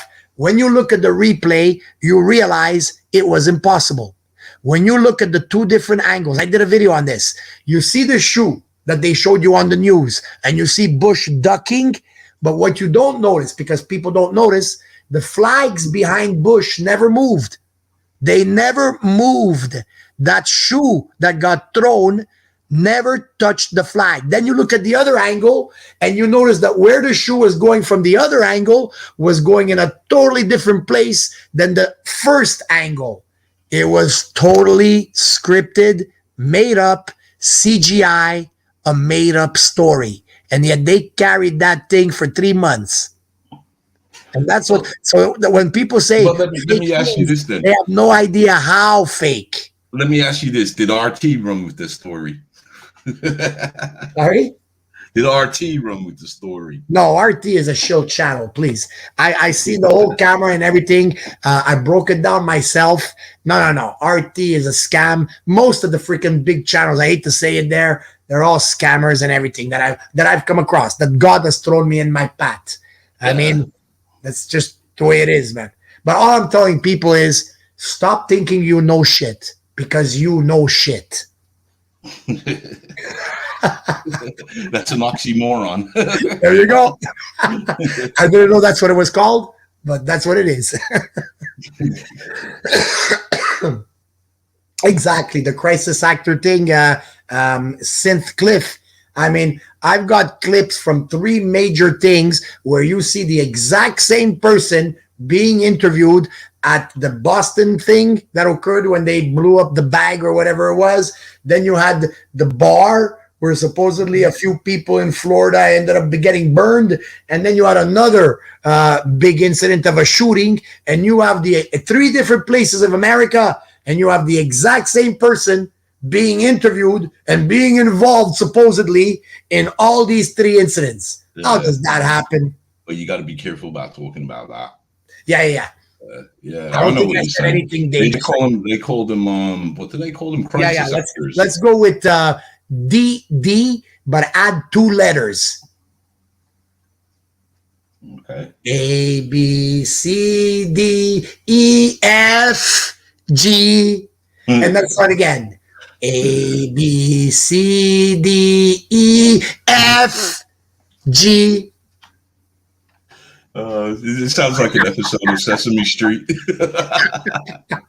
And today's show was sponsored by the letter F. There you go. Hey, F. But that's the Count Dracula guy. He does the numbers. Yeah. The best one I liked on Sesame Street was the Swedish chef. Borsty, borsty, bor. Borsty, borsty, borscht. Bork, bork, bork. Remember him? Yeah. And he would always throw something in the back, and pots and pans falling all over the place. He was a good guy. No, my favorite one was Oscar. Oscar, yes, Oscar was pretty good. I used to like Mr. him. Snuffleupagus. Oh, I hated that. When Really? I think I got a bit old when that came on, but I never liked him. The elephant dude. Nah. Yeah, exactly. He was a bit purple too, and I hate the color purple now, knowing what it means. But anyways, I get what you mean, brother. Oh, poor Prince. I always liked the guys that made their little appearances. You know, like was it Gonzo or you know what the band, and then you have that crazy drummer guy. Yeah, Animal. Animal. Yes, Animal. That's it. Yeah, he was pretty good. That's good. What's happened to Penny? Really, Penny, you're leaving us out to dry, sweetie. Yeah, because it's nearly 2:30, man. I don't want to have a late night like I did last night. I know, man. I Penny goes, okay, come on up for like a couple of minutes. Next thing you know, I'm here for 8 hours. Penny's probably fell asleep, man. So I know she hasn't Poor had girl. no sleep. I know a lot has been happening to her recently, and a lot of it is because of me. So I do feel bad a bit about that. I don't want her to get down because of that. Oh, Tony, I might have to leave you. Hey, no problem, man. Uh, The 420 is hitting hard. No, I'm detoxing. I was up playing poker with Brian. Oh, right. Yes. And then I was up early again. This has been, like I work at least 8 hours a day on the channel, regardless if I find anything. Right. I mean, there's problem, videos, brother. guys. There's videos out there, but what is being put out there is just absolute. I'm ashamed of some of these channels. I put my hand in my face, saying, "Oh God, why are you putting this out there? It's just money, really." Because you can look at these videos and they're fake. There's one doing a circuit. There's one doing a circuit that they're calling a UFO battle, and this is actually what you guys will be looking at. These are actually night skydivers with flares, and this is a known thing. They do this. You can tell by the movement of the objects that these are night skydivers doing this. But it's going to be passed off, and it'll probably go viral. Now, this is just going for a wee, folks. I'll be back in a minute, okay? I was on the phone. Sorry, Tone. Sorry, No Belly. problem. Be back in a minute. I just that's all I want to say, guys. If I'm going to look at a video and I can tell what it is, I'm not going to put it out there because, I think my viewers deserve better, and I'll let the other channels do that crap. Because they won't come and they won't tell you what it is once they find out. Or they've been doing this, they've been playing the game as long as I have. They should know what they're looking at. And I believe that 90% of them do know what they're looking at, but they just want money. That's right. That's right. Hey, while you're still here, Mr. Underbelly, hey, people in the chat, if some of you, can just show me a little bit of trust, that person, Biddy Shotums, he's the one that did three calls to me live on air to try and terrorize and scare me yesterday. If anyone doesn't mind, please ban that piece of crap, Biddy Shotums. I have the proof that he's the one. Get rid of that crap. If you can, if you don't mind, that would be really nice of you. Sorry about that, Mr. Underbelly. Because that's what these people do. Now they have my phone number. They got my phone number, so now they're calling me. See, this is why evil people. Evil people. The only person that's going to call me would be the government saying, dude, you're playing a video we don't want out there. No, so I don't have to worry. And we'll negotiate a fee for me taking it down. That's right.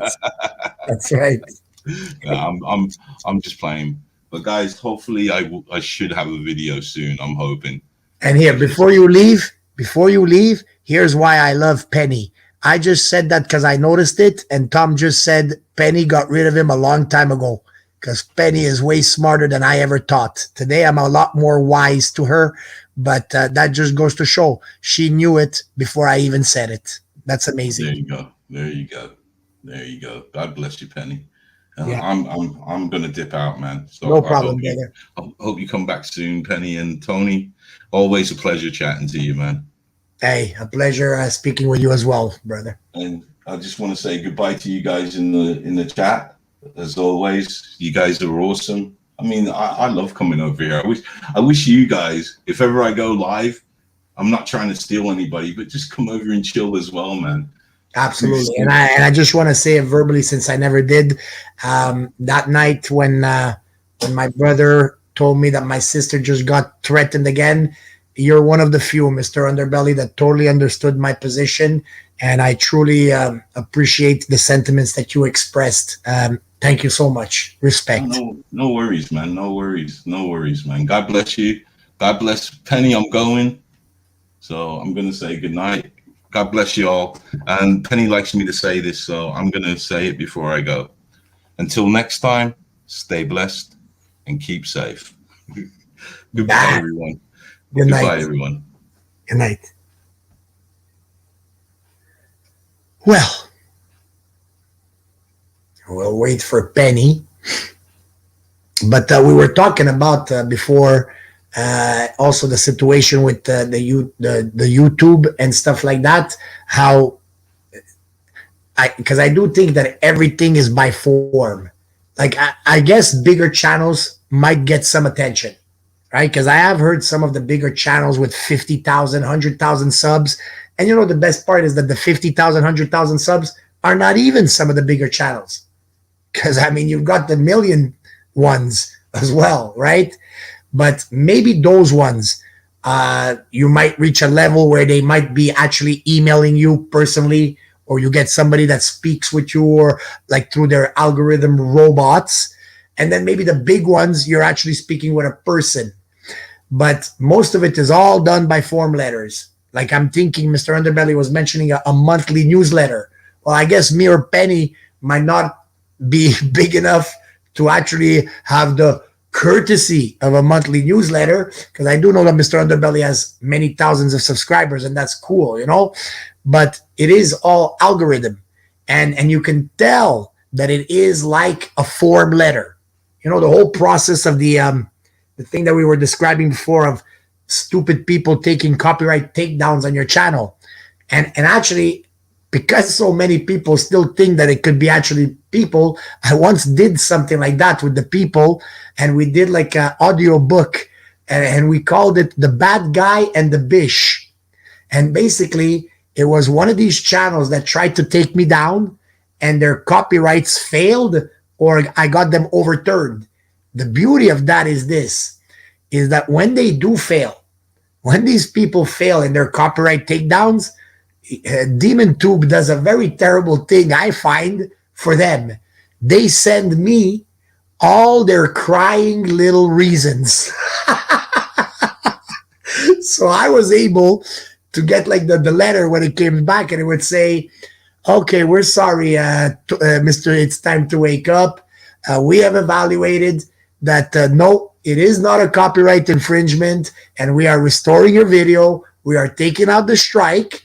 And then they give me the whole process of what the crying bish wrote to try and get me kicked off. And I'm telling you, some of the funniest stuff. I mean, you'd think that an adult who has a big channel is on the radio, has all kinds of an audience, and he's crying. Oh, this person, he spends all day yelling at the computer to my friends. It was one of the funniest things. Oh, you're back, sweetie.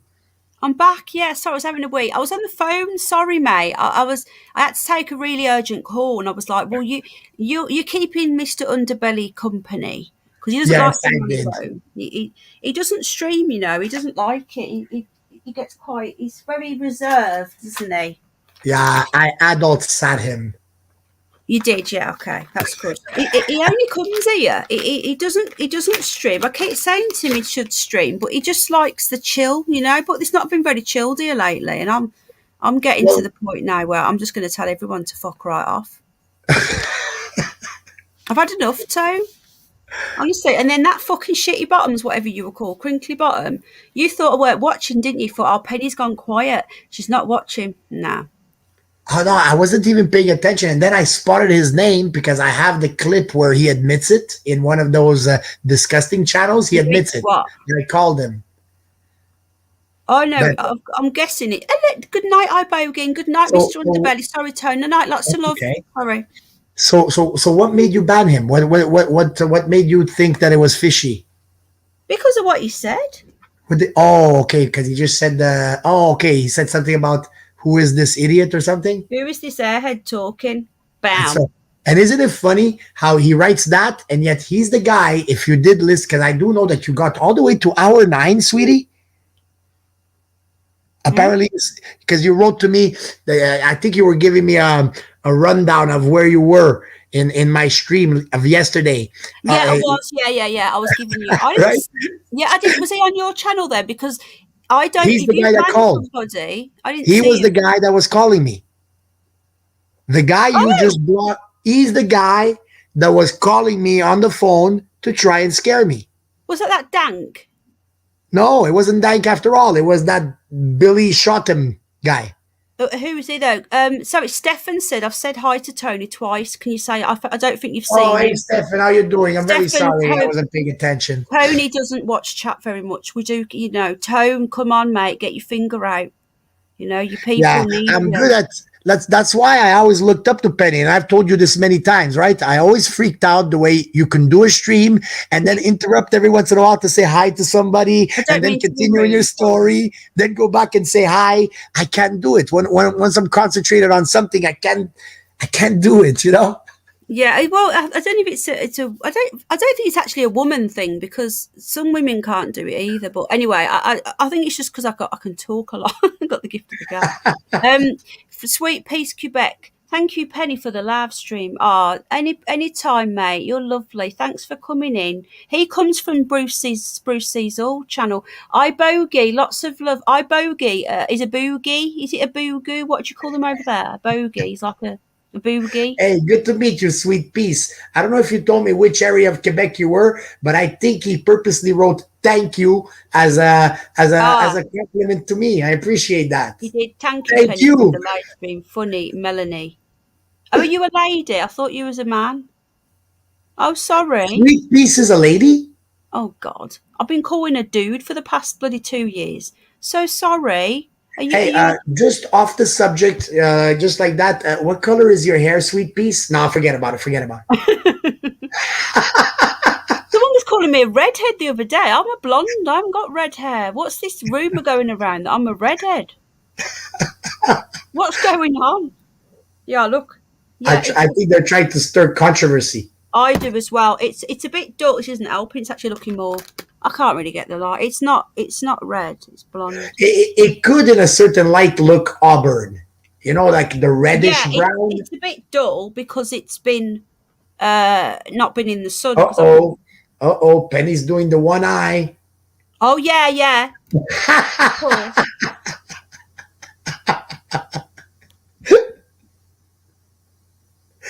Go on then, do a fucking video on me, you fuckers.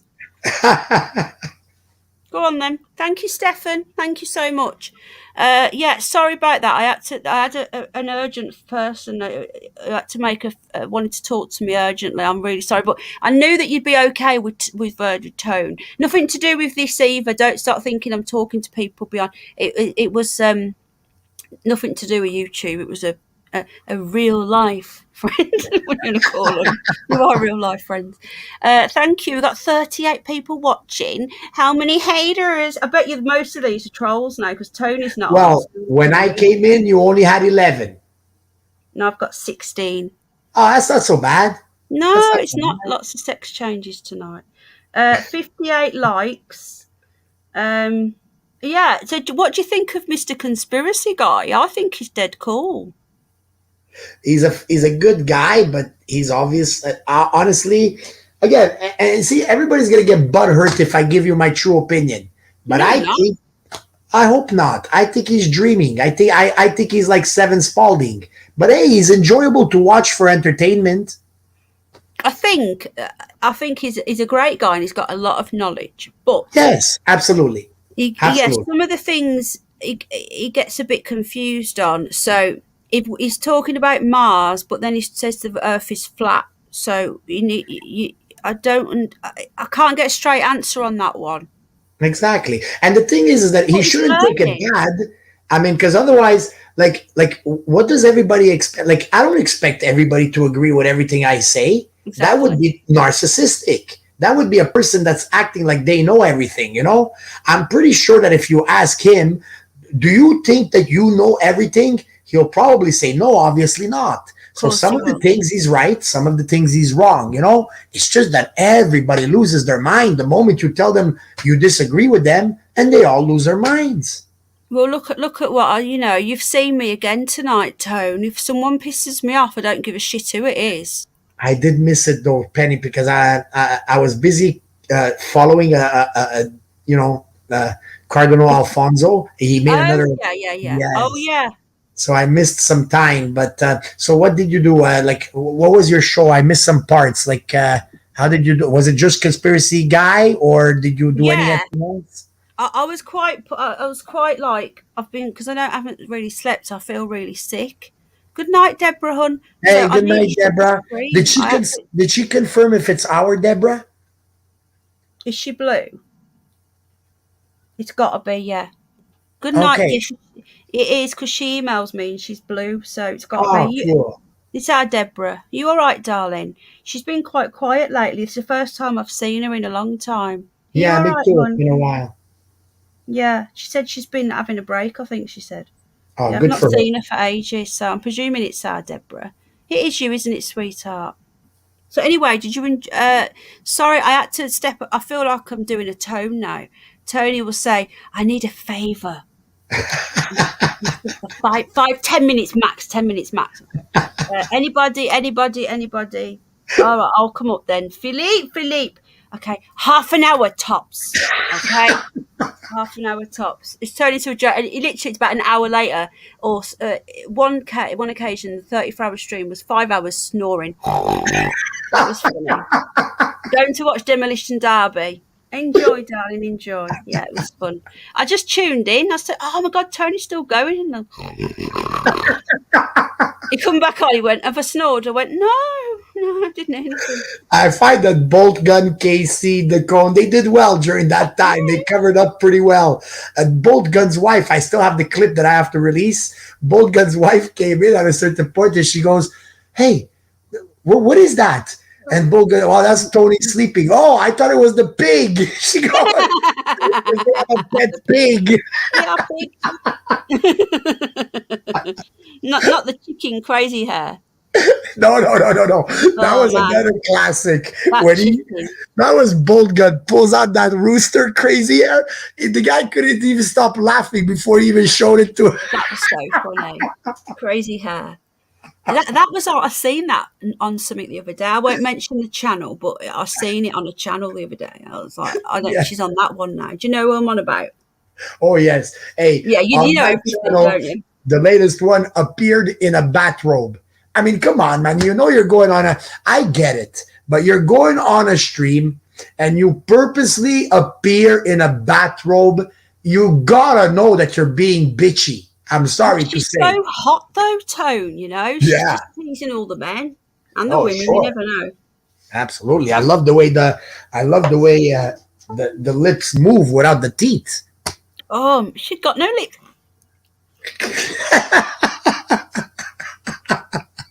We've got to do it with the hair. We've got to do the hair now. We've got to.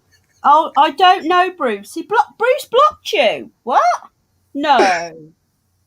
Brucey's all blocked you, sweet piece, Quebec. What are you on about? Really? That's freaky, Penny. Thank God that your hair is not black, because otherwise I'm thinking, you know that movie there where the girl comes out of the well? The Ring.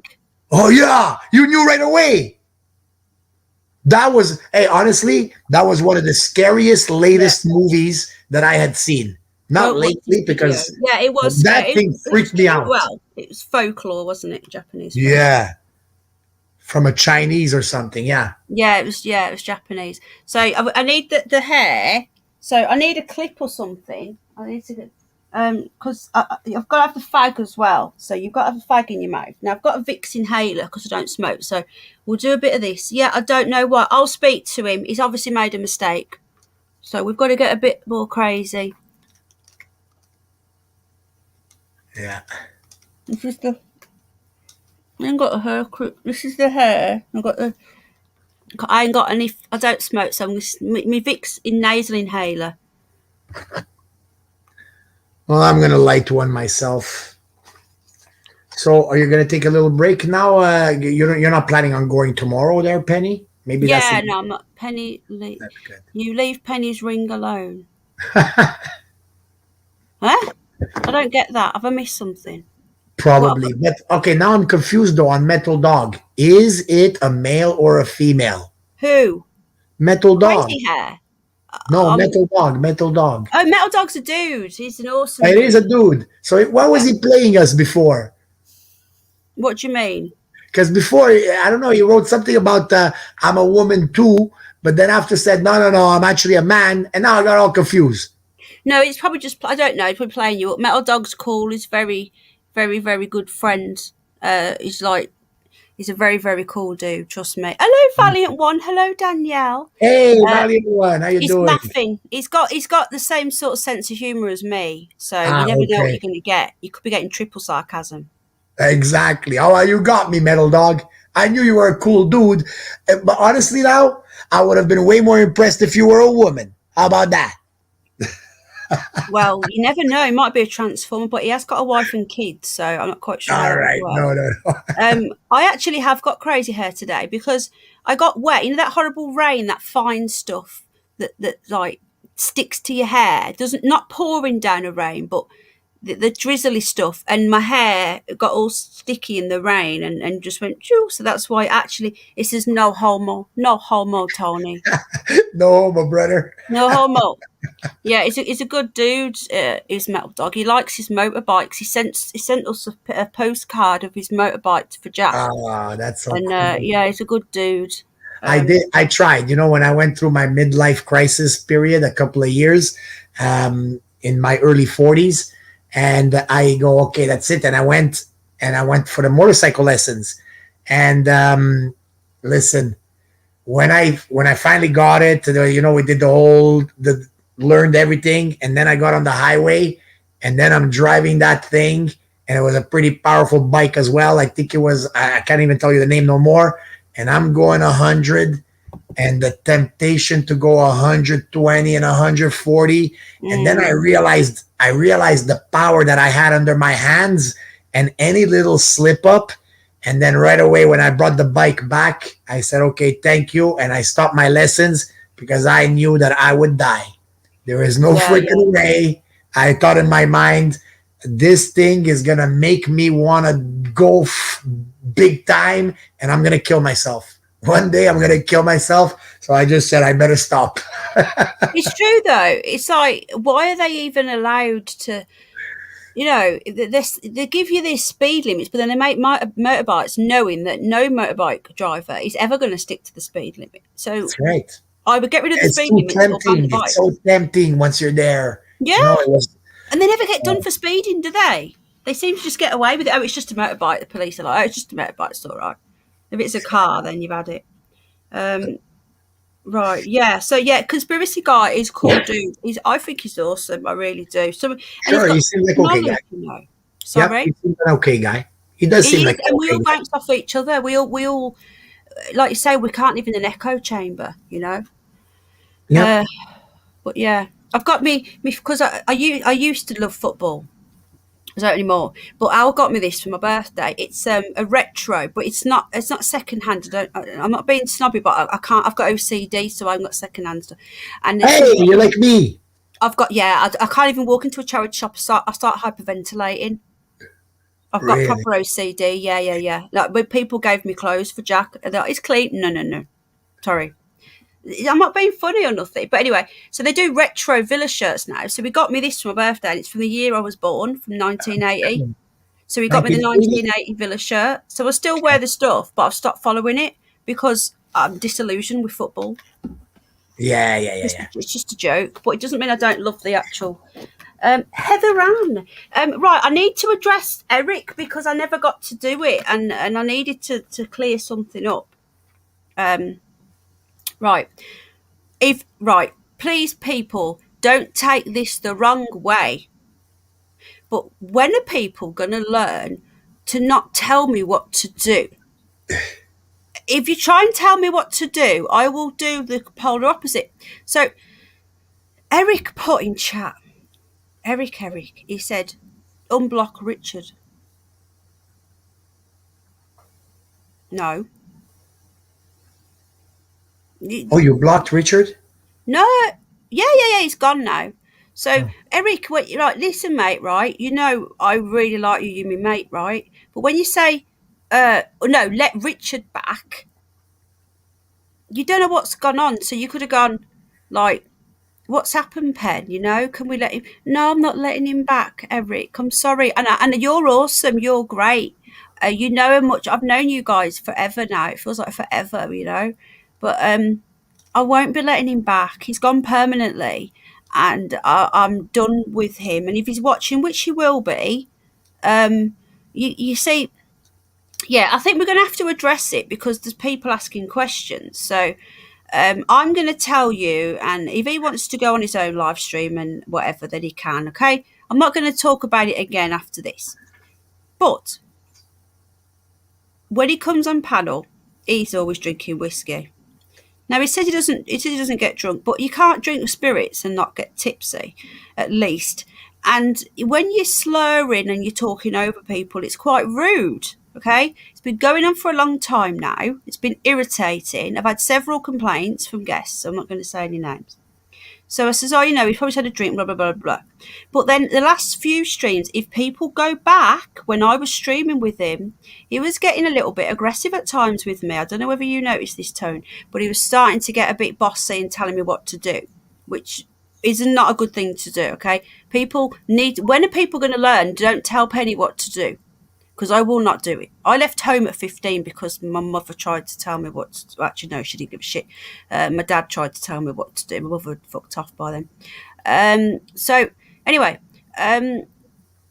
so when he's being quite rude and quite bossy and other little things as well that I won't go into now because I don't want to. And then that night, I noticed that when Tony was on panel, and I don't want Tony to say anything because I don't want you to get yourself involved because you'll be dragged into it, and I don't want you to be dragged into it. So, all right then, just anybody was on panel. If they were getting more of the panel time, I noticed he didn't like it, like an attention thing, like a bit egotistical, you know.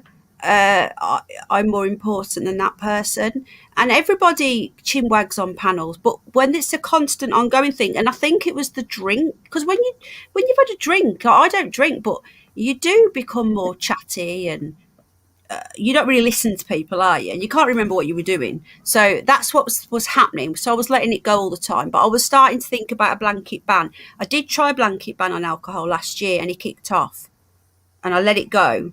Because I did try this before, Tone, last year. He was doing it last year, you know. Oh, really? Yeah, and I says, no alcohol on my panel. And he says, well, I have one every night. That means I can't come on. So I sort of let it go because, I thought, it's old man drinking his whiskey, But anyway, so Well, that was listen. me off. Sorry. So that happened tonight that you banned him? No, last night or whenever it was. That was last night? Yeah, well, it's listen, last night. people, might as well, since, like I said, anyways, let's not talk about me personally. However, yeah, I wouldn't tone because that's how you get sucked into things. Well, I don't mind the sucked in, but things need to be said. So listen, in this day and age, the way the world is, I am very sorry. Like if you're looking at my panel right now and you see truth with a cross, I chose it for a reason, right? Because I believe in God, Jesus Christ. I believe in the truth. That's what it is. If I appeared with an avatar that has one eye in it, knowing the type of world that we live in, you have to start asking questions. Like, I'm sorry, if somebody chooses an avatar, this is just one example. If somebody chooses an avatar and your avatar is a one eye symbolism or a pyramid with one eye in it, I'm very sorry. Knowing if you call yourself a truder and you know that that is the type of sign that they are going to use to try and basically pledge allegiance to the devil, to the elite or whatever, you have to start asking yourself some questions. And it's okay to ask questions of a person who's going to choose that. Maybe it is innocent. That one would be one that's blatant. Some other ones you could say, okay, it could pass or whatever it is. But when you're watching all kinds of magazine covers and you know that they're because when they do magazine covers, that they're posing, they're doing 100 pictures and they're going to choose the best one. When you start seeing 1,000 different stars all appearing, covering their one eye and showing a one eye, you know that there's something there. I mean, nobody can be that ridiculous not to start saying, hey, they're doing that on purpose. And that goes to the same thing as to the thing that bothered me from that guy from day one. And I let it go because he took such offense. But I'm going to say it. And too bad if he gets angry. I'm very sorry, people. Too bad if he gets angry. It's only my opinion. Disclaimer for Penny. However, I let it go the first time. But I did notice where he got rude and disgusting with Penny. I saw the comment he wrote because I was noticing he was starting to get a little bit angrier, and we were discussing a certain subject. And the more we were discussing this subject, the more he was getting angry. All I'm going to say, Richard, in this day and age, change your effing name. Because when you go out and advertise yourself as a diddler, I am very sorry. You cannot start blaming people who are going to say, are you calling yourself Dick Diddler? So whatever the case may be, Richard, I think it's inappropriate. I think it's disgusting. And I think it's a slap in the face of every child in the world. That's all I'll say on that matter. Well, we've had that twice, and I went to his defence both times. But to be fair with you, I thought that was his real name, but he said it isn't. But anyway, but yeah, that's right. If it is his real name, I will excuse it. If that was really his family name, no problem. But if it's a choice that he made, well, I find it disgusting, in my opinion. I'm not saying you got to agree with me. I'm just saying. I didn't know what it was. Yeah, Danielle, but that's fine. They can't function without alcohol. Don't do it on my live stream. Do you know what I mean? But anyway, as I was going to say, I've known Penny years. Yeah, Stefan, you know me. All of yous know me here now. The people that are still here, the after party, these are like the hardcore. And you guys know me well. And you know as well, like Eric said, I understand that I say it like it is. I genuinely do. So I will always say, I don't even go into chats and do it. I'd rather you come up here and talk about it. If I could talk about it in real life with you, I would rather do that. You might get a bitch slap, but I'm joking. Anyway, so that was pissing me off. Okay, that isn't the reason. And then the other night, not last stream, the stream before, Is it possible to seek the truth? Well, yeah, Tony's not a Christian. I'm not a Christian, Doombot. I find that saying that somebody is a Christian or a Catholic or a Protestant or whatever it is, I find that that's a title. Everything is a title. And that's what the powers that be want to do. Every time you call yourself a Canadian, an American, it's a title. It's a way of separating you from your brothers and sisters. Gender, and it not gender. You know, gender, like, I mean, I consider Penny, exactly. I consider Penny a sister, you know, a child of God. I'm a child of God. So is Penny. And we are brother and sister. Just because she lives in England and I live in Canada, I'm not going to be labeled as we're different because she's English and I'm Canadian. Not at all. Those are just titles. It just so happens you were born there. Makes no freaking difference. I'm not a Christian. I was raised Catholic. My parents are Catholic. But again, I wasn't heavy in the church, but I do know God, Jesus Christ, and the Holy Spirit. But I'm not Catholic, and I'm not a Christian. I'm not a Protestant. I never said I was. That's why I laugh at people every time they start going, oh, a Christian shouldn't talk the way he's talking. I have to laugh. Whoever said I was a Christian? But I am a guy, a man who believes in God, Jesus Christ, and the Holy Spirit. And I believe that we have to protect the innocents in the world, children. And I live by do unto others as you would have them do unto you. And that is a very simple rule. If anybody has to live by one rule in life, live by that one. In other words, you treat your fellow man the way you would like to be treated. If somebody comes at you rude immediately, I'm very sorry. Why should I respect that person? He has no, same thing like what Penny was saying before. I mean, you know Penny. You know her judgment. Many of you know her more than I do.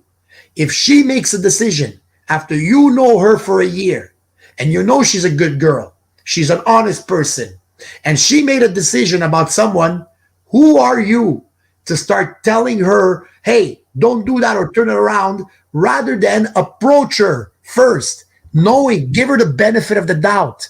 You gotta give the benefit of the doubt. If somebody you know and trust and love makes a move, the least you could do before you start ordering anybody around, hey, why did you do that?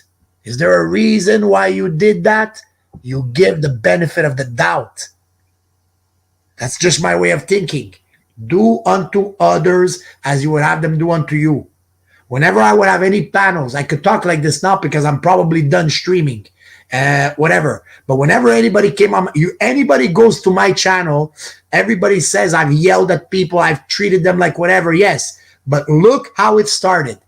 If the person came up and was polite, I was utmost of respect. If a person came up acting like a piece of crap, I'm going to treat them like a piece of crap. I don't care what you believe in. But you don't push your shit on other people, and you treat me the way you want me to treat you. If you come in as a bully, as an animal, I am going to treat you as a bully and an animal. It's that freaking simple. Except the problem is that when they come in all big and tough, they end up finding out that I'm going to crush them. They never saw tough. They never saw big because they're not used to it. When you're a bully, people, sorry to say, I hate that I'm sounding like I'm preaching, but you guys know this. A bully gets away with being a bully because nobody ever stood up to them. And the more that they are able to bully, the more confidence they're going to get and become worse and worse. You need to stop them in their track. I just want to say welcome to third phase of the moon. I didn't know you were subbed to me. It's one of Underbelly's subscribers, Tone. I just want to say thank you for coming in. Oh, yeah. No, you have a really good pack of people. I've met so many good people in this chat, and everybody makes me feel welcome, and that is extremely rare. It's extremely rare, and I truly appreciate it. We all take people as they come, and I wasn't having a go at you at all, Eric. I was trying to say, sweet peas. I was trying to say, mate, is that I totally get you, because to you, he's one of us. So you're like, Penny, you know, let him back because he's one of us. I know exactly what you meant, Eric, and I wasn't being disrespectful to you at all. But I was just saying that when it's no longer one of us, do you know what I mean? Like, so that's why I'm not going to go there. But at the end of the day, yeah, I sign up to bullies as well. I hate bullies. As you probably notice. So basically, so there was that, but then not last night, whenever not last stream, the stream before, a couple of days ago. I'm that lost with all these streams, to be honest. But I remember the stream. It was not last one, the one before, and Tony was up, and we were gonna play Decone, and he was just getting a little bit, you know, and he keeps on saying, "Oh, I was just waiting for some music." No, you were going on and on and on because you've had a drink and you don't remember it. That's what happens. Well, don't drink and go on the internet. This is what Emma does as well. It's just a big mistake. So then it was getting a bit annoying. Like, I'm going to go then. Right, okay, see you then. You know, my phone's dying. Okay, bye. You know, I didn't go. Anyway, getting a bit annoyed. And then because Tony then said he wanted to show his video, which he'd just done, and bearing in mind that thing had just happened with the family as well, and Tony was really upset. Underbelly was we were all fuming. I think Underbelly was more shocked than me because he doesn't know about the first time, where with me, I've already had the shock of that. So yeah, it's a shock again. But I think Mr. Belly has never experienced that before. And he's a father of a 5-year-old. That's why I think it hit him really hard too. Yeah, it hit me. You know, when you first told me, I told Al I was going absolutely spare. Like, I didn't do it on here because I don't want to it's not my business, it's yours, and it's not my place to sit here and go, but I do, I did get really, you know, because I'm a parent of a 7-year-old today. It's Jack's birthday today. Oh, happy birthday. So today was the day? Not till 5 to 11 tonight. Yeah, we're now at 3 o'clock in the morning. So anyway, yeah, I'll speak to you. I'll address that in a minute, Danielle, because that's why I've been letting things go, because of what you've just said right there. You've got a mustache. A robot with a mustache. Anyway, so when we didn't do as we were told, because he was telling me what to do, because he's had a drink, yeah? And I'm not chatting shit because this is all in the public domain. So if everybody wants to go back, they can have a look, because the stream is there. I don't lie. Everything I say to you, you can go and look at the clip, because the clip is there. That was Tony's little moment. Sorry, Tone. I borrowed it just for a moment. You came up with the screenshot. You got the screenshot. I need to get a better send. I got the screenshot. Thank you, Heather Ann. Thank you, Jay from New York. Thank you. Have you got 2 accounts? I've modded both now, but you keep confusing me. Are you definitely the same person, or are you tricking me? Anyway, thank you. Oh, happy birthday, baby bunny. Oh. Anyway, sorry. So what I was going to say is that then when he said he'd gone, he then come into chat and he was making a few comments of, you know, hurry up or whatever. And it was like, I felt quite awkward for Decone, because he was trying to like tune his guitar, and I don't want to pressure the dude. I already pressured him by putting him on the screen on his own. I was like, I took him off the solo because I didn't want to pressure him. Anyway, so let me just, before you guys think I'm a terrible person, let's just so then in chat then, I don't think you were in Metal Dog, because Metal Dog's very defensive over me, but he's also good friends with Rich. And then he put in chat, and this is what I don't like. This is what triggered me, didn't it, Tone? No one tells me what to do. No one fucking swears at me, and no one fucking swears at me, and nobody puts it in capitals. He did 3 things in one that triggered. And he said, stop being so negative, and then in capitals, fucking stop it, to me, right? Exclamation marks. Now, I've got respect for people that are older than me when they have respect for me. But that moment there, he lost all my respect. And I was already getting a bit pissed off. Okay? So and the thing is, Penny, the thing is that it takes something for someone to write normal and then purposely put the capital. I mean, that was purposely done. And I find it was disgusting. fucking rude. I'm swearing because I'm talking about it. He was swearing at me. I'm swearing in frustration. So I would never order anybody to do that. Would you go up to somebody in real life and say, fucking stop it? That's an aggressive act. You wouldn't do that. But why do people think that they can do it on the internet to people behind their little keyboard? And I will call people out. I don't care who you are. And there's your proof. This is somebody. And he never apologized, Penny. That's the thing that I found really disgusting. I mean, somebody could lose it, they're drunk. He still never apologized for it. And I actually saw him when I came in the other day, and he made a snide remark to me yesterday night as saying, oh, I apologize, but whatever. I go, well, yeah, diddler. I at least apologized. I don't think I did it the way he said, but that's fine if I did. But I at least apologize. We're still waiting for your apology. You know what he wrote afterwards, Penny? I have nothing to apologize for. Well, that to me is a total disrespect, disgusting move. Yeah. But you know what it is? Because he thinks, because he's been on here so long and he's friends with everybody, that he can get away with it. Now, if he was new, you wouldn't, well, maybe you would, but I don't think he would speak to people. But then if he had a drink, people get gobby, don't they? You know, there's nothing worse than when you're as sober as a judge and there's other people around you drinking and they don't know that they're drunk because they don't know it, but you do. And in my case, Penny, it's bad for you because you know him so long. In my case, and then I'll continue, please, because you have a more personal relationship with him. But in my case, when has anybody ever heard me say one cross word to that man? Never. And for him to now all of a sudden go call me the most evil person, where did that come from? You know? So, but continue. I'm sorry to interrupt you, sweetie. Right, Jay, have you got both accounts to confuse me now? You've got one called Jay Millisler and one called Jay. Are you both the same person? Just because I think you are, but just to confirm, because I know you've spoke on the phone on Troubled Minds Radio and we're on Discord, so I know who you are. I'm not disputing that, mate. You're great, but I'm just checking that you're not playing me up. You know, because there's not a troll coming or a clone or whatever. Anyway, just confirm. Indeed. Thank you, mate. Good guy. Jay from New York. He's a regular on a mod on an alien UFO radio channel thing. I met him on there. He's a really, really nice guy. Anyway, sorry.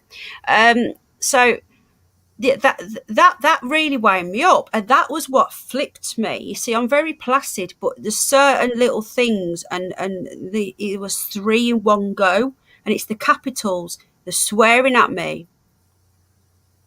It was being, thank you, Metal Dog. That was just one occasion. That was the drink. So Metal Dog has just given an example. Okay, now Metal Dog is his friend. Right, so Metal Dog is being completely neutral here. You know, he's my friend as well. And he was being a bit hard with Penny with her eyesight. He wouldn't shut up, would he? He got a bit heavy with her then.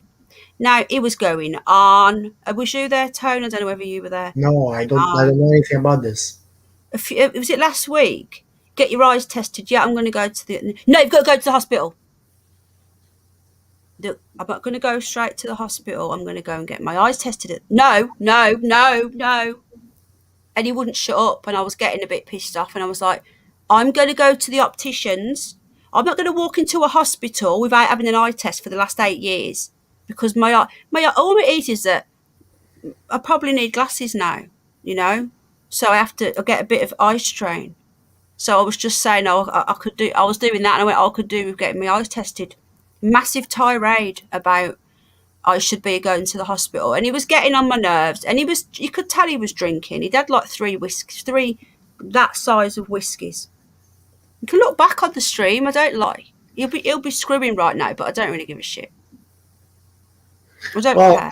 He should have to pay for that. Too bad if he's screaming or whatever. It is disrespect. I mean, it's a total disrespect for a fellow human being, especially one you supposedly consider like a friend. I mean, it's despicable. And this is the thing with humans. We are despicable towards each other, and it's not right. And then after you get responded against, and then all of a sudden you turn it. I did one of the thumbnails I put was, truly evil people are not just satisfied with knowing they're evil, but they're gonna also take it out, and they really want to make their victim suffer and blame the victim as well. And that's terrible. Yeah. That's so cute. Snoopy's not. Just letting you know, his abscess is leaking, so he's not well. So I'm just for the people that say that I'm making all this up and I'm giving it to Tony.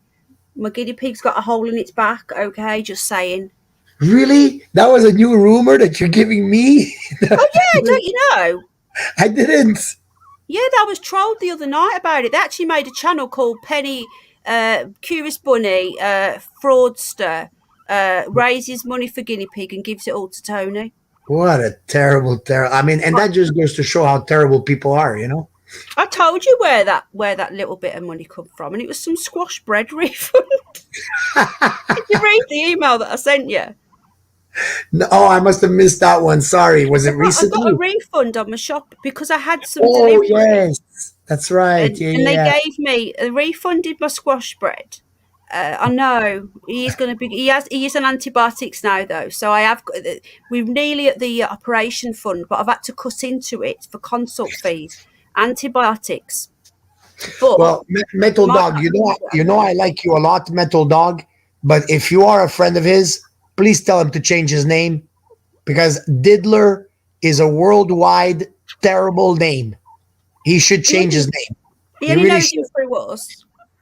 I know. I'm not saying anything about that for him, but to carry the word Diddler, I mean, honestly, it made me uncomfortable every time he came up. I always treated him with respect, but every time I'm looking at Diddler, it really bothered me. I mean, it's not appropriate. I'm sorry. People have said it appropriate. So anyway, and I just want to add, I love you. Do you want cuddles? I just want to add something as well. Hold on, let me just get his little bed. I just want to finish a few things up for him. No. I haven't really finished yet, but hold on. Let me just get his little bed for him. Come on then, in there. Literally going to show Uncle Tony and Uncle Metal Dog and everybody else. Yeah, I've got a blue filter on my phone, but I don't know if I've got it on my laptop. Look at this, folks. Look, he's got his own little dog bed. Oh, that is cool. And it's a guinea pig one. It's actually designed for. He had a little chew of it though. You can see that there. Yeah, the little chew. It's a proper dog, like a guinea pig bed. You know. Yeah, you're known from here, Metal Dog. Metal Dog knows him the same as me. But can I just say a big respect to Metal Dog, because he is just, when he said he was being a bit aggressive about the glasses, you know, you have just spoken out.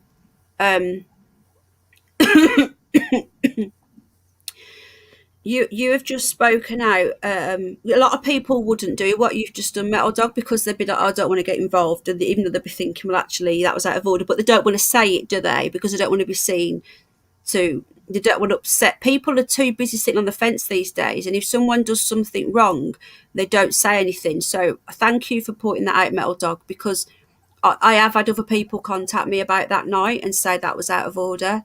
And about the water jug as well. He wouldn't shut up about how amazing his water jug was. And it was just like getting on my nerves. Yeah, we know your water jug's amazing.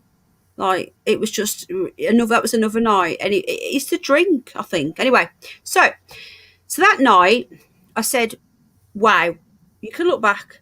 I was like, wow, you don't swear at me. Who the fucking hell do you think you are? Right? I got really angry. Well, not really angry, but annoyed. Okay. So he wouldn't stop. So I timed him out. And I says, right, come back and apologise. Came back. Carried it on. So I blocked him. And then I left it half an hour. I calmed down and I unblocked him again. Okay. So I left him on. I gave him his wrench back and just left it and thought, let him sober up. I thought I was being very, very generous. He hadn't apologised. But I thought, you know, benefit of the doubt, whatever. Then the next day, which was the last stream, which was last night, he didn't speak all night. And then right towards the end, I started getting little messages on WhatsApp and screenshots of Tony. Tony's doing this. Tony's doing that. Tony's some god, is he? Sending me WhatsApps whilst I'm streaming. little snidey little WhatsApps. This is what really pissed me off. Okay, so then I was like, wow, really, you're stalking my channel now? And then he just put all this, Tony's going to destroy you. Haven't we heard this one before, Tone? Your community, because you know what it is. He wants to be the centre of attention, and he's not being the centre of attention. So therefore, without him, the community's over. It isn't a community. We're just all friends. We're all mates. You know, it's not some sort of cult thing. WhatsApp. Gave him a number a couple of months ago to send me some pictures of his fridge for the fridge night, which is a whole new ball game, Tone. I need to go into that one day. Anyway, so are you still there, Tone? Have you fell asleep? No, I'm here. I wasn't aware of any of this. Oh, okay. So anyway, hang on, Snoopy. Still got my wristband on from my theme park, and Snoopy's eating it. You like that, Snoop? Is that nice? Okay. Anyway. So I got getting all this stuff on message, which I weren't going to bring up, but why should I hide it now? Yeah.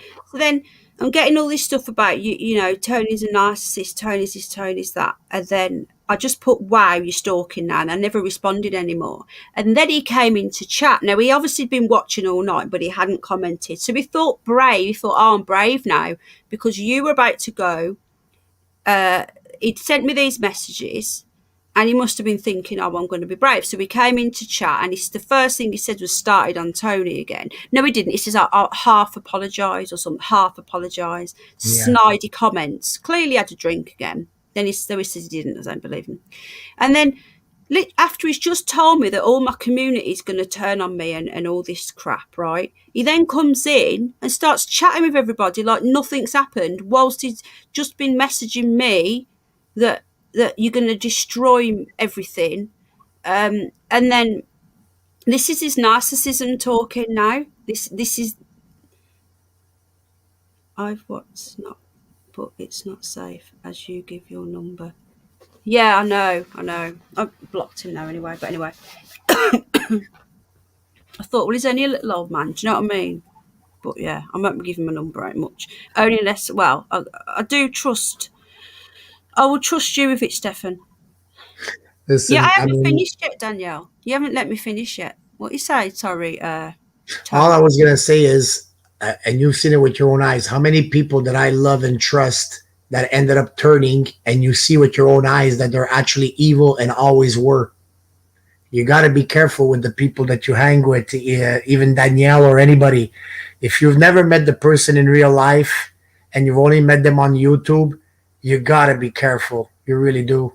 You really don't know people. You know, not you personally. I'm saying we all don't know who we're dealing with sometimes. No, we don't.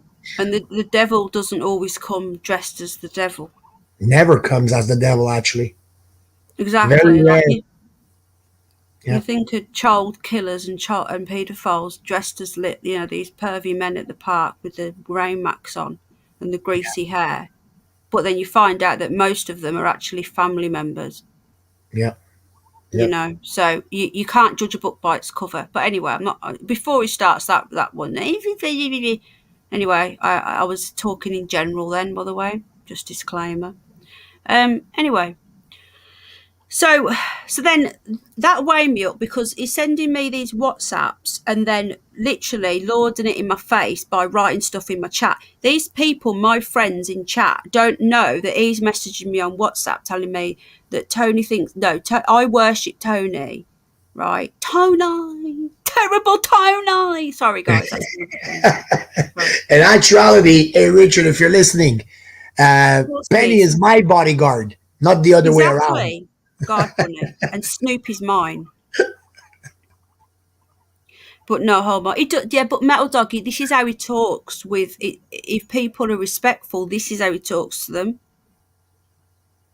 Yeah, Metal Dog, when he talks softer. Well, Metal Dog, this is the best part. This is how I am in real life. The only reason why you hear a lot of yelling is because I am dealing with a lot of demons. And it just so happens that that's their weakness. Their weakness is they do not like to be shown up. and apparently words hurt them. But I mean, in real life, I rarely ever swear. I never yell.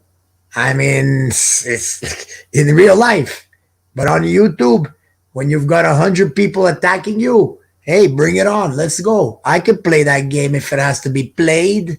The only problem here with them is that when they start playing their little nasty games, they find out that this little quiet, timid guy can play it nastier than them.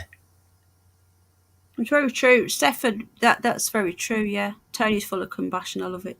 I love Stefan. Stefan's very much like me as well. He says it like it is. So if he sees something, he says it. And sometimes people see them as attacking. I'll say, oh, why is Stefan starting in chat? He's just saying it like he sees it. And people need to do that now, because people don't, and then it makes them bitter because they're holding in all this. You know, you just say it if you've got an issue with them. Say, okay, well, this is a little bit annoying. So, anyway. So and I truly appreciate it, before you continue, Penny, but Metal Dog, Stefan, I really truly appreciate what you guys say. But now imagine this. When you have someone who is truly evil, like they're black in their heart, terrible people, and this and that, do you think that if I talk to them like this, that they'll change or they'll stop doing what they're doing? Chances are no. Sorry, Penny. It's all right. I fall asleep, but wait when I heard the drama. No, there's no drama. We're just explaining it. Really, there's 40 watching, so we know that half of them are bloody haters. Hey, haters! Thanks for the view, motherfuckers. Anyway, where were we? Snoopy, I love you too. Give me a kiss in his little bed. Oh. Yeah, so anyway, that was obviously winding me up. So like, I was trying to end the stream as well, because everybody knew I didn't go to bed. I was up all night. Okay, so yeah, but take your professional head off, Danielle, as a doctor, and just see us as people. Okay, so anyway, so then I'm seeing all these people go, oh, hi Rich, and then like, glad you're back. And then, like, people don't know. They must think, oh, it's all sorted out. But he's just sent me that. So I was like... Anyway, then he started on Tony. And he came in, like... He came in, half apologised. You can go back and look, people. It's there. This is the last stream, whenever it was, last night, whenever. And he was attacking Tony and stuff. So then Tony, when he went, he gave him, 4 back. Which, we need to speak about this, Tone. Yeah. Because you know what I'm going to say privately. Yeah. Because the lane traps for you. Yeah. And I used to fall for them as well. Yeah. Well, I stopped when you said stop earlier, if you saw. Yeah, because I could see what was... It's like a bloody poking a bear, isn't it? It's really... Ugh, yeah. Yes, Metal Dog. Yeah, do you know how difficult it is, though, Metal Dog? Do you know how many battles I have had? It took one... Do you know who taught me that, Tone, how to do what I do? Jason Tomlinson. I know he hangs around with them a lot, but you know, he's one of the best people I've ever met in my life. And you know something? I just want to add, sorry to distract. He contacted me a few weeks ago. I don't think you'll mind me saying this, because I think him is like a brother. He got me through the worst time of that trolling and that stalking. Good night, sweet peace, goodbye. Lots of love. Are you a lady then? I'm so sorry. Yeah, she is. Gang. Good night. Is it? She just never answered if she's a redhead, but it's okay. It's not important. She says, good night. Thank you, Penny, and truth. Truth for the love. Good night, sweetheart. I will speak to Bruce. Don't worry. He did it before with somebody in error as well. So I know Bruce is a good guy. He's one of the best. So anyway, Jason contacted me. I don't think Jason will mind me telling you this, because, and he's seen the Tony and the homeless video that I was named in. Right. Do you remember that? Yeah. Our little movie we were made. We're famous. Yeah. And he says, Penny, we've got a problem, because he knows what I've been through, and he helped me through it. And I went, I've seen it, mate. It's all right. And he went, are you all right? And I went, yeah, honestly, I'm all right. He says, Penny, he said, I don't care what what, I don't care what's gone on. I don't know who's fell out with who. He says, but if I see one person bad-mouthing you, whoever it is, I will give them what for. And he says, I'll always have you back. Because I know he's friends with them all. You see, I was friends with them all as well. And I says, thank you. And I really appreciate it. Jace, if you're watching, you know how much I love you, bro. And I really appreciate that. And he's looking out for me, you know. So, but yeah, respect to him. And I'll be the same. If I see anyone starting on Jason, I will stick up for him. Or at least try and get the truth, you know. I said this to you before, didn't I? I think I said before. If you see Jason, don't start on Jason, please, because he's a really good friend. And Jason is. I don't want to say it publicly, but he's torn. He's torn. Sorry. Oh, you said that he's torn. He will be torn, yeah, because he's got very close ties with certain people in that community. It's hard, Penny. I mean, I get it. It's hard when you loved and trusted somebody for so long to realize that you got tricked. I know it's a hard thing. I get it. I do get it. It's happened to me. It's happened to me too, you know. Sorry, and also I'm always watching out for you. Heather Rann, you're so sweet. I've friends that follow. Yeah, and also I wouldn't expect Jason to not know anything about what's happened. Because let's face it, I haven't actually fell out with anybody. They've all fallen out with me. I'm not making videos on people. I've not banned anybody until they're coming here giving it all that. Because I'm friends with Tony. I let them expose themselves. My conscience is clear. Yeah. So this is what I'm saying, Tone. This is Jason taught me how to do this, and this is why I've learned that not react. But it's more difficult when they're fake accounts, because at least when you know who it is, you can say, right, for example, you don't like Shizzle or Shizzle doesn't like you, whatever. You know who it is. My troll will have 100 different names. Yeah. My troll could be anybody here now if I'm not spoke to them. I could be talking to her right now. I wouldn't know. So how do you report that? How do you stop that when it's just constant like that, like that, like that? You can't. But you just get to know the words, and that big Batty or whatever it was called, that was her. 1,000,000%. Do you know she came and threatened me after that and says, stop talking about me. She's still watching. She reckons she's left me alone. Stop bringing me up, otherwise I'll start again. So she must be watching for me to actually say, leave me alone. Are you talking about your troll or? My stalker, yeah. This was a couple of months ago. Oh, guaranteed. You probably occupy all her thoughts. Like, she hates you so much that she's looking for every possible way to take you down. And that right there is evil. I need to ask you another question, Tone, before I forget. Then I'll get back to Richard. Just something clicked in my head the other day. You know these brothers? Yes. Are they English? UK? No, they're Canadian. It's all right, because there's two brothers who are really nasty, nasty trolls. And I can't remember their name.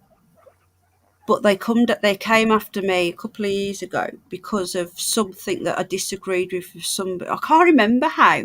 I don't think I even disagreed with somebody. Some girls started making videos on me for no reason. I think my troll had been stalking, and they had got involved, and I didn't know who they were, and they kept coming in here, and I'm sure one of them was called Jeffro. But this girl was Scottish, so I just thought that they were in the UK as well. But you know what? It wouldn't surprise me. And we're in the same gang as my stalker, and I'm starting to connect lots of little dots. Oh, yes. Me too, and it is. But no, they're definitely Canadian because I have their address and everything. Well, I never found out where they were. I just presumed that they were in the UK. I don't know. It might not be. There were two brothers. They're definitely not, because in that case, I think I had to send the cops. So yeah, I know you did. Sicko. You know that Jethro, whatever his name is, he's been here before. This is what's making me, because I'd recognise that name from before I ever even knew you, like a year or two. When he first came in, I was like, I always look at people, and if they're not a regular, I do a quick scan in my brain. Have I seen you before? Anyway, I haven't seen you on my channel. I've seen you anywhere else. You know, you do it really quickly, don't you? And I was scanning, and it was like, I know who they are. That's why I left them, because new people. And then when you said to me it's my stalker, I was like, gone. Well, it could be that he may have passed by once or twice, because whether we like it or not, as you can tell by some of the people that clearly now you can tell are involved with the bigger ones, well, he's one of the favorites of that guy, right? He even said it on my own stream when he came. I love the satyrs, right? Yeah, I love them. They're my boys. He said it right on my stream. Who's he admitted it. Oh, the guy who dresses up as a girl and nail polishes his feet. Oh, that thing. I see. I'd never heard of him till I met you. I'd heard of any of these people. You know, this is what I don't get. I only heard of him last December when one of the people that I thought was a great friend ended up turning on all of us. Not me, and it wasn't even me. That's the best part. This person that begins with a V, and everybody keeps saying that I turned on him. It was actually the people in the chat that noticed that he was that, and then he turned on them and me. A lot of these people that claim I turned on them, it was actually my friends that were the ones that spotted it first. It was them. But then obviously, since I'm the mouth, it looks like I'm the one that turned on them. Like, for example, the last two incidences of people that claim that now I'm being accused of turning on them, the last two incidences for about a week, in both cases, it was friends that were telling me, Tony, something's not right. Tony, something's not right. And in both cases, just like Cindy Crusta, that we can name, Cindy Crusta, it was about a good week and a half. And you saw Penny. I was trying to understand, because I couldn't understand, why is she acting this way all of a sudden? I loved and trusted that woman. And she was being so nasty. And I have the emails. This is the best part. Some of these people think they're getting away with stuff. I have all the emails. They know I'm going to release them eventually. I mean, I'm going to show every email of the terrible stuff that they've said. It's like, but when you're that evil, you don't care. You just don't care. Have you seen that? That's really tickled me. That's what I'm laughing at. What's that? About my troll. She's watching this channel. She must be knackered. She will never get any sleep. Imagine how Tony's trolls feel. They must take shifts. It's just 34-hour stream. Well, Penny, what is their biggest complaint in the past month? They're all losing their minds because of the fact that I don't stop. How could he do this? He's always on. He doesn't stop. He does nothing else. He's got to be on drugs. He's got to be on meth. How could he keep doing 12-hour, 15-hour streams? They're losing their mind because I never let up. And they're not used to that. When they're doing it between themselves. Laughed. Did you right? Yeah. They're expecting like an hour or two. But when they get somebody every day coming at them and exposing them 12, 13, 14 hours, they're all losing their minds. Snoopy's just gone. Really? Funny. Yeah. He's asleep. He was having a dream. He's on his little bed with his little legs out and everything. I have a troll, a real nasty one, because he's poorly. He's become very clingy.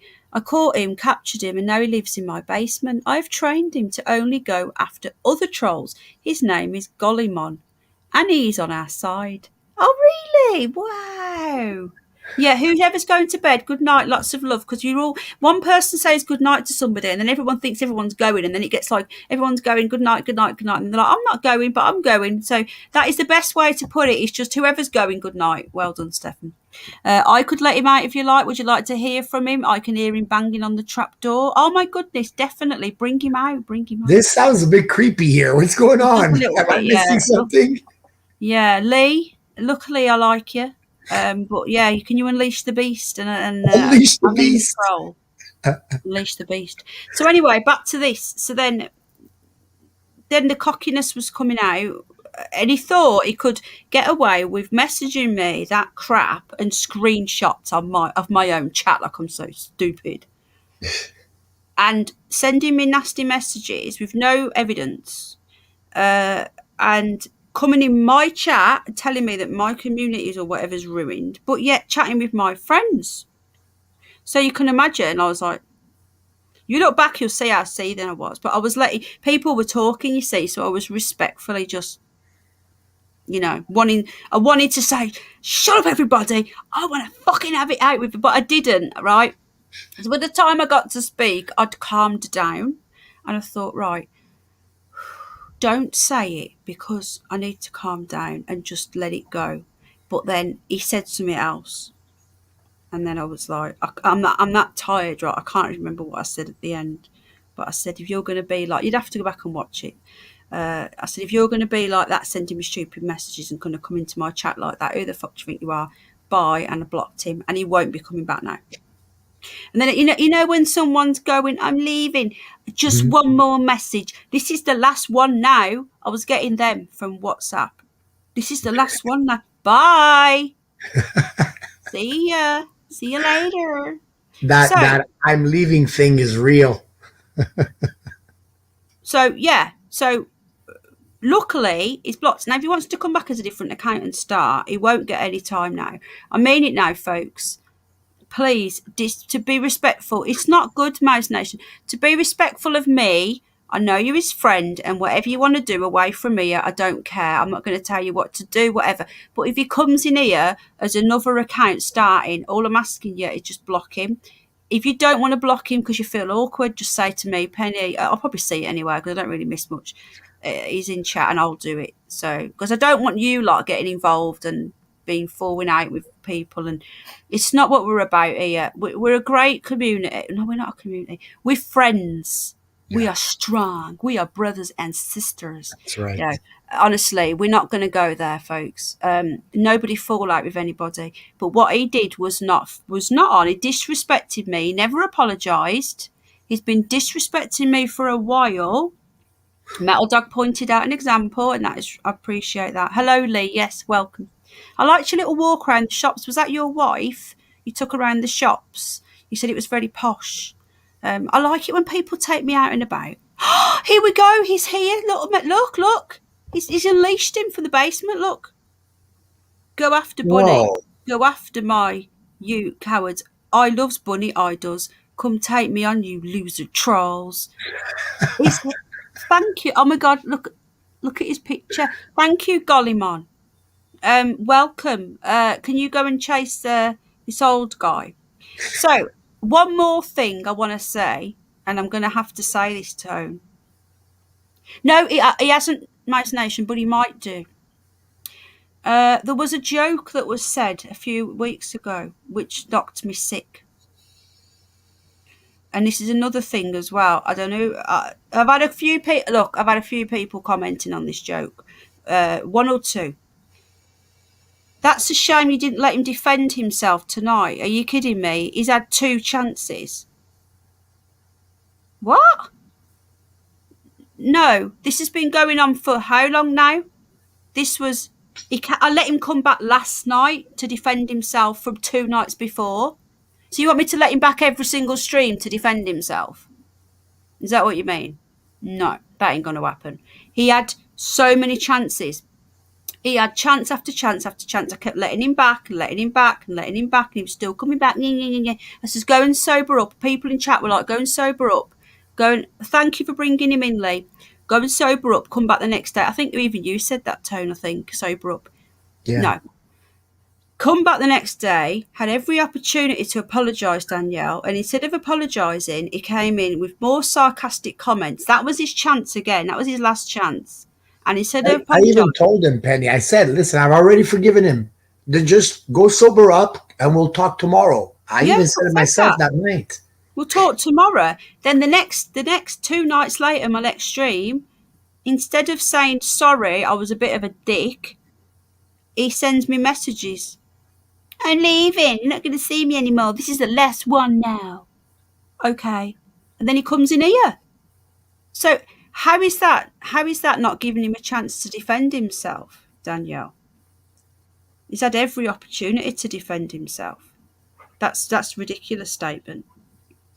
So there you go. You were mentioning something about a joke. Oh yeah, the joke. Sorry.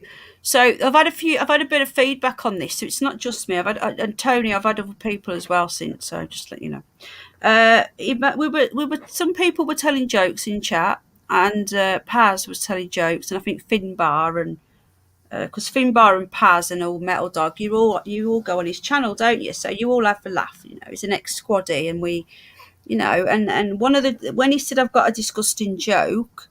I'm not prudish. I can take jokes. Was it a shower? Was he in the shower?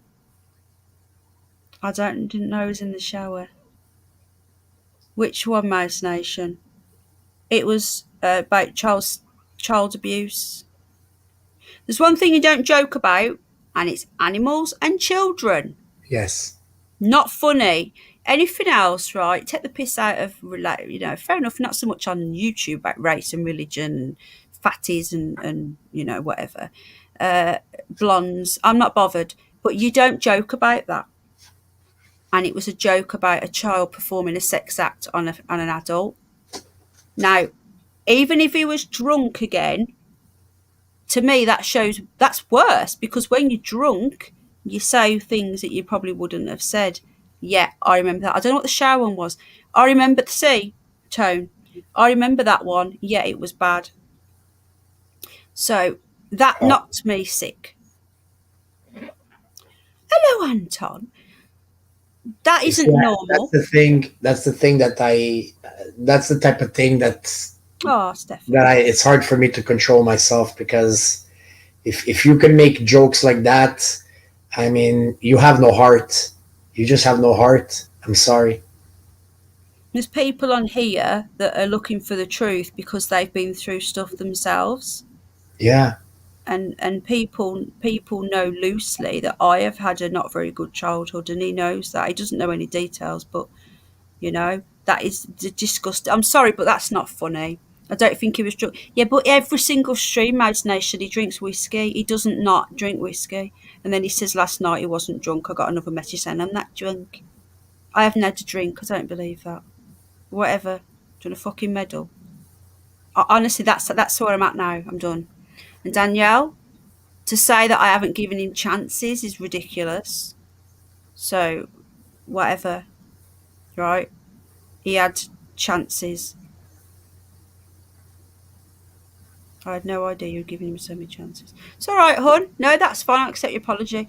Yeah, I thought you wanted me to give him another chance after the chance, after the chance, after the chance, after the chance, and then another chance. I'm sorry, Penny. I'm sorry, Penny. No, if he's making jokes about children and he's carrying a name like Diddler, yeah, this is not good. No, it's not.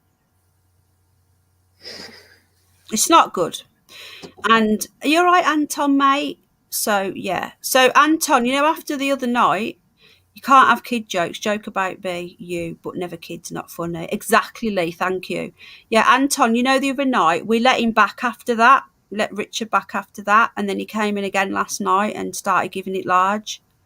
But that joke has been playing on my mind. I've been replaying it every day for the past 2 weeks in my head. It's that disturbing to me. I told Al the other day, I says, I feel sick. And he went, are you sure? And I went, yeah. I'm sorry, Penny. No, man, this is not good. This is not good, because I know the exact moment that he started to lose his patience. We were talking about children being abused, and he wanted us to stop talking about that. Why? That's why I think. That's why. Are you ending the stream? Because I'm going to take 5-10 minutes now, because this is disgusting. Because I know why he was getting angry now. Because we were talking about outing people that abuse children. And he kept on getting less patient and less patient.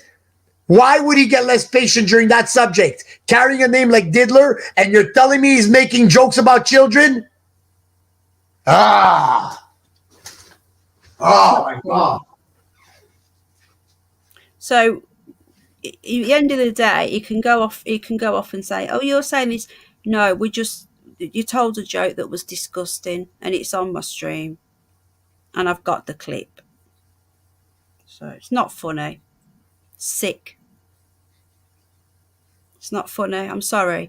And I didn't like it, and I felt really uncomfortable. But then his behaviour changed as well. You could have heard a pin drop when he told that joke. Thank you so much, Mouse Nation. I felt sick. So do you see where I'm coming from? So there's not just one or two things. There's the shouting and swearing at me in my own chat, being rude, talking over people. I've had people contacting me saying they won't come on panel with him on there. I'm not going to mention any names. I hope people here now can understand where I'm coming from. You see, I'm a very patient person. I really am a very patient person when it comes to my friends. Not when it comes to stuff that I want. If I'm waiting for a phone call from somewhere, like I've got to ring the doctors for something, no, I'm not patient, nothing like that. But when it comes to like people, I'm very patient. I will give people lots of chances and benefits of the doubt. But if I see disgusting behaviour, I will speak it. When I was in Afghanistan, I heard a local joke and was asked to translate it. The worst thing I ever had to do. It's all right, darling. Yeah, it was. You know what? You know what else as well? You know the way when saying this to Al. You know when you tell a story or you tell a joke and you visualize it. It's just human nature. How much did you pay to have your hair roots dyed that colour? I love you. Yeah, this is my natural colour, but because I've not been in the sun much, my roots always come through darker. But it does usually turn this colour in the sun. You can't really see it. It's quite dark at the moment in here. It's like a mousy blonde type thing. I will be doing it purple again on the end soon. I like to be a bit different because I am getting older and I'll be, getting a bit of an old hag, so I might as well make the most of it. Yeah, Stefan, thank you. So that really made me that made me feel really uncomfortable. And then I thought maybe like Mouse Nations, you could do a pin drop. So I thought maybe you would pull it back a little bit after that and sort of lay low a bit. But instead of doing that, it just got more gobby in streams. And he seemed to be more aggressive when Tony was about, whether Tony was in chat or whether Tony, I don't know. I just noticed a few patterns. And then the other night I was literally about to flip. And then I had to say to people on panel, I felt quite rude, but it was only him that was talking over people. And I had to say, look, can we all stop talking over each other? And he went, oh, right then. So attitude, ego, narcissism, alcohol, not on my channel. I'm sorry. I was forced to shave my beard off after that trip to St Albans. I look like a photo fit of every bloody criminal. Is that you on that troll thing? I don't know what he was thinking about, even thinking it was okay. Most of us have kids. Exactly. And I was going to say, when someone tells you a joke or a story and you visualise, I was going to say, so like if someone says, a bloke walked into a pub at the start of a joke and you see it in your head. What I do anyway. A bloke walks into a pub. You see a bloke walking into a pub. So when you're saying about children performing sex acts on adults as a joke, the first thing that comes into your head is an image of it, and that image made me sick in my mouth. So that on its own, on my live stream as well, that could have got my whole channel shut down. YouTube could have closed me down for that.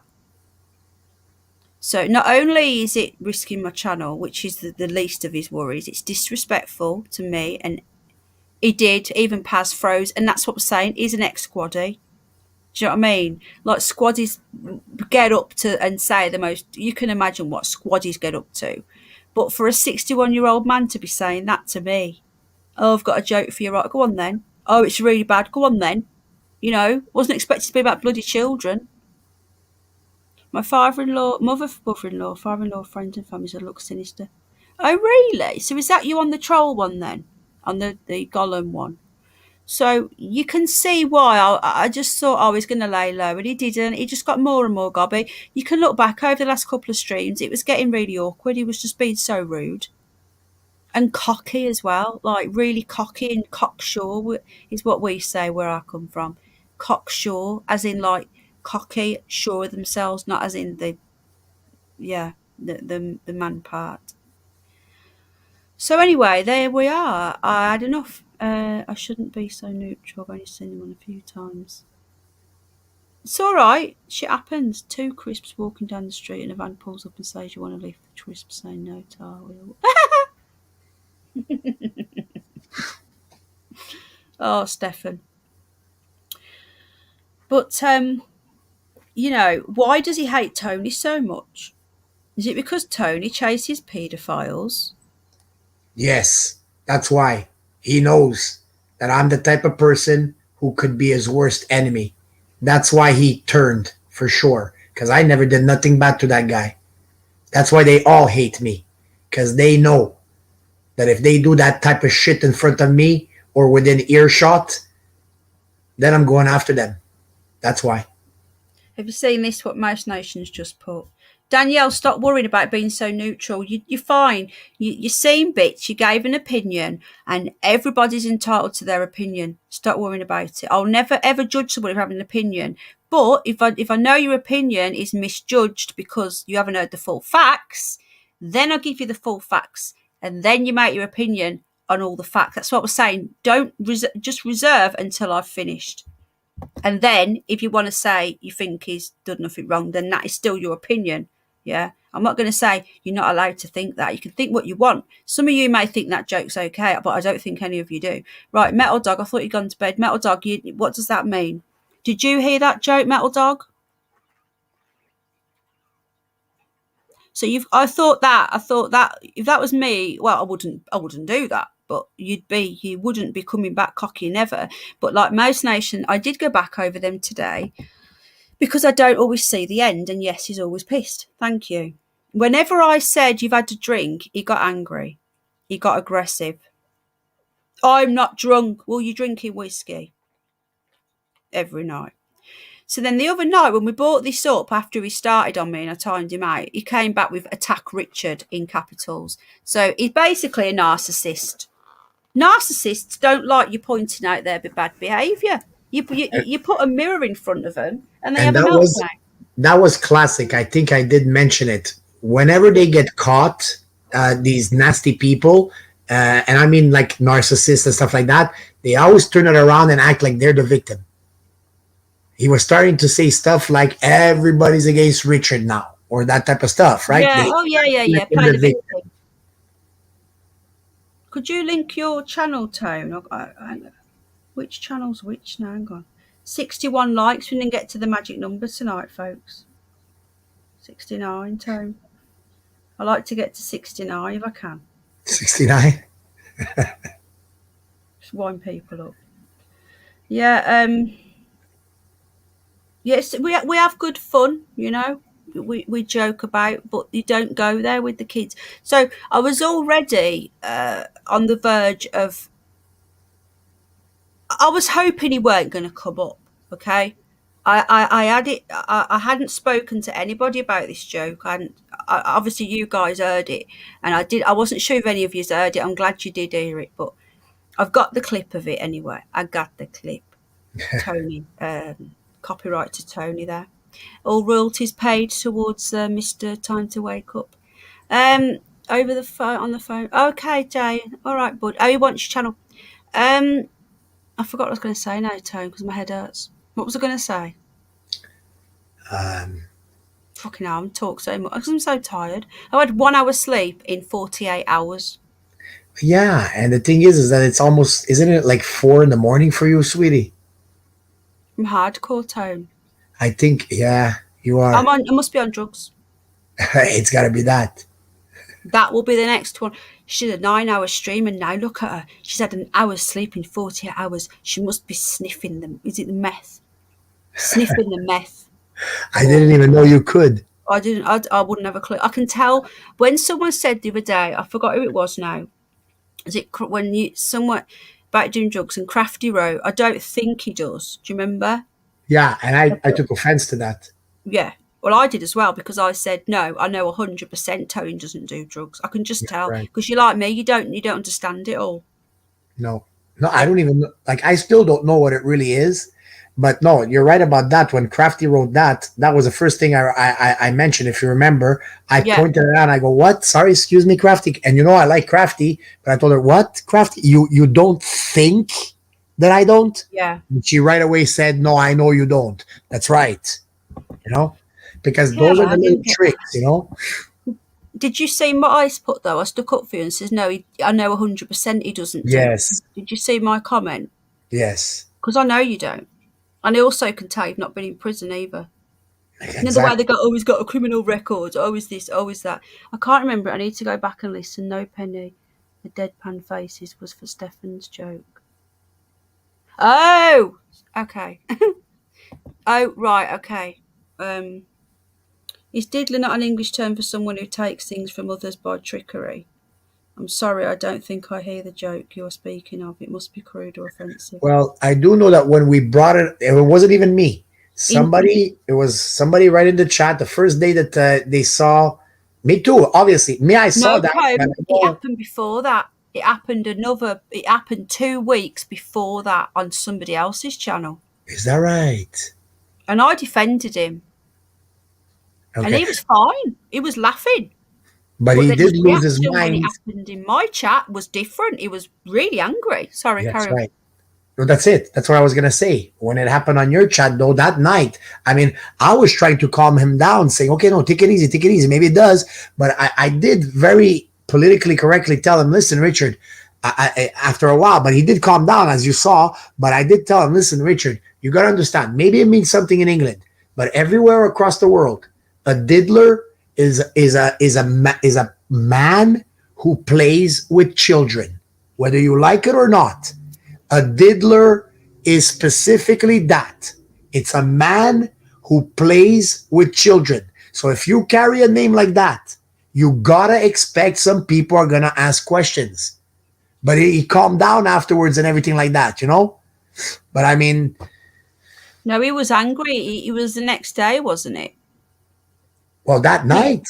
I had to go at him, didn't I? I says, I don't like your reaction. Do you remember? I don't remember that, but I do remember that night he was going after everybody in the chat, telling off the person who brought it up. I think it might have been who brought it up, Penny? More Than a Flame. No. More Than a Flame is a piece of crap. It was Philip. Was it? I think it was Philip was there and he said, like, is that diddler that I see? I think it was Philip. Yeah, you're right.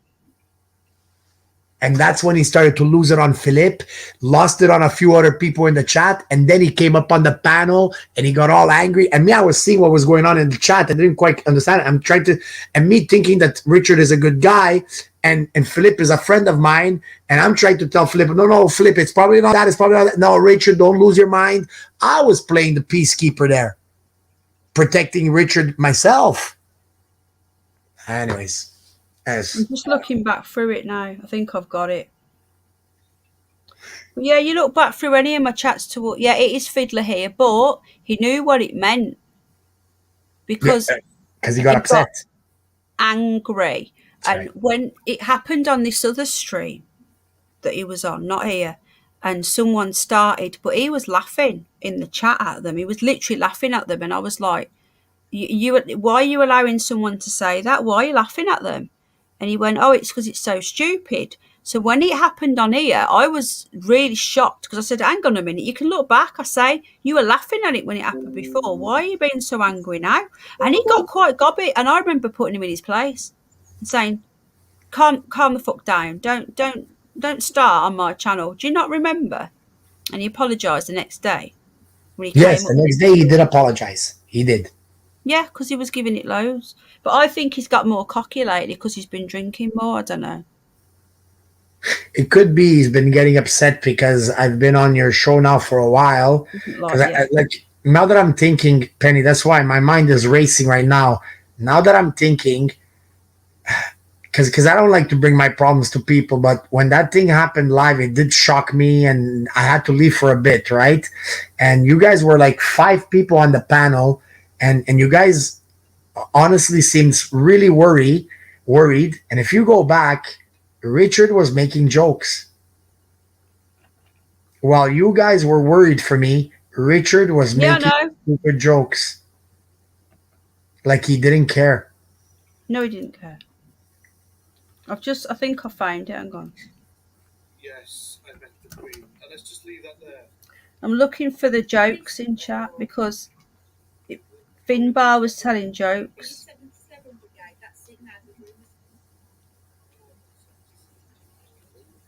Why do you think I've been not putting the link in chat all the time? Why do you think I've been sending it people privately?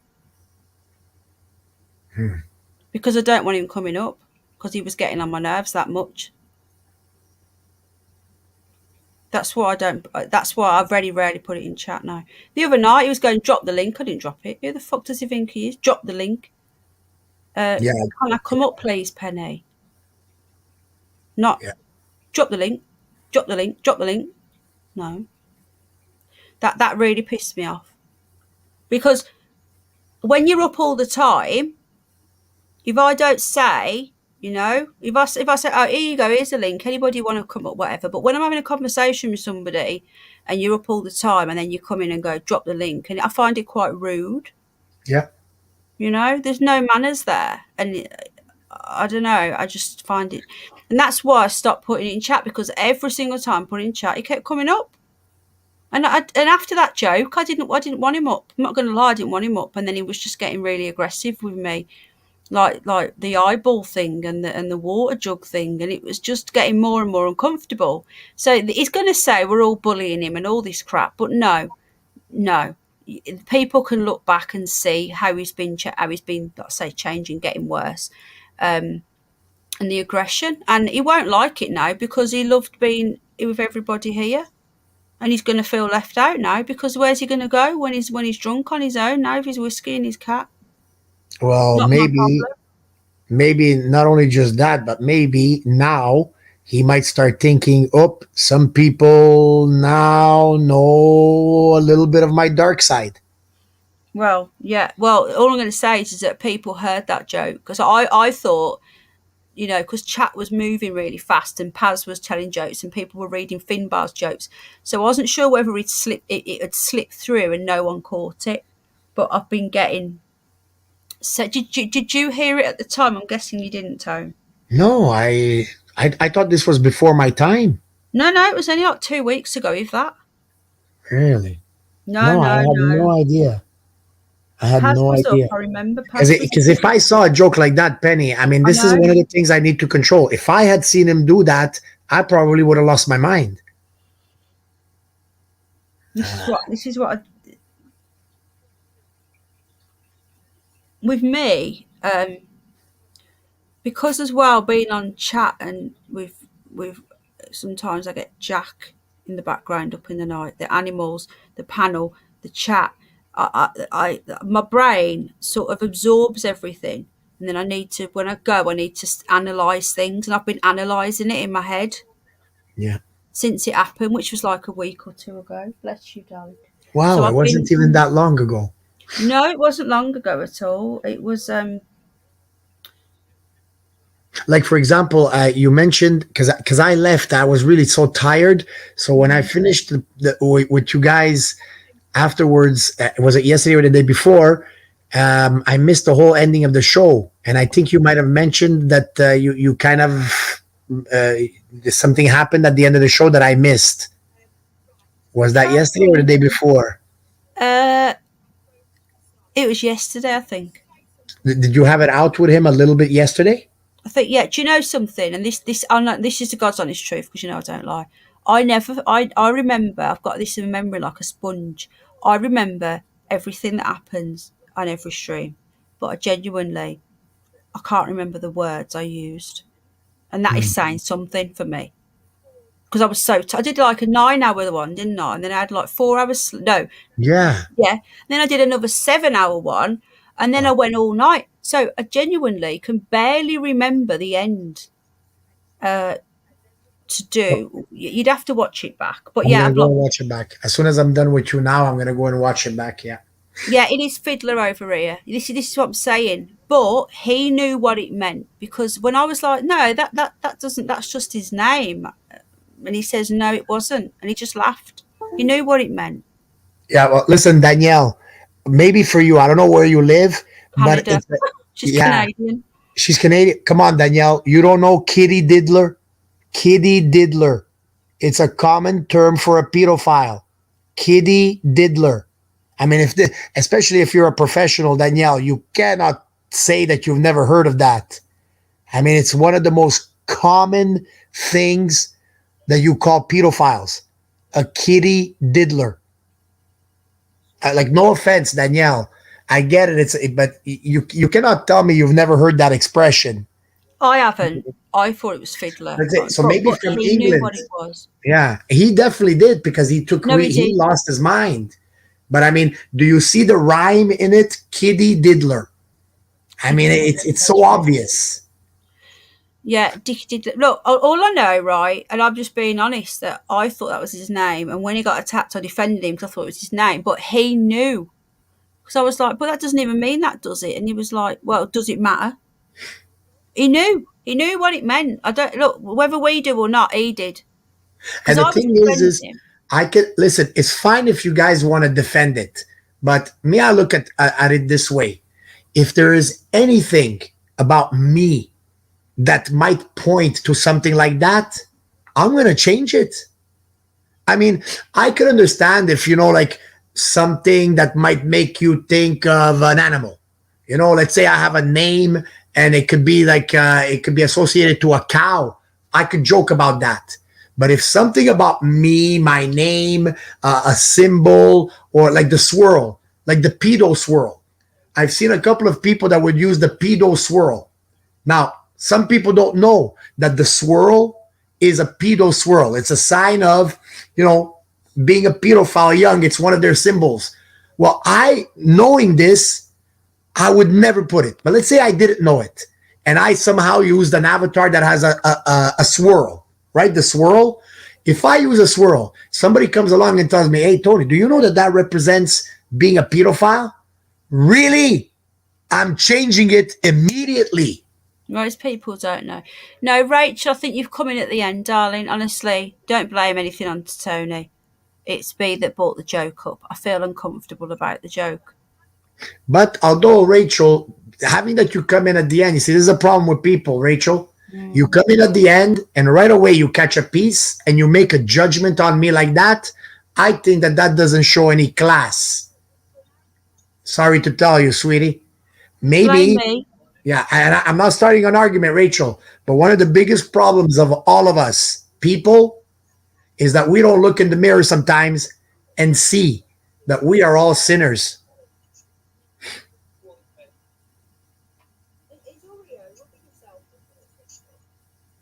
People are quick to look at others. They don't look at themselves. That's the big problem. For a long time. Look, whether right. Again, I'm not going to get into this name thing now because, like I said to you before, twice he's been attacked and twice I've defended him.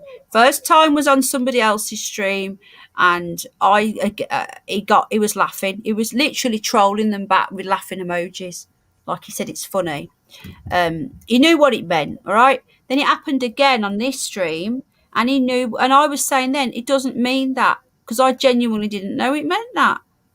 Right? I said, that's your name, isn't it? And he said, no, it's not his name. And he knew what it meant. Whether you believe that, whether you know it's that or not, he did. It's been pointed out twice now, okay?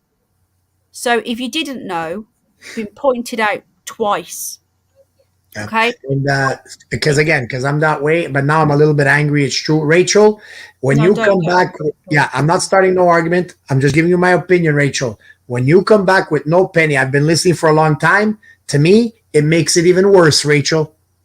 It makes it even worse. This isn't about the name, Rachel. The name thing. This is about the joke. No, it's not about. It's about everything. It's about somebody being rude. Okay.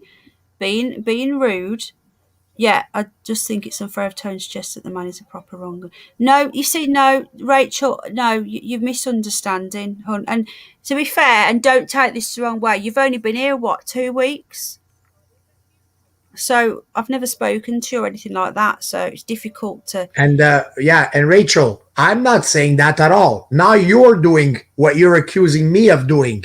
You're doing the aspersion now. Look what you wrote here. It's unfair of Tony to suggest that the man's a proper wrongin. I'm not suggesting that. What I'm saying is this. He is rude. He had no heart when children were in danger.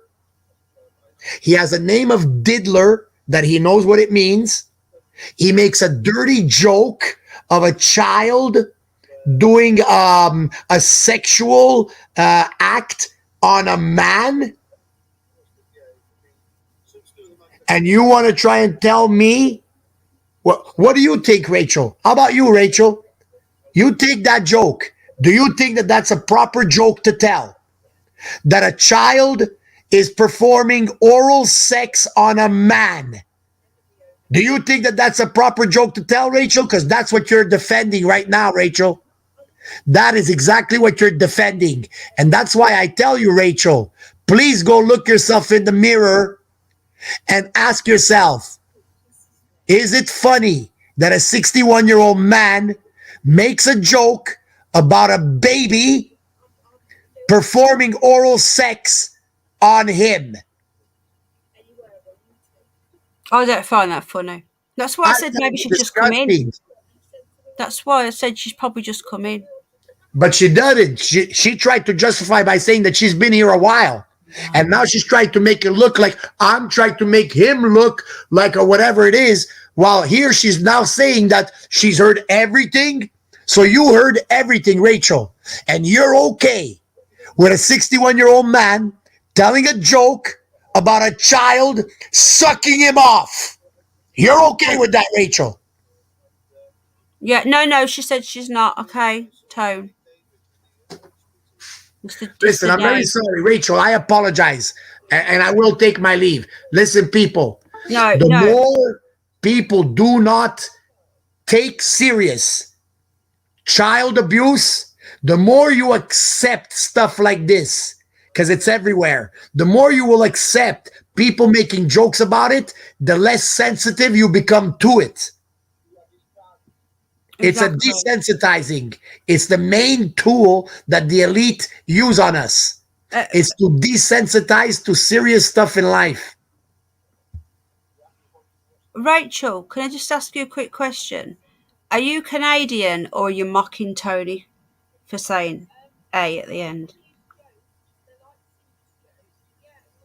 I think it is a mock, unless she's Canadian. Doesn't matter, Rachel. Listen, think whatever you want, all right? Most people think Pony's extremely... Right, look, right. And even that, sorry, Penny, even the way you wrote that, Rachel, I appreciate that joking about pedophilia isn't remotely funny. How about joking about pedophilia is totally disgusting and evil? How about that, Rachel? The thing is, Rachel, right, that I get the name, but the thing is, if you're going to dive in at the end of something and attack Tony, when it's me, why don't you attack me? Because I'm the one that said about the joke. I don't find it very comfortable. Like Metal Dog has just said, I defended him, right? I defended him because I didn't know that meant that. But my point is that it's happened twice now. First time he thought it was hilarious. He knew what it meant because I said, does it mean that? Yeah. The second time, he got really angry and he's still kept it. Now, that on its own isn't the, that on its own, to me, it's like Mr. Belly with his 666 email. I'm not going to fall out with somebody who I really like and respect. Now, I've got a lot of respect for Mr. Underbelly. And he could change his name to Underbelly 666 and I'll probably still laugh because I know what he's doing. He's literally taking the power away from these lot. He's not, he believes in God, in our creator, our father. So anyway, yeah, I know what you mean, relating to what, but because of the way you said it and the Canadians say A, I thought you were being facetious. That's what I said, A. Yeah, are you English? Or you knew, I've only known you a couple of weeks, and you've been, you're great. You're welcome in. You've been chatting with us and everything else. But what irritates me a little bit is when people are on a stream and people are listening, and then they come in and then they get half a thing, and then they attack somebody and accuse somebody of something else. You're literally picking out one thing from Manchester. You're picking out one thing. The name on its own, I agree with you. No, it's not. I defended the name. It's not about the name. I think what we're saying is that when there's so many things, little things, you add them up and you say, right, whether the joke is disgusting, the attitude is disgusting, the rudeness is disgusting, all these things are adding up, yeah? Penny, man, what you said earlier is so true. I totally missed that. When you said, fudge, because it's so true. When you said the part about, when you tell stuff, you start to imagine it in your head. You're so right. No, you're right, because you're right. You do, don't you? You do. You do. I do anyway. I don't know, it's just me. Everything.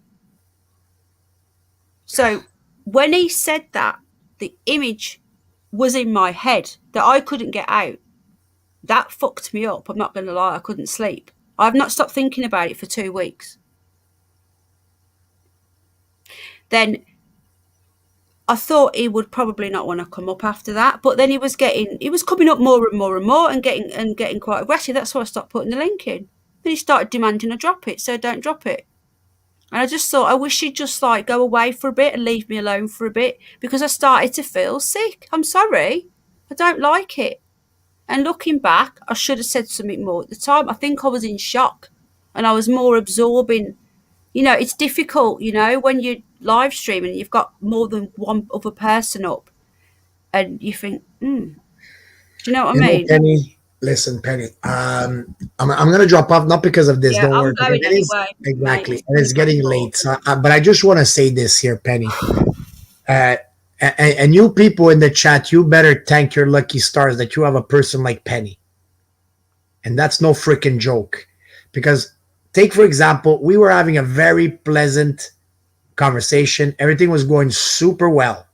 And then we hit this subject, and now it's a little bit negative. Sure, it is. However, what the most general thing that most people are going to do in these type? That's why I say we are all sinners.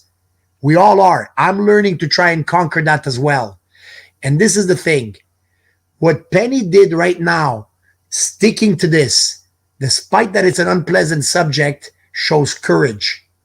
And if somebody's in the chat who is going to say, oh my God, this whole thing got ruined. No. Don't listen. Right? Exactly. Because these are the issues that we face in life. Life is terrible right now. Things that are happening out there is terrible. This problem of pedophilia, sorry, I said the word darn. This problem is one of the biggest problems in the world today.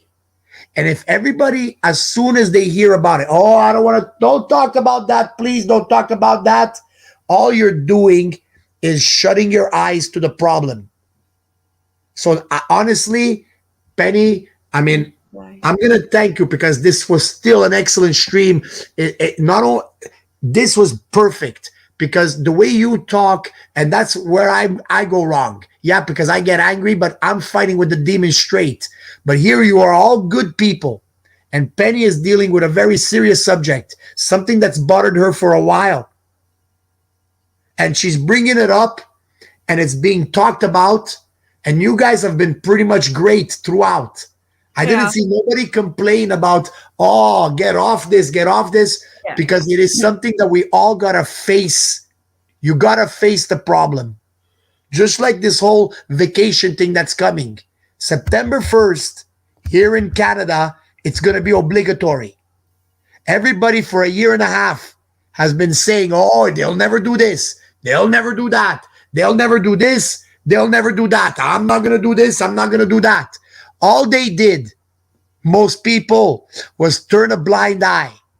And guess what? The problem didn't go away.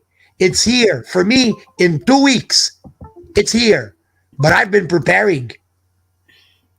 So the problems will not go away just because you shut your eyes or close your ears and try and act like, okay, no. Those problems are there. And the best thing to do is you face the problems. You deal with the problem. Don't run away from the problem, because the problem is going to follow you, whether you like it or not. It's time for people to get a little bit of heart and some courage back. And you call out these things. It's important, because if you don't, you're going to make the same mistake I made for 47 years. When you don't call out the problem, that problem going to become a monster one day. And then you're not going to be able to do nothing about it at that point. And listen, you are courageous. I love you, sweetie. I never met a woman like you. Honestly, it's amazing. And thank you for sticking by me when everybody didn't. And you're amazing, sweetie. I love you. Everybody in the chat, you guys are great. Thank you. And I'm going to call it a night. All right, Tone. I was just going to say one thing just before you go, that in the past, when I've spoken about this, over the last few years on YouTube and whatever, I've even been called sick for bringing it up, mentioning it. And the way that I always say it is, you don't want to talk about it and you want to brush it under the carpet. The child who is experiencing that, they can't brush it under the carpet. They're living it right now. So for us to stick our fingers in our ears and say it feels a bit uncomfortable, you're sick, you are, for talking about it. I don't want to talk about it. It is sick. Do you get me? It is. And like I've told many people before, it's not getting nasty now, Danielle. No, not at all, darling. You mistake Tony's passion for anger, and that is where people go wrong. Yeah, Danielle, I've really not liked your attitude lately. 800,000 children in the United States every year go missing. All I'm doing is yelling and getting a little bit angry about the 800,000 children that go missing because of all the nastiness. So now you're saying that I'm getting nasty, or is it the 800,000 children and the people that are doing it? Who's nastier, Danielle? I'm going to go, Penny. I love you. Have a great night. Take care. Oh, bye. Yeah, so basically, usually we don't cover this sort of stuff on here because my live streams are, we know these sick things are happening. And they're very uncomfortable to talk about. I don't really want to talk about them, but we have to, because the children are living it right now. I wish somebody would have helped me when I was a kid. But anyway, the point is that regardless of the name is, I don't know, the name is, to me, that wasn't enough to ever fall out with anybody. Yeah, exactly, Mr. Hugh. That joke has been sitting with me and I felt uncomfortable for a couple of weeks, okay? And I hoped, I thought it would be embarrassed of telling it, and I thought it would be laying low, because if I told that joke, which I wouldn't be able to show my face. I wouldn't tell that joke. But no, more and more cocky, and that's why when it started again the other night in the stream, with the attitude and the rudeness and the shouting and the swearing at me in chat, done. So people asked why he's gone. Well, there you go. Okay. Now, people could go, oh, the name this. It's semantics, isn't it? I made a judgment call on a few things. Okay. You get like one or two. You get one thing and two things. But when you've got somebody who's being rude and making children paedophile jokes, I know I just said it, it's not on. I'm sorry, it's not on. And if he wants to take offence at me talking about his joke, which I haven't repeated, then maybe he shouldn't have said it then, because it's on a public live stream. It's recorded now. It's out there. So my best suggestion is to stay away from me, Richard. Stay the hell away from me. If you come back and start trolling me, then I will not shut up about this. To just leave me alone. That's what I'm going to say. Danielle, look, you're doing it like you. My attitude, what have I said? What did I say, Tony? I just said it was all getting nasty. Oh, for fuck's sake. You said it's getting nasty now. It's not. When you wrote that, Tony was just saying that at least I broached the subject, because it would be far easier for me to just shut the stream down, be all hunky-dory and lovely, and then go and think about it, which I've been doing for 2 weeks. Needed saying. It needed saying. I brought the joke up. It's stop black. Just Tony. Tony. Terrible Tony. Fucking hell, Emma. No fucking teeth in her head. You might believe the earth is flat. It is not. We have mountains. The human mind is not flat either. We have thought and we have experiences, fluid and dimensional. 1D, 2D, 3D, 4D. Mountains, flat. It's, oh my God. Did you have to end it on the flat bloody earth? Are you going to come and do an interview with me about your telescope? You said you worked on a big telescope, didn't you, or something?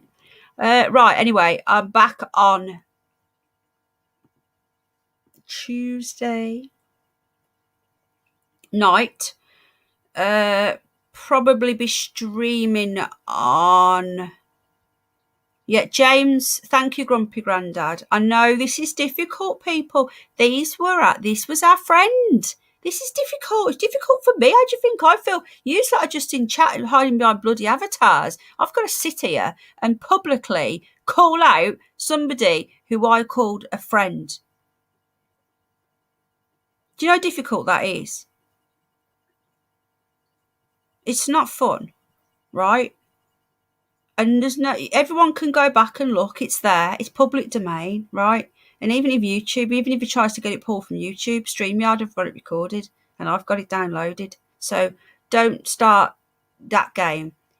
I just think that it was a disgusting thing to say, and I hope that he would say, I'm sorry, that was disgusting. I'm really sorry, and I'm sorry if I offended anybody. But no, it's been getting more aggressive. Looking forward to make a go of it. Did you get what I said about downloading StreamYard? So, people, don't think that every time you come here we're going to be talking about this, because we're not. Okay, I'm done now. I won't mention it again. Well, not this particular thing. Obviously, wrong-uns. I'll always call out wrong-uns, but I'm done now, right? I don't want to see him anywhere.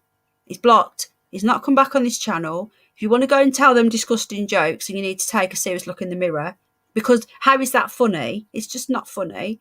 Don't come in my channel. Don't contact him. Don't contact me. Stay away from me, and I will not talk about you. Grumpy's awesome. Grumpy Grandad. I just can't believe what. Do you know what? I swear to God, Friday the 13th, as the world's turned upside down, I'm telling you. Fucking hell. Some very bizarre happenings in this world. Come here, sweetheart. Snoopy, my guinea pig's got a massive hole in its back. But yeah, kiddie jokes. Don't tell a kiddie joke, folks. It's not funny. You know, it's not smart, it's not clever, and it's not funny. Please don't do it. Right, anyway, thanks for coming up and helping. I ain't got a clue what you and Mr. Underbelly talked about because I was on the phone, but thanks for keeping the stream going. Thanks to Mr. Belly. Thanks to Conspiracy Guy. It'll either be next Saturday or the Saturday after. I'm so tired. I'm not going. Jack's birthday tomorrow, so. But I am making a little document of his birthday weekend. We did some video today, so I'll be live streaming. Oh God, Danielle, are you really still going on? It's not even there anymore.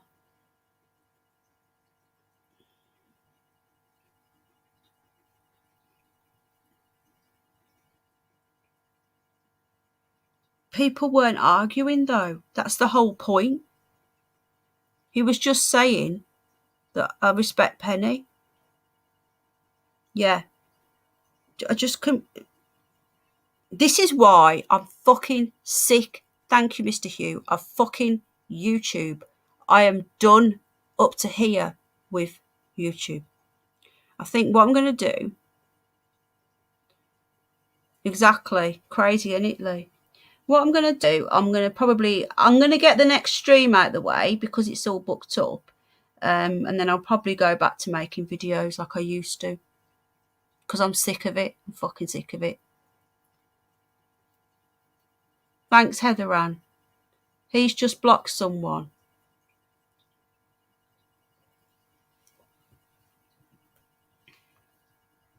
Fucking sick of this.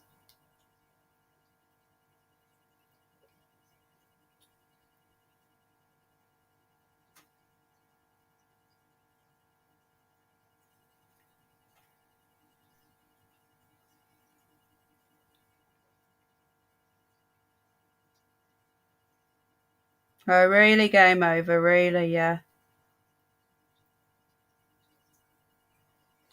Thank you, Stefan. Right, so game over. Okay.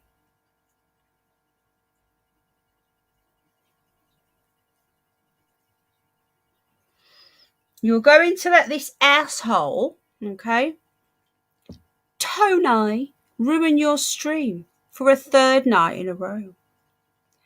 Now, Tony kills the mood. He fights with your other listeners. Every night he screams about raping children. Wake up, bunny.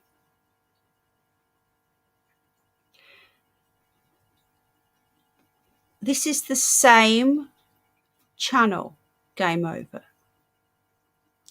that made video hit pieces on Tony, called me a cult member, and done some disgusting videos and hit pieces with his family in. And you're coming in here having a go at me.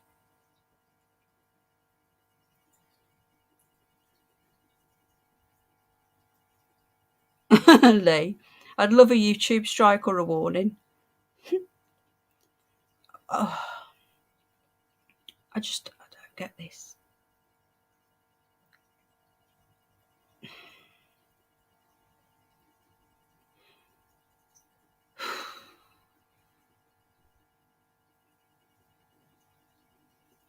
Yeah, Mr. Hugh. It's the channel that has been stalking and trolling Tony's family, including his 2-year-old niece. I'm not surprised he doesn't want them in here, okay?